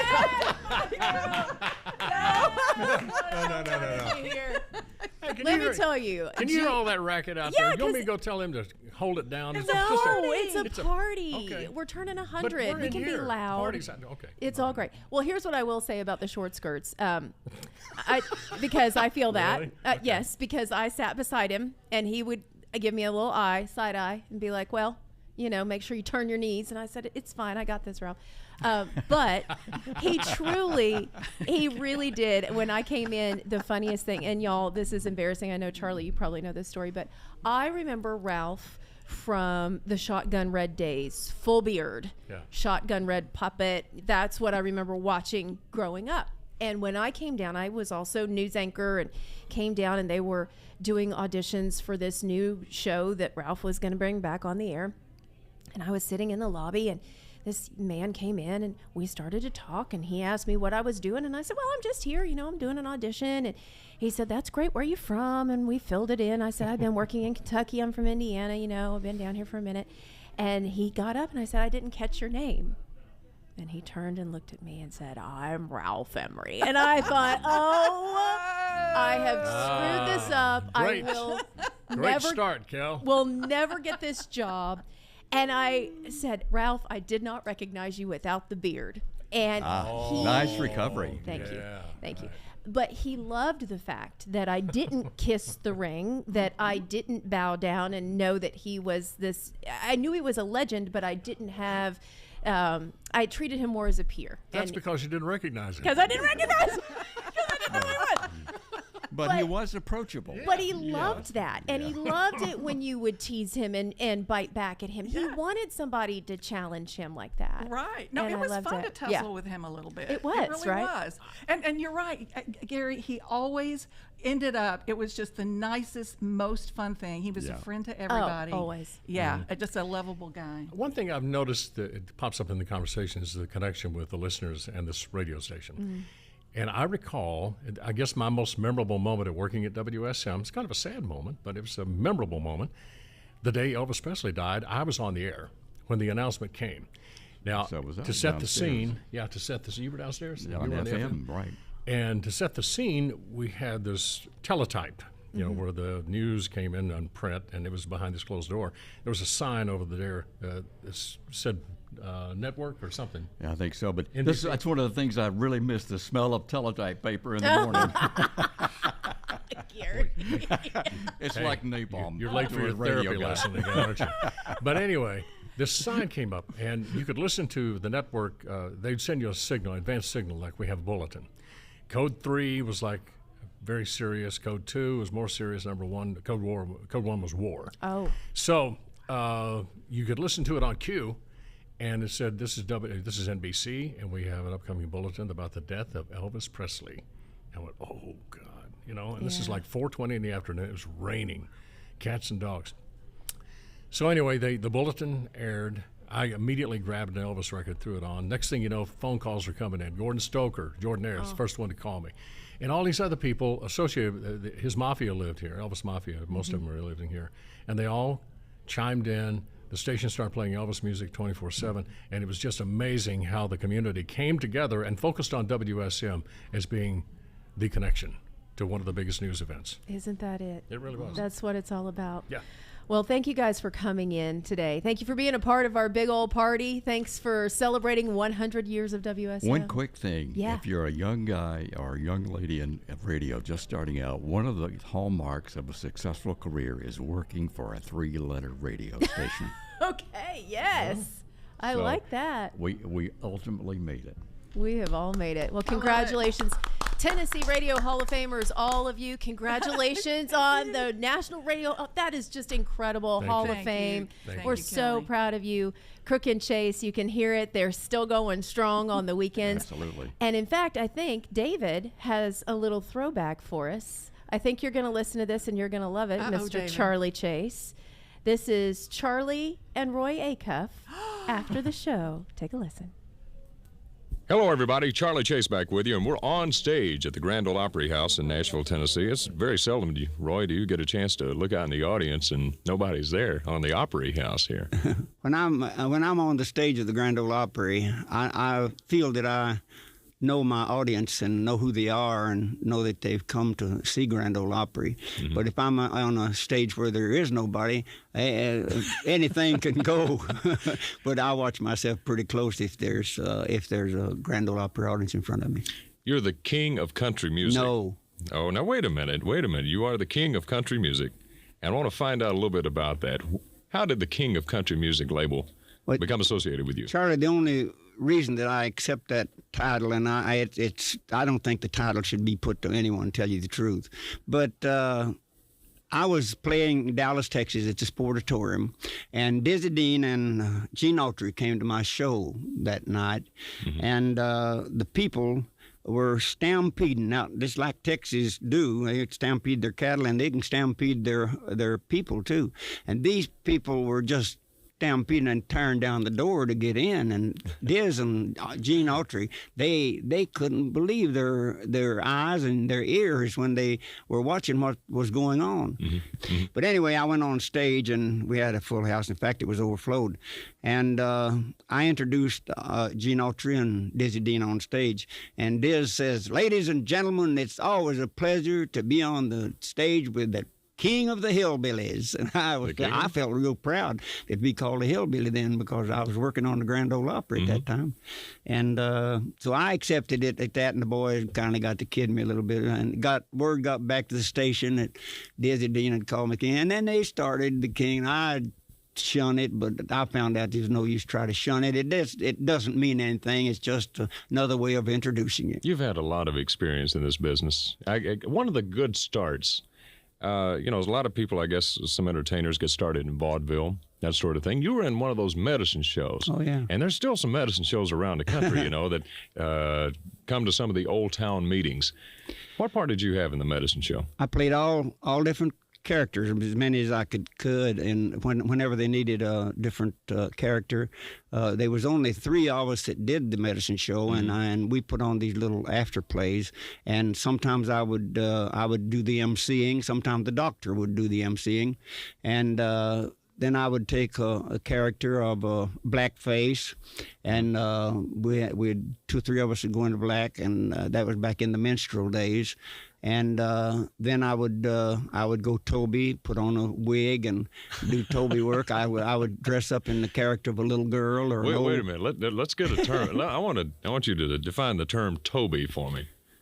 Well, you see the people that put on the little red wigs and put make their nose red and freckles on their face. Such improvising it went on back. Did you ever sell the tonic? Oh, yes. Yeah, and took it. What was in that tonic? Well, truthfully, the doctor would not let us see how he made it up. It was his secret recipe. But I presume that It was a good laxative, let's put it that way. Okay. And it was a good picker upper, and I imagine it had a little alcohol in it to pick you up and make you feel better, and make you sleep at night, maybe rest a little bit better. What was the name of it? Do you remember? Mokiton. Mokiton? MOC-OTON. Mokiton. I forgot. It's been so many years. Well, okay, let's go back to when you first started traveling on the road. Okay, you got on the road, and you were one of the first people in country music to have a girl in the show. Was that a problem? That was almost unheard of, I guess, back then. One girl traveling with the all-male band there. True enough. I went to Mr. David Stone, who was in charge of the artist service, and asked him if I couldn't bring a girl in to travel with me and to be on the show. And he said, if that's what you want, Roy, well, I think you should get him. So he asked me if I had anybody in mind. I said no. But I asked Sam McGee that night. Sam lived down in the country. I asked Sam if he knew of anyone, and he said, yeah, there's a little girl down in my part of the world that, and says, in fact, she's some distant kin of mine. Says she plays the banjo. Says she's not very good, Roy, but she's a real country girl. I said, well, that's what I want. He brought her in, and David and I listened to her up on the 5th floor of the National Life building. And when I heard her, David said to me, he said, Roy, you don't want that, do you? And I said, that is what I want. Right. Because she was real country and inexperienced. And she was, I could see the potentials of her talent. And I put her in the band, and I called her Rachel, Well, when I went on the air and started to talk about Rachel and me and the band and put her up for a number, I got to getting mail. The mail started coming in and said, Roy, please don't put a girl in your band, because you're starting out to be a good artist and you've got a good band. And said, I don't think most of the mail, they didn't go into all the detail, but in other words, they told me that they didn't feel that a girl could travel with me and my act and be respected as a lady. How'd you respond to that? Well, it hurt me. It hurt me and it hurt my wife. They didn't know, what they didn't know was that my wife was traveling with me. Right. And my wife was traveling with me to help Rachel to learn how to travel, to help her to order in restaurants, to help her show her how to get on elevators and get off. She never had ridden an elevator. She had never seen a Yale lock. She had never seen a shower. And my wife had to show her all these things and teach her how to do these things and to help her dress and get the proper type of dress to wear. So Oswald had been sitting in the back of the car, and we'd go through these little towns or through the rural countrysides, and he'd see something that was kind of amusing to him, and he'd do that horse laugh, and he'd do that, yeah, and I'd get tickled at him laughing. So I told Oswald, I said, Oswald, I've got a character for you. His name was, it wasn't Oswald then, it was Pete Kirby. And I said, I'm going to give you the name of Oswald, and you're going to be Rachel's brother. And you're going to be her big, bashful brother, Oswald. And I said, I'm going to call it from now on, Rachel and her great, big, bashful brother, Oswald. And I started calling that on the air, and all the mail dropped off immediately. That is the bad mail. Right. And it all come in good. It was perfectly all right for her to travel with her brother, and everything worked out very good. Let's talk about your band members. Now, bashful brother Oswald's still with you. What about these guys? Are you a good boss? Obviously you are, because they've been with you a long time. Well, I've always felt, Charlie, that the boys are really the ones that made me. And I have that, I will always believe that if it hadn't been for the boys, I don't think I would have been where I am. And Oswald, although he didn't come here with me the first day, he came to me just a little while after I started, less than a year. And he has been with me 42 years. Jimmy Riddle has been with me 36 years. Howard Forster's been with me 26 or 27 years. Charlie Collins and Gene Martin and Oni Wheeler, they've been with me about 15 or 16 years, each of them. and I just wouldn't do nothing without him. I'm going to put you on the spot. You're the favorite of a lot of people. Give me a straight answer. Who is your favorite country music singer of all time? Well, now, you asking me something there that I'll have to maybe define it a little bit. All right. Not always is the man that has the best voice would be my very best choice of friendship. Mm-hmm. I have good friendship with all of them. I don't know of any of them that I don't dislike anyone. I love everybody. But to me, Red Foley had one of the best voices that I have ever heard in country music. Marty Robbins is one of my favorite people. He's one of my favorite with voices, too. And I enjoy listening to Marty sing. I enjoy watching him on stage because he's a nitwit out there on the stage. He doesn't know what he's doing. He don't care. I get a great lot of fun out of watching him. How about a tip? What's the secret to your success? There's no. Oh, there's got to be a secret. No, I don't know. Hard work. If there ever was anybody who worked hard in country music, it was Roy Acuff.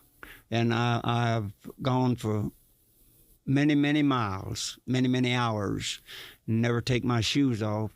Come in here on Saturday night, Mildred would bring my clothes down to me, and for a change of clothes, barber would come down to the Ryman Auditorium and cut my hair, and I'd head back for Asheville, North Carolina for a matinee on a Sunday, and I'd have to carry my clothes, and she'd just bring a suitcase and swap my clothes and bring them back home. You wouldn't trade it for anything, though, would you?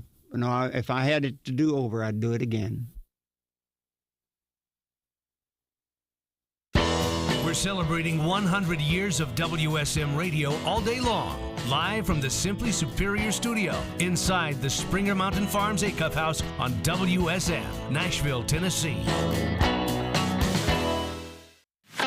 On the next Coffee, Country, and Cody, presented by Puckett's Restaurant and Hemisphere Coffee Roasters. So I think I got this right. Come Monday, Coffee, Country, and Cody, WSM Radio, 100 years and one day old. And the morning show will be highlighted by artist and former personality interviews. We got started at 5:30 on WSM Radio. We'll roll all over the world on television at 8 o'clock. It's Coffee, Country, and Cody, Monday.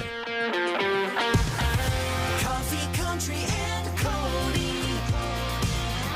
WSM. Is your business stuck in a marketing rut? Looking for a way to make a lasting impression on your customers and boost sales? Then head over to Southeast Impressions in Lebanon, Tennessee, your one-stop shop for all things promotional products. From branded pins and mugs to t-shirts and hats, Southeast Impressions has everything you need to get your brand noticed. Promotional products are a cost-effective way to keep your business top of mind with customers. And Southeast Impressions has a huge selection of products and fast turnaround times. Southeast Impressions, Lebanon, Tennessee. Online at southeastimpressions.com. Springer Mountain Farms is a brand people trust. They're American in every sense of the word and take great pride in producing simply superior Springer Mountain Farms chicken for you and your family. Hi, this is Bill Cody. At Springer Mountain Farms, the best flavor and quality are guaranteed. They have a long-standing commitment to using 100% U.S.-grown corn and soybeans to feed their chickens, and they raise their chickens responsibly on family farms in the hills of the Blue Ridge Mountains. All Springer Mountain Farms practices and procedures are American Humane certified. Springer Mountain Farms' Simply Superior Chicken is always all natural and never fed any animal byproducts, antibiotics, or hormones. At Springer Mountain Farms, they do it all to feed you, America, Simply Superior Springer Mountain Farms Chicken. Visit SpringerMTN.com to find Springer Mountain Farms Simply Superior Chicken at a store or restaurant near you. And experience the Springer Mountain Farms Simply Superior difference today. Since 1892, the Ryman Auditorium stage has seen it all. And as the most famous former home of the Grand Ole Opry, it holds stories like no other. Come downtown to take the Ryman Auditorium tour and explore a special exhibit celebrating the Opry's 100-year legacy. From Dolly Parton to Johnny Cash to Loretta Lynn, you'll see artifacts that bring country music's history to life. Self-guided, guided, and VIP tours are available throughout the week. Get your tickets at the box office or book your time now at Ryman.com. From the Simply Superior studio inside the Springer Mountain Farms Acuff House, over the air on 650 AM and around the world on the WSM app. 100 years of the Opry. WSM Nashville. Billy Boy Cody, 100 years of WSM Radio. And as I look at Keith Bilbrey, Chuck Morgan, and Kyle Cantrell include my 31 years, what's our cumulative total, guys? Have any idea what that would be? I was 34 and a half. Oh, are you talking about our actual ages? No, oh. No. How long you were here? It's centuries. You look good it's for centuries, 34. Bill. Well, it is so wonderful That to would sit be down. cool, though. Add it up. Mine about 10. 10. 21. 21. Yours? 34. 31. 31. I can't add that You fast. got it, Charlie? 96. 96. Oh. 96 years. Almost as old. The whiz kid over there. Oh, yeah. Charlie does math. It's a real highlight every morning on Coffee Country. Some people call it longevity. I call it survival. They made a movie about him. It was called Rain Man. I remember Keith was talking about program directors past. And one time you said, I've seen them come, I've seen them go, and held the door for a few. Yeah. And then one held the door for me. So Well, these guys here will remember an engineer we had working at the station one time called Dick Scheimer. Sure. And Dick used to say that to those of us who worked over there where Charlie works on that side of the controls, which was my first full-time job at WSM. And he said, you'll see all kinds of people come and go over here, but you'll still be over there. And I didn't know whether to be encouraged by that or well, as long as you can push a right button, I mean, take a whole lot of talent. Kyle, I want to start with you. If not for you, I wouldn't be here when you hired me and put me on the air April 25th, 1994. I was at KKYX in San Antonio. And I was so excited. I got a call from Nancy Stewart in marketing and promotions, you'll remember. And we had worked in radio in Lexington some years before. And she called me, as it turned out, December 16th, 93, on my birthday, and said, the job you always wanted has come available. Larry Black has resigned as of the end of the year. That's right. And so I pursued Kyle. She gave me his number. And then radio silence. Didn't hear a thing. Didn't realize he and Becky were having their first child, and I couldn't get a call back. Our first child was born on January 4th of '94, and so we were a little bit occupied through that through that stretch of time. But what the rest of the story you're not telling is that you'd been pursuing me before that. You made sure I knew who Bill Cody was. I mean, I practically had it embroidered on my undershirts. You know, I knew your name so well, and you were pretty high on my list of candidates when that job came open. And, you know, we did look at some other folks, but the trouble I had getting you hired was the general manager, Bob Meyer. That's right. Who kept saying, oh, I don't know. He's too expensive. He's too this. Do we really want to bring somebody here from Texas? You know, on and on and on. And I finally wore him down. And you know, about 3 to 6 months into my tenure, one day we were passing in the hallway, and he stopped and said, hey, I'll tell you something, which was totally, called him warm and fuzzy. Yeah. He said, I wasn't so sure about hiring you. I remember telling Kyle that, but I was wrong. And that just gave me such a sense of encouragement at that point in time, coming from Bob, who didn't pass around compliments like that easily. He held the compliments very close. But I will tell you, I never had a moment's doubt that you would be a great fit for WSM, and you have fulfilled every preconceived notion I ever had about how well you do here, and it does me a lot of good to hear you say you've been here now 31 years and you've made it this long, and you have been a great credit to this organization. So congratulations. Thank you, Kyle. Well, Hall of Famer Chuck Morgan is in the house. 47 years Texas Rangers? I've been with the Rangers for 43 years. 43. Yeah. Which is the second, did I say the longevity as far as a PA announcer? There's a guy in Philadelphia. The guy, Dan Baker in Philadelphia, has been with the Phillies for 50 years. And now he has that, but I have the most consecutive games. I've been with the Rangers that long, and I've never missed a game. So I'm at 3,406 consecutive games, and I'm the only one keeping count. So. And Charlie Mattos, being the baseball aficionado of Coffee Country and Cody that he is, Chuck, will appreciate the fact that you have something very special in Cooperstown. Yeah, when I worked my 3,000th game, it was 2020. And the great thing about that, it was really, actually the bad thing about that, there was nobody in the ballpark because that was during COVID. So we had an empty ballpark. I worked my 3,000th straight game. And about a few days after that, I get this call from Cooperstown, and they say, hey, we want your microphone that's used for the 3,000th game. I said, yeah, great. Well, the only problem with that, Bill, it was COVID. We had no fans coming in. We didn't have anybody pay to park or buy hot dogs or beer or anything. My wife, who is the senior VP of finance for the Rangers, I had to go to her and say, that's hey. how you got the job. That's right. That's exactly right. That's exactly right. It was an inside job. Exactly. But anyway, to buy anything, I said, we're going to have to get a new microphone. She said, oh, we're not buying any new microphones. No. We didn't make any money this year. Nobody, you know that. And I said, it's Cooperstown. Oh, no, we can't buy anything. I finally convinced her that we needed to let the microphone go to Cooperstown and get a new one.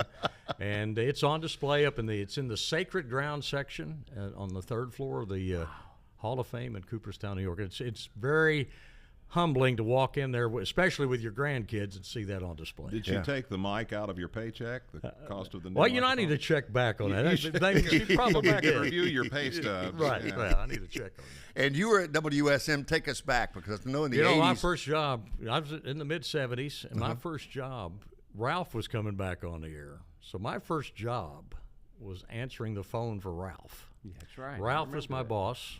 And then also, I would stay through the night, and then Grant Turner was getting ready to retire. So the plan was for me, and that's when I started. When Grant retired, I started doing early mornings for Grant, and still worked with Ralph at night. And then Ralph, and talk about being in the right place at the right time. First of all, you learn a lot from a guy like Ralph, and it was like going to school. But to watch him interview people and things, and because of Ralph, I became good friends with Marty Robbins. But working with Ralph, and then Ralph was hardly ever there. He had a lot of things going on, and then finally Ralph, about a year, and then I'm in there with him, is me, Harold Hensley, and that's how it got going. Well, there was a brief moment that Coyote McLeod. Yeah, did Coyote that McLeod. shift. Yeah, because they didn't think I was old enough. So Coyote McLeod, I'd worked with him. And then also, they also brought in, because we were doing the all-night trucking show, they brought in Dave Dudley. I got to work with Dave Dudley. How about that? Yeah, for about 9 months. And then Dave, he had a lot of, he was still touring at the time. And so he would leave on Thursdays and not come back sometimes till Tuesday. And then I would fill in for Dave. But that's how it got rolling. And what year did you win CMA Disc Jockey? 1982. And you came here from where? Was it Southern Illinois? Yeah, Southern Illinois, where Farron Young told me, Ralph had always told me, I'm going to introduce you to Farron Young. Now, he doesn't like everybody. And of course, Farron he says, I don't know if I like you, son. And he goes, where are you from? And I said, well, I'm from Southern Illinois. And then Farron says, by God, there's more hillbillies in Southern Illinois than there was in Nashville. He goes, I like you. That's the Farron we all knew. Yes, of course. Yeah. And Keith Bilbrey, you've made it from Cookeville, Tennessee to Nashville in your lifetime, brother. It was a long ride. No, I started radio when I was 16 at WHUB in Cookeville. And my dream was to come to Nashville and work the Grand Ole Opry and WSM. That's all I ever wanted to do. I was 12 years old first time I came to the Opry at the Ryman, and I remember that night like it was yesterday, and I can tell you exactly where I sat in the balcony. My folks had brought me down, and I'd listened to it all my life, and the curtain goes up, and there's Grant Turner introducing, and it's like, that's not Grant Turner. That doesn't look anything like I thought Grant Turner looked like. And I ran downstairs and stood literally at the side of the stage looking up at the podium and Grant Turner. I mean, he was supposed to be this tall guy with long hair. But I came back and told my dad that night, I said, Daddy, one of these days I'm going to stand at that podium and be an Opry announcer. Lo and behold, the dream came true. So who hired you? Dave Overton actually hired me for the FM station, and then I kind of worked. You know how you could swap in and out, right? Sure. And then Hal Durham hired me for the Opry as a fill-in announcer, and eventually I got to do it full time. But boy, what a thrill! For our 70th anniversary, Hal was one of my guests. We had Judd Collins on. Oh, wow. And Bradley, I remember, and PRD and Skip Woolwine, and just a great reunion. Oh, T. Tommy was there. Oh, I love T. Tommy. And I said to Hal, so what do you do in an air check session with Ralph Emery? And he says, it's usually pretty short, something like, Ralph, do you think it's possible you could make it to work on time? Yeah. Yeah. Well, that's true. Yeah. We can all testify. Oh, man. We had to fill in for Ralph on of course, I worked the morning TV show on Channel 4 with him. And I always had a tie and I always had a coat because sometimes, I was a booth announcer, basically, is what I did. And that's when I had live booth announcers. But I always had a coat and tie because Ralph might make it and he might not. Then I was doing the weather, so I got to do the weather and host the show. That was a handful. But it was a great opportunity for me. My first day on the air, Richard Thomas, 40-plus years doing traffic, legend that he is in Nashville.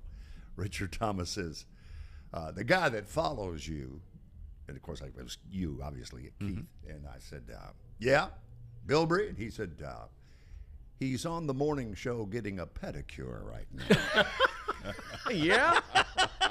And then you came to the studio a little bit later. Yeah. But it was all part of the show. So who brought you in, Chuck? Actually, nobody. I had found out through the grapevine. I started out in Marion, Illinois, similar to Keith, at 16 years old. Started doing PA when I was 14. But he worked on the radio in Marion, Illinois, in W3D, and had heard about a job at WSM, and it turned out to be that job working with Ralph, and that's how I got here. Wow! And then you and Larry Schmittou worked together, famously. Yeah, Larry. I had known Larry before he brought the sounds, since he was the Vanderbilt baseball coach, and I was a baseball fan. I'd go watch Vanderbilt play, and the first day he was hiring a PA guy, I said, I'm going to be the PA guy. So I went over, and it was a snowy day in Nashville, and I walked in, I said, Larry, I want to be your PA guy. And he goes, you're hired. And it was $10 a game, which is pretty close to what I get now. But no, and then I had to, when Ralph went away to do his other thing with you guys, I had to be on the air at 9. So I would do enough innings at the ball game to where I'd get back to WSM by about 9:15, so I could do the radio show. So Larry kept me. He was fine with that. So and then once I got a chance to do the Opry, then I couldn't do the sounds anymore. I couldn't remember the timeline when you and I reunited out in the hallway a little bit earlier, but I said that now President Bush, did George W. Bush hire you? And you said no, but he came right after. I came with Larry. Larry actually hired me, and the guy that owned the club at the time was a guy named Eddie Childs, and Eddie sold the club in 1989 to a group headed up by George W. Bush. And as you heard, the first couple of weeks, our offices weren't very small. I mean, back in those days, we had about 37 employees. Today, we've got 300. But I shared an office with George W. for about 2 weeks, and that's when he calls me Chuckles, and to this day still calls me Chuckles. And it was always great when he was the president. You get a phone call and you answer the phone and say, now this is the White House calling for Chuck Morgan. Could you please hold for the president? And I go, okay. And then I'd hear, Chuckles, Laura and I are coming to the ball game tonight. We're coming to the ball game tonight. Don't introduce me because I don't want to get booed. No problem. So. That's what Larry Gatlin calls Charlie. Chuckles. Indeed, I smiled at that. Yeah, absolutely. And Hal Durham called me Chucky, so whatever, I'll answer anything. And Kyle, you came from, well, you grew up in Joelton, but was it from Murfreesboro and MTSU that you made your way there? Yeah, well, my first radio job was at WMTS in Murfreesboro, which had nothing to do with MTSU. People think it did, but it was a daytime AM radio station, and I think the MTS stood for something like Motlow, Trim, and Smith, you know. And as a matter of fact, the guy I ultimately worked for, when he retired, he donated those call letters to MTSU. So there's now a student-run station with those call letters, but it used to just be an independent commercial radio station playing country music. It had once been owned by Mary Reeves, as a matter of fact, and had a good history in country music. They'd gotten Billboard's Country Radio Station of the Year one year and all that kind of stuff under Mary's ownership, but then she was gone by the time I got there. But it was still a good station, and I was 18 when I started working there. So were you immersed in WSM's history at that point? Yeah, listening to Keith talk here, and every time I've heard him tell his story, it's amazing to me how similar our stories are. Yeah, they really are. Except I didn't go to the Ryman when the Opry was still there in its first iteration. I went to the Ryman later, obviously, but I remember going to see the Grand Ole Opry when I was 15, and I can point out the spot I was sitting over here in what we call the new Opry House, and it's 50 years old, but it's still the new Opry House. And I remember saying to myself, if not someone else, that night, I will work there one day. I will do what that guy down there is doing. And, you know, it's kind of, looking back on it, it's kind of foolish for me to say that, because I learned later there were a lot of people who would have liked to have worked at the Grand Ole Opry. You know that too, Keith, but you couldn't have talked me out of that idea. And it happened. You know, I was working at WMTS, and somebody told me that they were looking for part-time announcers at WSM. And I thought, well, you know, I don't have anything to lose. So I sent a tape and a resume, and about a week or two later, I came in from school one day. I was going to MTSU, and I came in to do my air shift. And when I walked in the door, the secretary handed me a note saying, "Call Charlie." Well, I had no idea who's Charlie. You know, I'd forgotten about the WSM thing. And when I dialed the number and found out it was Charlie Chase calling me, I almost fell out of my chair. And tell them what Charlie asked you in your interview. Well, Charlie was the assistant program director. Harold Hensley, as you will well remember, was program director, but apparently he had delegated the responsibility for the part-time guys to Charlie. So Charlie brings me in for an interview, and this was up on Knob Road where the television station is. And I went into the office there. Of course, you know, I'm very, very nervous. And when I got in to do the interview, the first thing he said to me was, "Have you ever been arrested?" Which was not what I was expecting. And I thought, what was the answer? I said, no, sir, I've never been arrested. And he said, he just kind of deadpan looked right at me, and he said, "Why not?" Yeah, you're in radio. Why haven't you been arrested? At least a parking ticket or something. Yeah, something, yeah. And, you know, I learned later they would ask that question because National Life owned the station, and they were very concerned with their reputation, and they were very careful about who they hired. And fortunately, I got the job. He took me on kind of the cook's tour of the whole building up there and showed me everything. And we were walking out the door, and I said, "Well, I hope I get to work here." And he said, "You're going to get to work here." He said, "But it's not going to be here." And I said, "Really?" He said, "Yeah, we're moving." And sure enough, within a week or so of my being hired, maybe a little longer, you guys moved out to that place out on McGavock Pike, which is where I worked for the rest of the time I was at the station. Little House on the Prairie. They call it the Little House on the Prairie. Yeah. That's right, which was way too small for the number of people they were trying to put in there. And there are a lot of stories related to that. But so the Music Country Radio Network, Chuck, you were first up when the network. I was the first up, and that was Bud Wendell bringing Charlie Douglas in to start what we know as the Music Country Radio Network, right? No, Charlie came after I left. Chuck was I was the original guy. But you were the startup. But it was Bud's idea. It was Bud and Tom Griscom at the time, I had gone out at that point in time. I was really worried that we were going to lose our clear channel status. Yeah. And Tom Griscom told me, "Don't worry about it. We got an idea." And then they had the Music Country Network idea, and they asked me how I felt about it. I said, "That'd be great." And that was probably the most nervous I've ever been in my life, because in front of the little house on the prairie, they'd put up big tents, and they had a big party on the kickoff. And I can remember sitting there thinking, man, I better not mess this up in any way. This is a big deal. And you're seeing all kinds of big wigs there, and you're thinking, and then you're seeing some political people. And you're thinking, oh, man, I got to be good here. And I was really scared to death, but it worked out fine.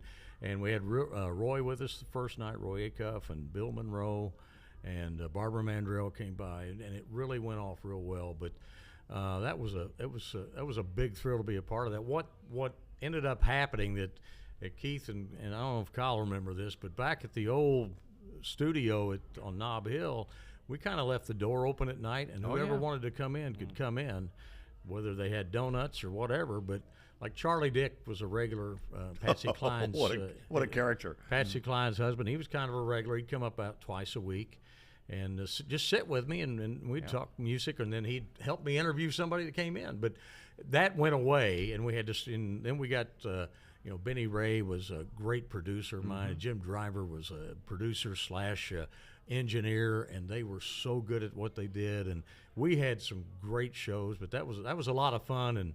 But it was the most nervous I've ever been. I remember famously on your affiliate in Louisville, which was WAMZ, and I worked at WHAS, the sister station, hearing you one night after the Opry interviewing Ricky Skaggs, and it was, he and Sharon hadn't been met just a few months, maybe they'd been married, and you were recounting how they first got to know each other when Ricky and Keith were at bluegrass festivals, and they would hear these girls singing across the campground from the stage, and Ricky said, "Chuck, when they sang, it sounded like a herd of angels." And you said, I will never forget this, "Ricky, I think they come in flocks, not herds." And he said, "Well, ever what they come in, that's what they sounded like." I saw Ricky last night. I thought you did. And Sharon wasn't, she couldn't come out to the Opry, but the first thing, he said, "Oh, I wish Sharon was here, because she'd just love to hug your neck right now." Well, Keith, were you a part of the Music Country Radio Network? Yes, I did that occasionally. I don't think I was on regularly, but I did fill in. So that's what we were pretty. If we got hard up, we'd if they got really desperate. But I had my hands full doing the morning TV show with Ralph. Yeah. And doing what I was doing on the radio. I was a booth announcer at Channel 4. I was just wondering, did you guys ever experience that time? Here's a kid from Cookeville. What the heck am I doing on stage at the Grand Ole Opry? But it was my dream. Yeah. But did you ever encounter that star that just took your breath away because you were on stage with them and got to introduce them? I remember so well when I first started doing the Midnight Jamboree, the first night Ernest Tubb was on. Now, Ernest was my hero. I loved Ernest Tubb. And we had met in the office before and talked things over, and I felt fairly comfortable. And we got through the show. Well, we get to the end, and he does his little speech and goes into walking the floor over you. And he gets to the chorus, and he says, "Get us out of here, Keith Bilbrey." And I just stood there and looked at him. And he looked at me like, "Is there a problem?" You've been listening to the Midnight Chamber. Did you ever have one of those moments? I did, and it was first couple of nights at the Opry, and I had my papaw mamaw there to see that. Oh. But my dad's meat company, Real Foot Meat Company in Union City, Tennessee, sponsored the old Porter Wagoner show on TV in Southern Illinois. Oh, yeah. And we used to gather around when I was a little kid, and we would watch the Porter Wagoner show, and with Norma Jean and then with Dolly, but we would watch it to watch for the Real Foot Meat commercial. Oh, there's your commercial. Yeah. But anyway, the first time I introduced Porter Wagoner, and I could hear my mamaw before I said anything. She's going, "Look over there, Yulee. Look at that. Chuck's with Porter Wagoner." and I'm sure, and Porter, is that your grandma? And then after he performed, he went over there and shook their hands. Oh. But, Keith's right. When you're standing there and you've got Roy Rogers or somebody behind you, and you're just sitting there thinking, man, I used to watch this guy on Saturday afternoons. And I had a bunch of those. Yeah. There was no question about it. Those moments, you never forget them. My awestruck moment at the Opry was Roy Acuff, because I had grown up hearing. Oh, just about moved my mic away. I'd grown up hearing Roy Acuff on the Grand Ole Opry. Actually, it went back farther than that. When I was about 4 years old, my parents had given us a phonograph, if you can imagine this, to share among 4 kids. Oh. I was the youngest. Like a fight. And so we had this record player, and I had an uncle who used to get old records, and he brought me a copy of Roy Acuff's 78 RPM copy of Don't Make Me Go to Bed and I'll Be Good. Oh, yeah. And so that was my record, so I played it all the time, and my siblings did not like it very much. In fact, my oldest sister sat on it, quote unquote, accidentally. And but so by the time I got to the Opry, I'd thought about Roy Acuff all my life. Sure. And introducing him on the Opry was very very emotional for me. Yeah, for me, it was that first night with Porter. Mm-hmm. Yeah. And Keith, you were on, because we rotated multiple announcers, hosts in a particular show.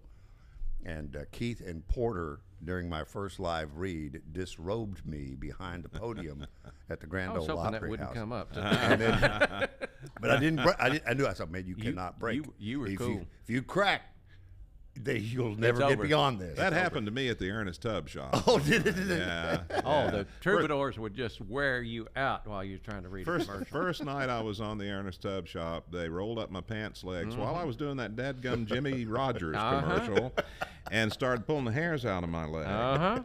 And been there, done that. And I've got pictures to prove that was going on. I think it was Johnny Walker, who was, I guess, his keyboard player. In the Texas Troubadours, and he was pulling the hairs out of my leg while I'm trying to read this commercial. And you don't get over that too easily. In fact, it's many years later, and I'm still talking about it. Yeah. You know what, Bill? How lucky we all were to get to introduce the king of country music and being part of that Martha White Flower portion of the Grand Ole Opry, and you get to say, goodness gracious, it's good. And to be there and say, and ladies and gentlemen, here's the king of country music, Roy Acuff, and all of his Smoky Mountain Boys. Smoke 'em up, Roy. Oh, yeah. And it just, I've got goosebumps right now. Oh, you're giving me goosebumps. I mean, how lucky we were to be a part of it. Oh, that meant the world to me. That particular portion of the Opry, I was a dedicated fan of Flatt and Scruggs and Lester Flatt later. And then, of course, whenever they were in town, when they were still together, and then later Lester Flatt, that was the section of the Opry they always worked. And later, as you say, Roy Acuff did that. And just to get to be on that show, which I did that show for 12, 13 years. And just to get to do that, I still can't believe that I had that privilege. Yeah. Bill, I got to tell you a quick one. And Kyle brought it up about the hijinks that would go on when you're trying to read a commercial. Oh, yeah. And so I had to read the Trailblazer dog food commercial. In fact, last night, bark like dogs. I know what's coming. Last night, my wife, Star, and I went into Connie Smith's dressing room, and I said, Connie, do you remember? She went, woof, woof, woof. Oh, she did a great chihuahua. Oh, she was the best chihuahua like ever. Chihuahua. But Bill, some of the biggest names in country music would gather around when they knew that Trailblazer was coming. Including Acuff. Including Roy yeah. Acuff. He was right there and with him. One night I'm walking out there with they put my sport coat inside my pants. They pulled my pant legs up. And Roy goes, Chuck, could you come out around the podium, let everybody here see you? And, of course, it was a big laugh. The Trailblazer dog food with those folks barking was just unbelievable. And I got called into Hal's office, and Chucky, if that gets to be a problem, I'm holding a cigar for those that can't see. Yeah. If that gets to be a problem, let me know and we'll put a stop to it. But, of course, he was one of the instigators. Oh, yeah. I forget what he was trying to get me to do, but Billy Linneman one night, Great bass Billy player, was the just so bass people know, player in the Opry staff band. He was encouraging me to do something on the air. I don't know, introduce somebody or whatever it was. And I was new and green, and so I went over to Hal, and I said, Hal, Billy wants me to do so and so. What do you think? He says, Kyle, you tell Billy. Let him he can handle the bass playing, and you will handle the announcing. Well, that was the end of that. How perfectly poetic to sit here with the three of you. If you're just joining us, Keith Bilbrey, Chuck Morgan, Kyle Cantrell, Bill Cody, Charlie Matos in Mr. Acuff's living room. Oh, yeah. I've spent some time here. Our new studio home. Yeah. You can come out and hang celebrate out with the smoked up mountain boys. Huh? Yeah.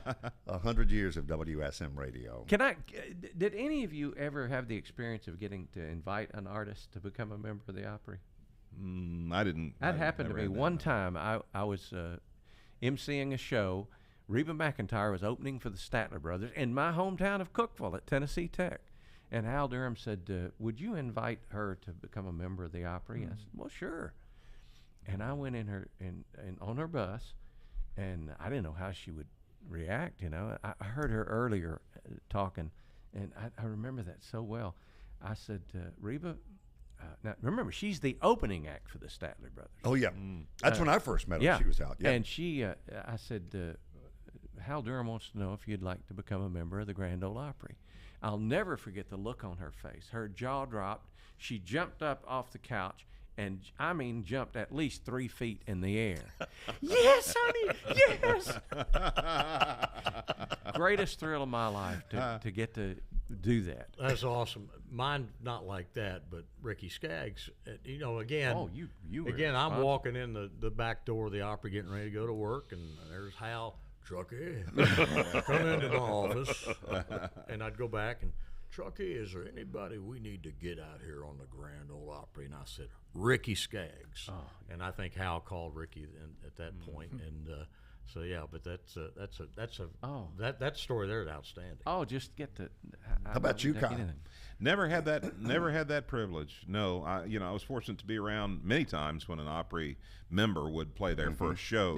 But I never had that privilege. And I'll say to you, Chuck, you were very instrumental in Ricky's career. He might not have been the big deal that he is today were it not for your encouragement and support. You still get the check every month, didn't you?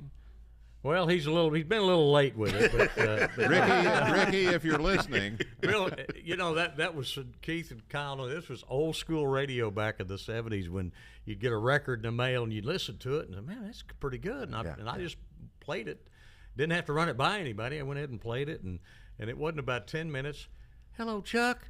This is Ricky Skaggs. I'm in Louisville, Kentucky, and I just heard my song on WSM Radio for the first time. I want to thank you so much. Wow. And I mean, that was, and again, right before my eyes and these guys' eyes, we saw this guy when he wasn't anything. He's become a superstar. He's a Hall of Famer.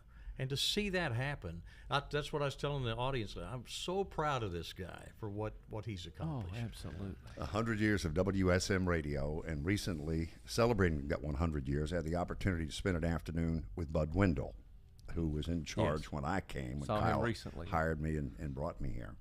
And he said when he got the general manager job, I believe it was 68, to run the Opry. Sounds right, yeah. He put Roy on to open the show.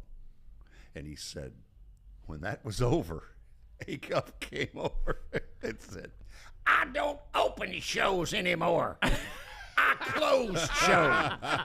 And Bud did it out of true honor, thinking he's our biggest star. I mean, he should open the show. What better way to start the opera? But he was quickly put in his place, and he said, it'll never happen again, Roy. That's a pretty good Roy, by the way. Yeah. Well, I always tell people it's me doing Del Reeves doing Roy. Okay. Yeah, Del had the best. You do a pretty fair Ricky Skaggs, too. Yeah. Well, I've been around him enough that I can pick up on that. Of course, it's also a little like Bill Monroe. Chuck, drums have no place on the Grand Ole Opry. Ain't no part of nothing. Ain't no part of nothing. I remember that phrase. Ain't no music in a drum. That was it. That's it. Keith Bilbrey, Chuck Morgan, Kyle Cantrell, Bill Cody, Charlie Matos. And you were talking about Opry invites. I believe Garth Brooks is the one who invited Ashley McBryde. Let's take you to Opry Live. Oh, great.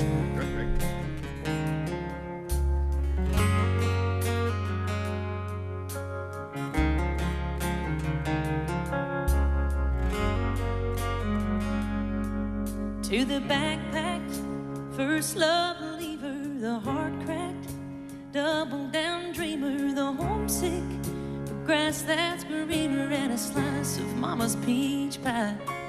To the flat broke, couch cushion, gas money, the worker bees that ain't getting no honey, missing someone all the while running, gunning for the brighter lights. Here's to the breakups that didn't break us, the breakdown wrong turn that takes you to a little dive bar in Dahlonega. Hear a song from a band that saves you, man. That's a hit rock bottom. Smoke 'em if you got 'em.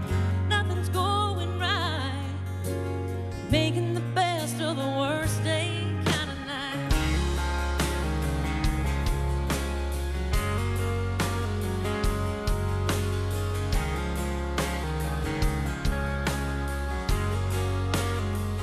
We've all got a number we don't want to drunk out, and a good friend we ain't seen in a while, and a slow dance lifting these boots, and a chance of putting down new roots. Here's to the breakups that didn't break us, the breakdown wrong turn that takes you to a little dive bar in Dahlonega.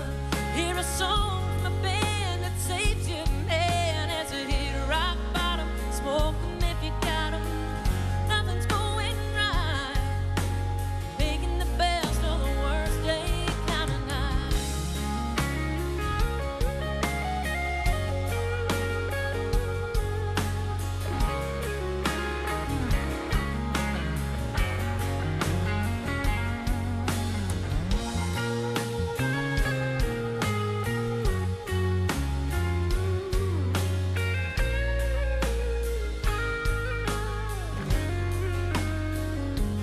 Here's to the breakups that didn't break us, the breakdown wrong turn that takes you to a little dive bar in Dahlonega.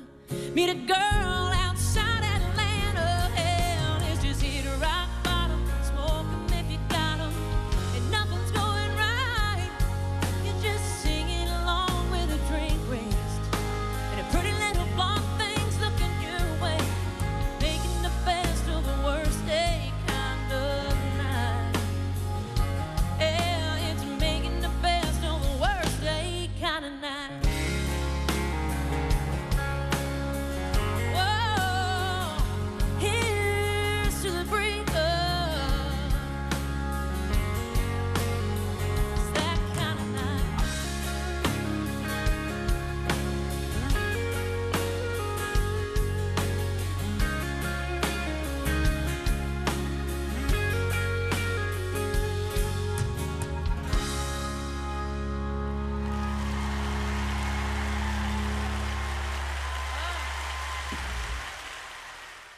Today is WSM Radio's 100th anniversary, and we're celebrating a century of the Air Castle of the South.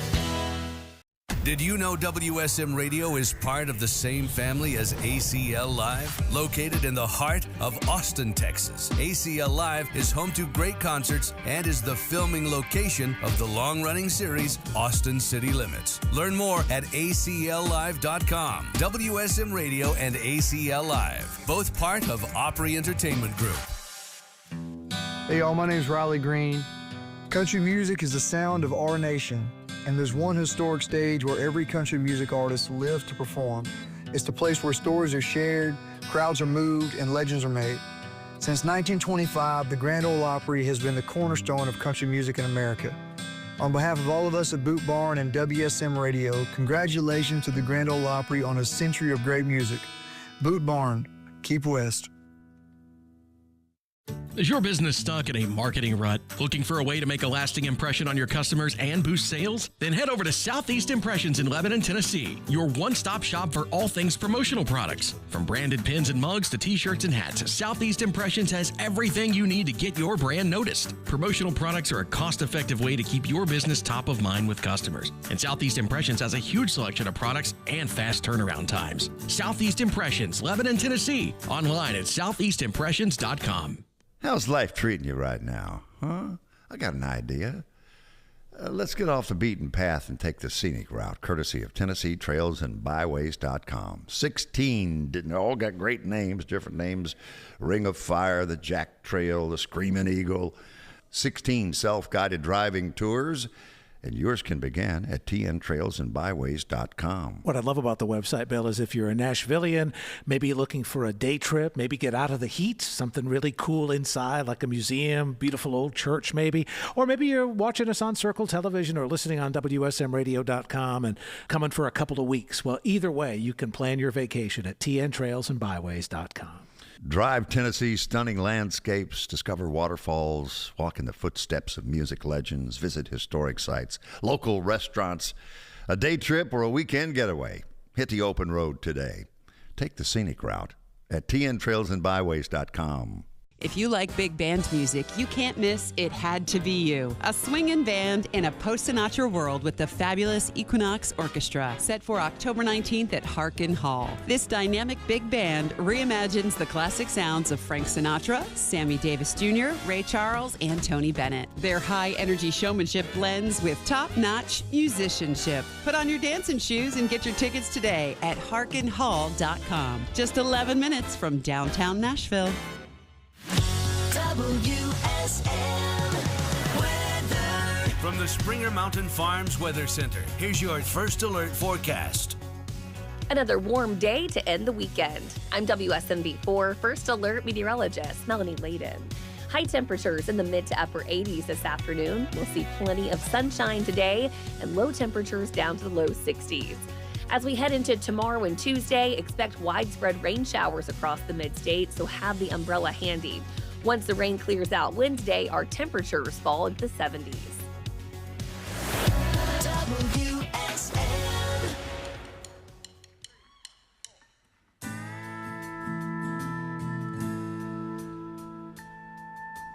Met this guy a couple years ago. He was standing by the stage after one of my shows. Said he used to serve and now he's retired. And he's busy volunteering as a nurse on the side. I told him, thank you for your sacrifice. And your job means a little more than mine. But he said, isn't it the same work if we're trying to heal the same hurt? Isn't love the whole point of it all? All it takes to be a hero is a selfless heart and an open mind. Those 5 minutes really changed my life. Think about them when I'm on the road, 'cause I've been running into angels everywhere I go. It's the little things that go the longest way. You know, the ones who really make the world a better place. Isn't it the same work if we're trying to heal the same hurt? Isn't love the whole point of it all? All it takes to be a hero is a selfless heart and an open mind. Those 5 minutes really changed my life. I met this guy a couple years ago. He was standing by the stage after one of my shows.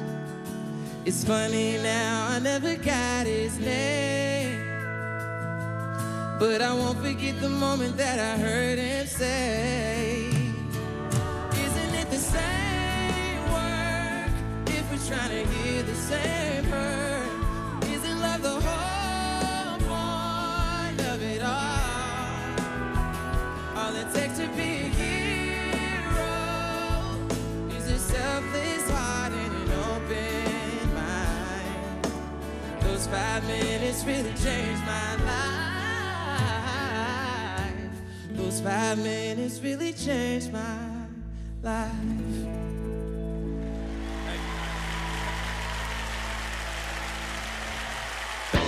We're We're celebrating 100 years of WSM Radio all day long, live from the Simply Superior Studio inside the Springer Mountain Farms Acuff House on WSM, Nashville, Tennessee. 100 years of WSM.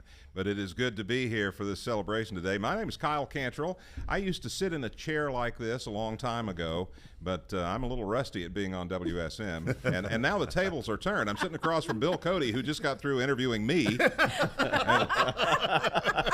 I just step into the Twilight Zone here or something? It feels very odd, doesn't it? It does feel very odd. Well, it is great to be with you guys this afternoon. We are having a great celebration here. I'm honored to get to be a part of it. And they asked me, being a former Opry announcer that I am, they asked me to spend some time talking to you all because the four of you, Charlie Mattis, Mike Terry, Bill Cody, Kelly Sutton, the four of you are the ones who now hold down the show as announcers. And so, I've been away from that for a long time too, and it's going to be refreshing to me to hear what it's like today and if things have really changed that much. And so this is going to be a good time for the next few minutes. So I'm going to start with you, Bill, because you've been around this organization longer than any of these other folks. You've been doing the Opry how long? Now, when I worked at WSM, you didn't. I didn't do it as a radio announcer, but Right. I started shortly after I came on the Nashville Network. That's correct. On the Opry Backstage Right, show, right. which Gene Shepard and Porter and Bill Anderson had hosted. And when I got here, I want to say it was when Bill was doing it on a more regular basis. They asked me if I would fill in for Bill, who quickly told me after the first week, I saw you. Don't be doing too good a job. Well, that is so. Yeah. That is so, Bill. We used to do a radio show called Yesteryear, and I remember there was one week when Bill had to be away, and I was the producer of the show, so I filled in for him. And the first words out of his mouth the next time he saw me was, "Can I have my show back?" So that's something I don't. I wouldn't forget. So I did that for the longest in a variety of different things related to the Nashville Network and the Opry. Yeah. But gosh, I want to say 2010 was when I started doing it on a regular basis on radio. So that's been 15 years, I guess. Yeah. And Mike preceded me. Mike, just a couple of years. Mike, you were on the Opry before then. I knew that. 07. When did you start? 07. It How was my anniversary, as a matter of fact. Really? June 23rd, 07. Your wife never forgave you? She came. Oh, did she? We joke about this. She and Jim Ed Brown sat backstage that first now and exchanged cake recipes. Wow. So, wow. And I honeymooned at the Grand Ole Opry. Did you? Yes. Wow. And looked up there and watched Grant and the guys that were the announcers. And I wanted you to speak to that in a minute about how that rotation worked. Sure.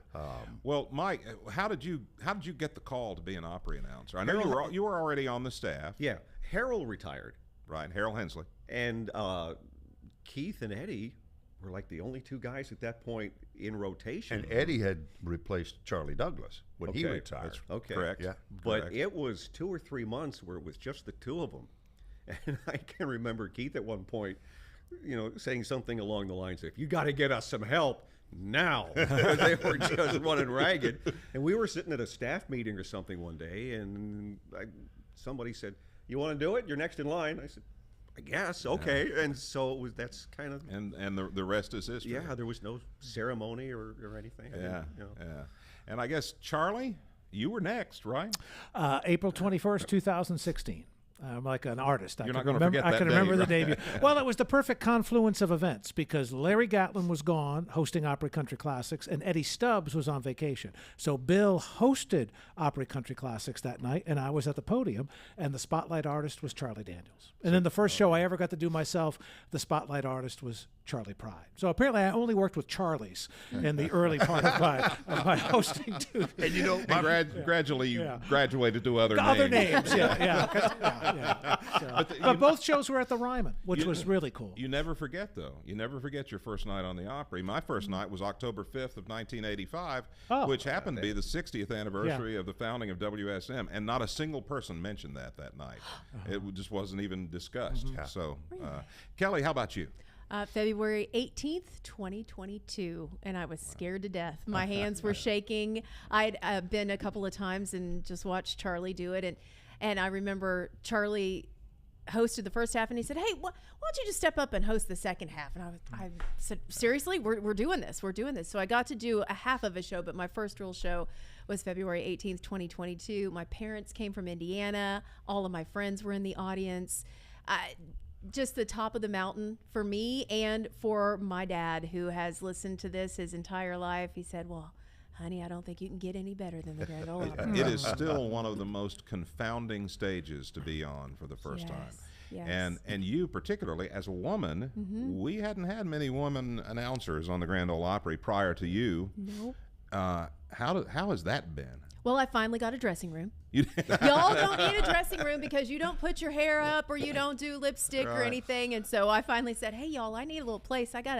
This takes a minute." Charlie will do lipstick on occasion. On occasion. Yeah, but I just when you have special needed that. people. Needed a little bit of that. And also I'm not short. I'm 5'4", and I always have on heels, but I'm still shorter than everyone else. So I do have a little step stool. I have a little podium that I get to step on before I get to the podium to see over. They tell me, and this was before my time because I always wanted to be an Opry announcer. That was something I always wanted to do.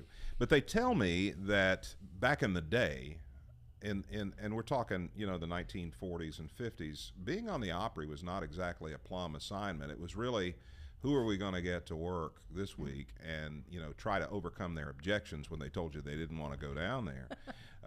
They had a regular cast, but it was hard to get announcers down there. But I gather that this is something that all of you see as an honor, right? You feel that way? Oh, absolutely. Tried never to take it for granted. Yeah. Is it something you ever imagined, and anyone can answer this question, is it something you ever imagined yourself doing in the earlier days of your career? I certainly dreamt it, from that honeymoon night when Rebecca and I came.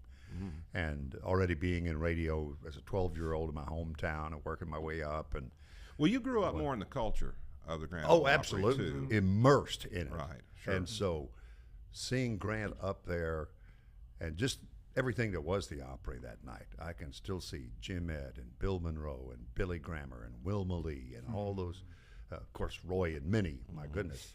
And Sissy Spacek, the night we were there, was the special guest of Loretta, because the movie Coal Miner's Daughter was coming out in just a couple of days.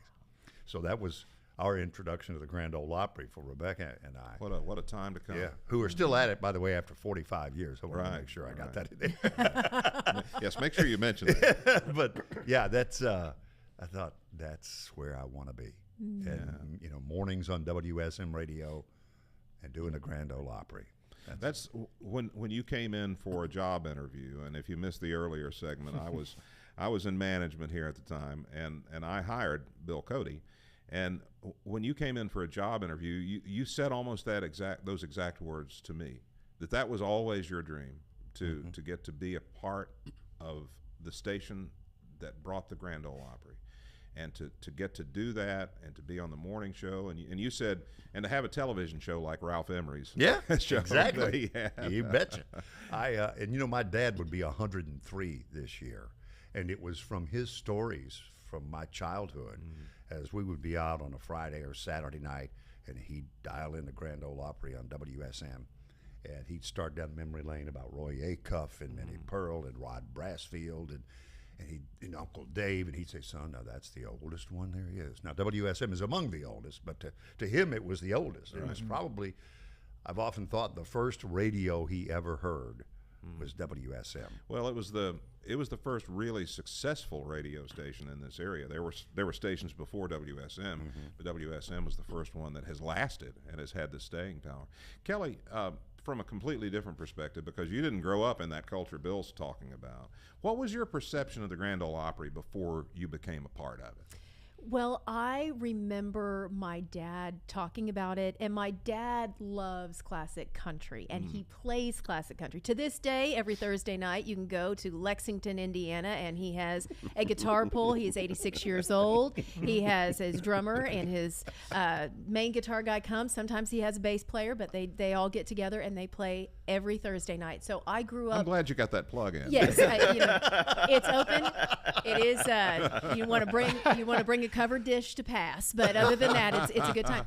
But I remember listening to that, and I think a lot of us, you don't want to love what your parents love. So there was a time where I didn't want to love the music my dad was listening sure, to. you must have been the rebellious child. Of course. Yeah. Who was his go-to? Eddie Arnold? He loved Eddie Arnold. I thought so. He loved Eddie Arnold. He loved Chet. Oh, and he still tries to play like Chet. And They all do. They all do. Everybody. It is truly, having that and knowing those stories and hearing those voices growing up, I'm so very glad that I had that in my history, even though at that point that wasn't my music. My music was, I loved more of the disco and Bee Gees. That was my mom's music. Of course. Yeah. When it came back around, when Garth Brooks all of a sudden hits, and I'm listening to it, go, wait, that's country?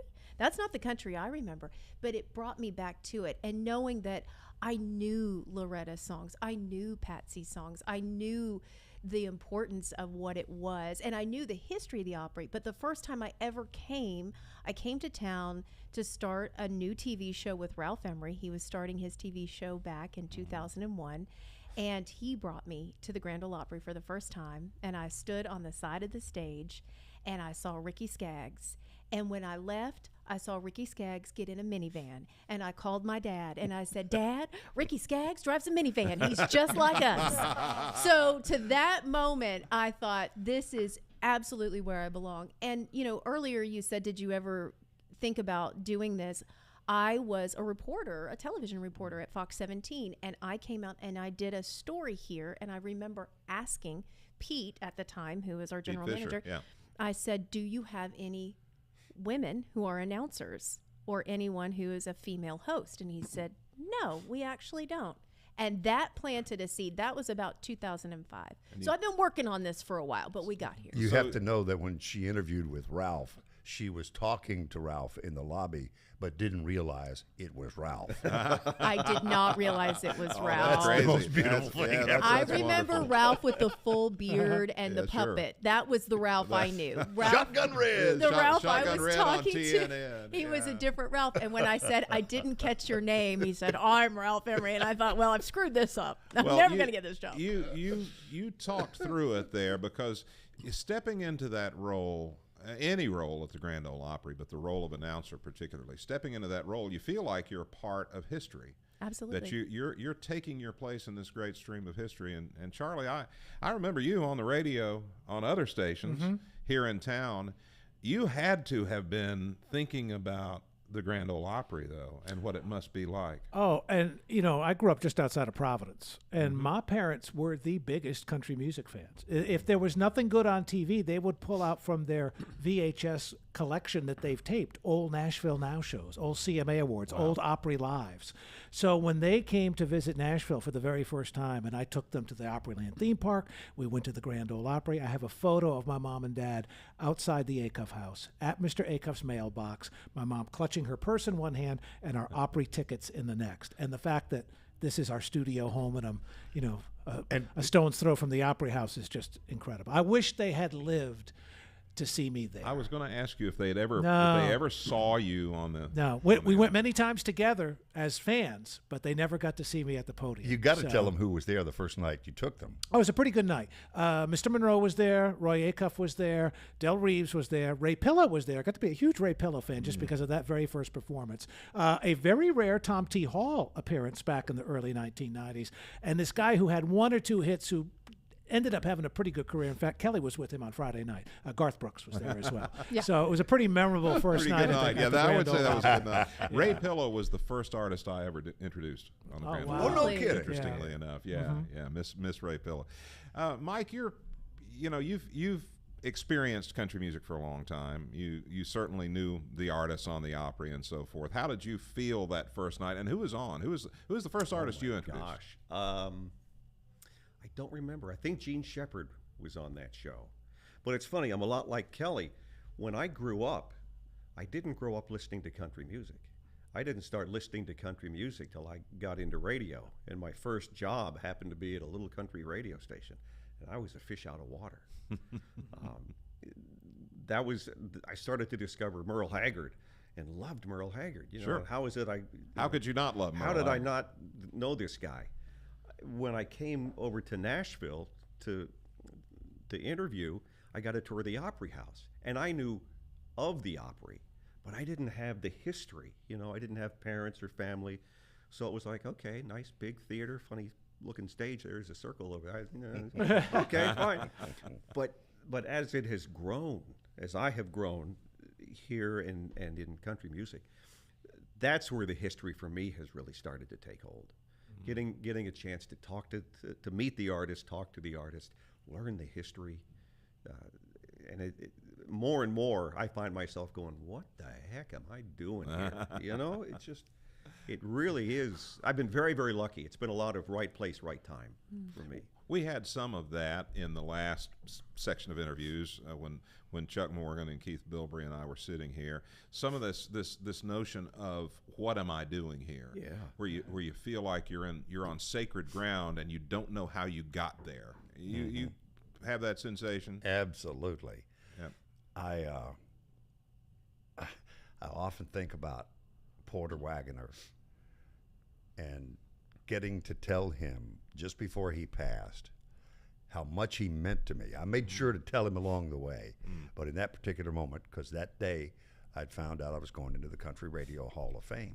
And as a child, watching Don Hauser as his announcer on the Porter Wagoner Show was a very influential thing, you know, not realizing it at the time, just how powerful it would become as the years wore on. Well, as one who probably worked 1,000 shows with Porter Wagoner, it seemed that he and I were always paired up on the Opry. I know that sentiment exactly. Porter, I don't know what your experience with him was, but Porter was a prince to work with. Absolutely. For me, he always was. I'll never forget his graciousness and his kindness, just always to me. Now, I've seen him not be so kind to other people. Maybe if you ran over into his portion of the show, particularly. That's right. But he was so gracious, he would give up his time to make sure he got off on time so the next artist would have the full show, which is something that not all the artists paid that much attention to. You know, they sort of relied on us as announcers to keep them on track, and you know, sometimes it's hard to keep them on track. But Porter always was the consummate professional and somebody that I really came to love to work for. If you'd asked me when I came to the Opry, who would I most want to be with, it probably wouldn't have been Porter Wagoner.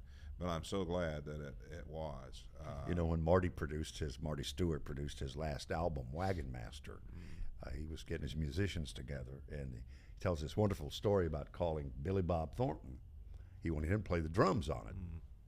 He said, "Billy Bob, do you know who Porter Wagoner is?" And he said, well, growing up in Arkansas, we used to cry when he signed off. That's kind of the way it was in our house. We hated that thing to come to an end. Kelly, who did you most want to work with when you came to the Opry? Garth? Well, he was one of the very first people that I had a chance to interview when I came to town. I was really lucky that I started with Ralph, and we had a morning show, and Ralph was very insistent that we had live music on the show. We had a live band on a local morning television show, which was unheard of. So we were really blessed that we had people come through, and I was the first TV interview for Florida Georgia Line, Taylor Swift, John Mayer. Like, if they were coming through town, they were coming in to see us because we had this incredible band and they could play live on TV. But they started sending me out as that was my beat, if you will, that I was going to cover country music. And I remember they sent me to a Garth press conference, and I walked in and I had no idea what I was doing, and I was scared to death.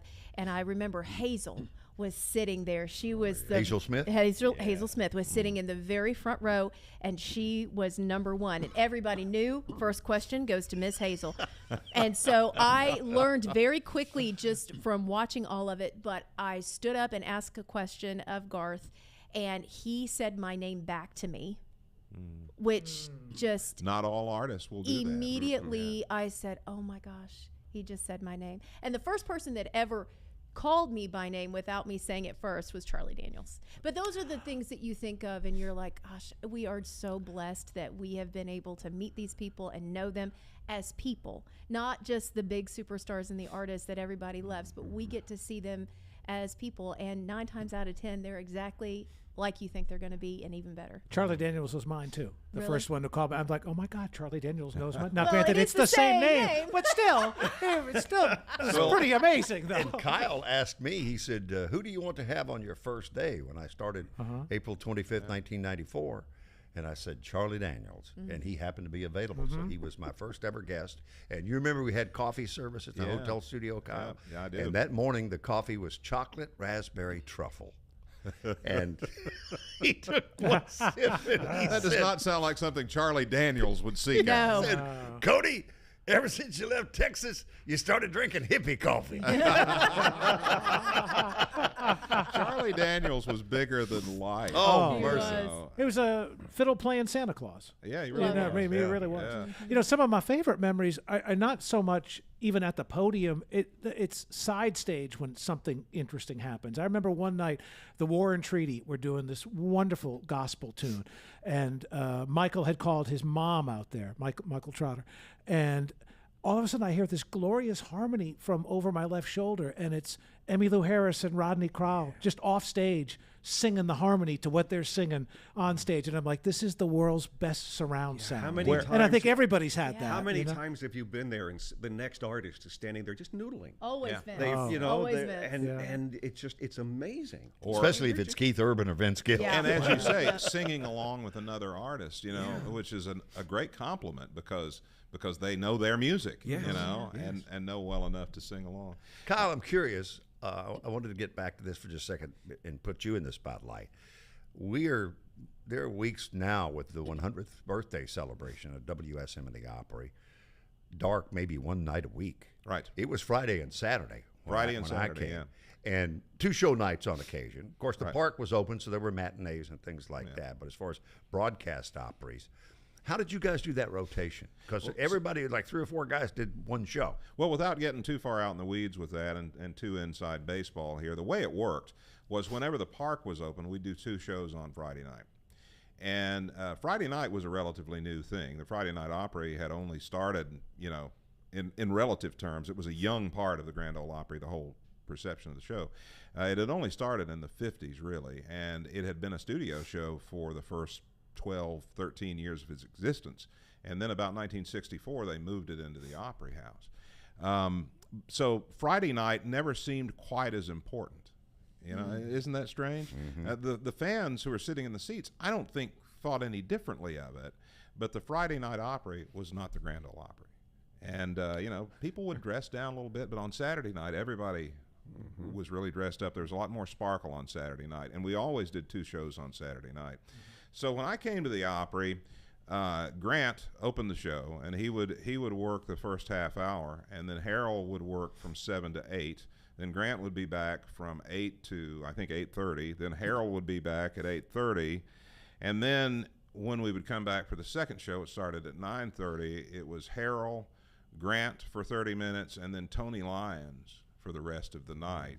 Tony quickly left, and I think Chuck Morgan took Tony's place. So when I came to the Opry, Chuck was doing those late shows, but then that changed because of his on-air schedule when they started the Music Country Network. But the way it worked was we would have different announcers rotating in and out throughout the show. And we didn't do very much MC work. Most of our work was just that. We were just announcers. We handled the commercials. We introduced the star of the show, who then would proceed to introduce the artists on the show. If I'm right, it was you, Charlie Douglas, Harold, and Keith, right? Harold Hensley, Keith Bilbrey. It was really most weeks it was Charlie, me, and Harold. Keith filled in whenever we needed him, but he was his job was more TV. He did the TNN portion of the Opry on Saturday night and different things with them. So we were the 3 of us were the main guys. So I would open the show because I'd taken over Grant's shift after he passed away. So I would open the show and work till 7, and then Harold would do the 7 to 8, and then I ended up just doing 8 to 9 eventually. I first kept Grant's hours, but I had a young family, so in the interest of me getting home, you know, by some reasonable hour, I traded with Harold. You've got to tell the audience and the assembled about that first night when Grant introduced you coached you up on. Yeah, what this to do at the was this was before. This was before Grant passed away, obviously. The way I got on the Opry, Harold Hensley he'd had a heart attack, actually, on a Friday or Thursday or Friday, and he couldn't be on the Opry. And Hal Durham called me and asked me if I could come over and fill in for Harold. And I said, sure, that's something I've been dreaming about all my life. So I show up at the Opry House. He told me to be there when the show started at 6:30 on a Saturday night, and again, October 5th, 1985. And so he said, why don't you go out to the podium? Grant's out there, and he'll show you the ropes. And so I walked out the podium, and Grant said, well, let me show you what to do here. He said, here's the copybook. We had this notebook that all the commercials were in. Here's the copybook, and let's see here. Here's the microphone, and here's the intercom so you can talk to the control room. And he pauses, and he's looking around, and he says, oh, yeah. Here's the bell. He was doing the Rudy's Farm portion of the Grand Ole Opry. And Rudy's Farm sausage, their trademark was a dinner bell. And they would roll this dinner bell out, and it even said in the copy, announcer ring bell 3 or 4 times. You'd have to pull the rope.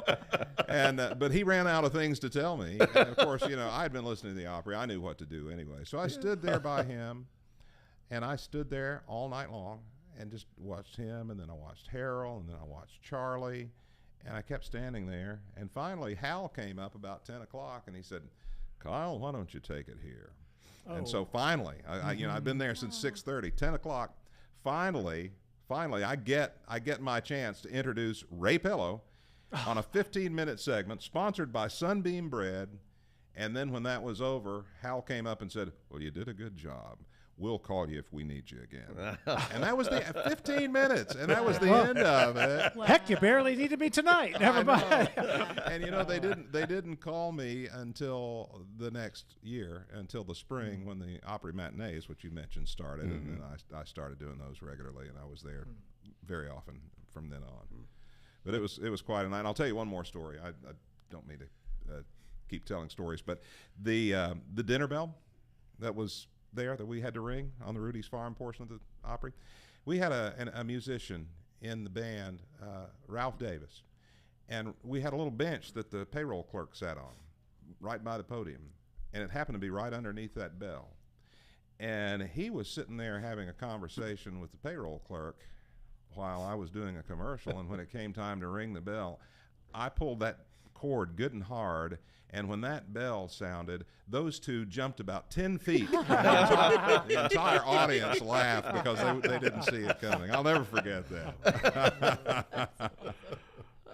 So many great stories. Have any of you had anything funny happen to you like that? That you okay. Kelly, you've got a story. Tell it. Well, our favorite is just, when they're ready for the next act, they're turning over the stage, and then we usually have Tyler or Wes, one of our stage managers, come over and give us a little tap on the back, let us know that we're ready. And I'm out there, and I'd probably been announcing a couple months. And so I wait and I look, and they're still moving around. And so I start to ad lib a little bit, and I'm pulling out some copy, and then finally we get to the roll call of the states. Who is from Alabama? Who is from Arkansas? And finally, so you're running out of things. They come over and tap me, and they are cackling. He forgot, and then they said, let's just see how long she'll go. So I believe it was hazing, but I think it was a solid almost 10 minutes. It was a long time. That's incredible. I started to introduce Reba one night, and she doesn't play that often, and I had the 3x5 card loaded with information, and it's a long setup, and it's one of those things you're waiting for the tap on the shoulder. And the guys are out there, and they're putting the stuff together, and you're talking about upcoming shows, and you get the tap, and you start to read the first line, and all of a sudden you get the hand on the shoulder, and you look over, and somebody's amp is not good. And now it's like, I've started the intro. Oh, no. What do I do? And Larry Gatlin's behind me. And Larry Gatlin comes running up and starts talking birthdays, and we're just horsing around, and he's playing games, and they finally gave us the thumbs up, and I said, Larry, get out of here. And we brought Reba out. But Thank God for Larry Gatlin, because, you know, you get that, you got to stretch now, and you've already begun the introduction. Sure. Oh, man, panic. Yeah. Oh my goodness! Well, this has been so good to talk to you guys. It brings back a flood of memories just seeing you all. Charlie Mattis, Mike Terry, Bill Cody, Kelly Sutton. Congratulations on your work at the Grand Ole Opry, and thank you. It's been so great, Kyle. I want to throw this in to have you back on the air with David Reed, helping us celebrate 100. Well, years. that It has is been a voice that belongs. That has been a pleasure of mine. It's been great being back with you, celebrating 100 years of WSM Radio. Charlie, take it from here. On the next Coffee, Country, and Cody, presented by Puckett's Restaurant and Hemisphere Coffee Roasters. So I think I got this right. Come Monday, Coffee, Country, and Cody, WSM Radio, 100 years and one day old. And the morning show will be highlighted by artist and former personality interviews. We got started at 5:30 on WSM Radio. We'll roll all over the world on television at 8 o'clock. It's Coffee, Country, and Cody, Monday. Coffee, Country, and Cody. WSM. Hungry for true Southern cooking? Come on down to Puckett's Restaurant, where we're serving up Southern classics and Memphis-style barbecue every day starting at 7 a.m. Whether it's a hearty breakfast, a mouth-watering lunch, or a slow-smoked dinner, Puckett's Restaurant has you covered. And on the weekends, when the sun goes down, stick around for live, local music that turns dinner into a night out. Reserve your table today and taste why Puckett's Restaurant is a Southern tradition. Sit back, relax, we'll make you a plate. Learn more at puckettsrestaurant.com. Scottsville, Kentucky is your destination for live music Saturday, October 18th with the 5th annual Naro Fest, celebrating the legacy of singer-songwriter Naro Wilson. This year's lineup includes Woodbox Heroes, The Cleverleys, Milkshake brings all the boys to the yard, The Damn Shames, and special guest Nansira. Tickets are $25 in advance, $35 day of show. Naro Fest in Scottsville, Kentucky, October 18th, presented by Allen County Scottsville Arts Council. Visit acsarts.org. We're talking today with Jeff Roberts of Jeff Roberts & Associates, the working man's lawyer. Slipped, tripped, or fell? When a business fails to keep you safe, who pays the price? Jeff, I slipped and fell at a store, and now I have medical bills I can't afford. Is there anything I can do? Yes, if the store was negligent, which means if they created or knew about a hazard and did nothing to clean it up or fix it. Businesses have a legal duty to keep their property safe, and if they ignored the hazard, like a wet floor with no warning sign or broken stairs, you may have a case. But they're saying I should have been more careful. Well, that's what they always say, but we investigate, check security footage, talk to witnesses, and prove what really happened. You shouldn't have to pay for their mistakes. Give me a call today at 615-425-4400 or visit me at middletninjury.com. That's middletninjury.com. Jeff Roberts & Associates, the working man's lawyer. Find them online at middletninjury.com. Country music legend and Grand Ole Opry member Gene Watson will perform in concert at Harkin Hall. It'll be an unforgettable evening, Saturday, October 25th. Known for his hits like Farewell Party, 14 Karat Mind, and Love in the Hot Afternoon, Gene Watson has soulful gospel albums and #1 country hits. Don't miss him Saturday, October 25th at Harkin Hall. Get tickets at harkinhall.com. Just 11 minutes from downtown Nashville. 1, 2, 3, 4. I only talk to God when I need a favor. Oh yeah. And I only pray when I ain't got a prayer. So who the hell am I? Who the hell am I to expect a savior? Oh, if I only talk to God when I need a favor. Let me hear y'all. I know amazing grace, but I ain't been living the words. Swear I spent more Sundays drunk off my ass than I have in church. Hardcover King James, only been saving dust on the nightstand. I don't know what to say. By the time I fold my hands, I only talk to God when I need a favor. And I only pray when I ain't got a prayer. So who the hell am I? Who the hell am I to expect a savior? Oh, if I only talk to God when I need a favor. Sing it.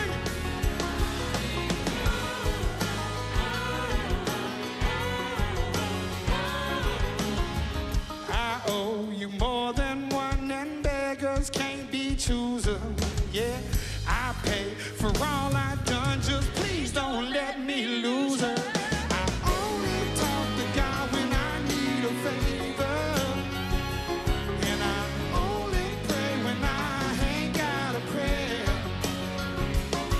So who the hell am I? Who the hell am I to expect a savior?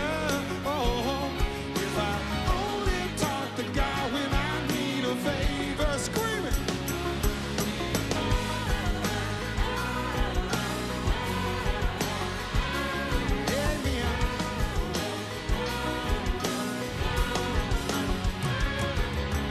Hanging in there, just barely throwing up prayers like Hail Marys if you still there. Lord spare me. Oh my God, Hail Mary. Hanging in there, just barely throwing up prayers like Hail Marys if you still there. Lord spare me. Grand Ole Opry. Only talk to God when I need a favor, and I only pray when I ain't got a prayer. Who the hell am I to expect a savior if I only talk to God when I need a favor? God, I need a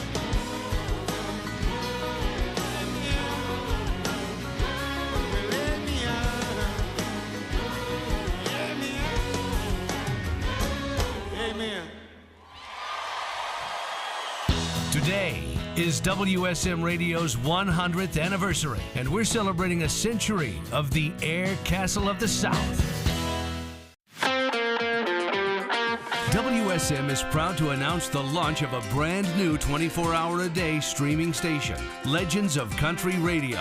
In partnership with the Country Radio Hall of Fame, there's an all-new home for the iconic radio personalities who have been bringing you country music over the air for decades. Plus, a giant playlist of classic country music from the greatest artists of all time. Legends of Country Radio, now streaming at WSMRadio.com and in the free WSM app. WSM. Hey y'all, my name's Riley Green. Country music is the sound of our nation, and there's one historic stage where every country music artist lives to perform. It's the place where stories are shared, crowds are moved, and legends are made. Since 1925, the Grand Ole Opry has been the cornerstone of country music in America. On behalf of all of us at Boot Barn and WSM Radio, congratulations.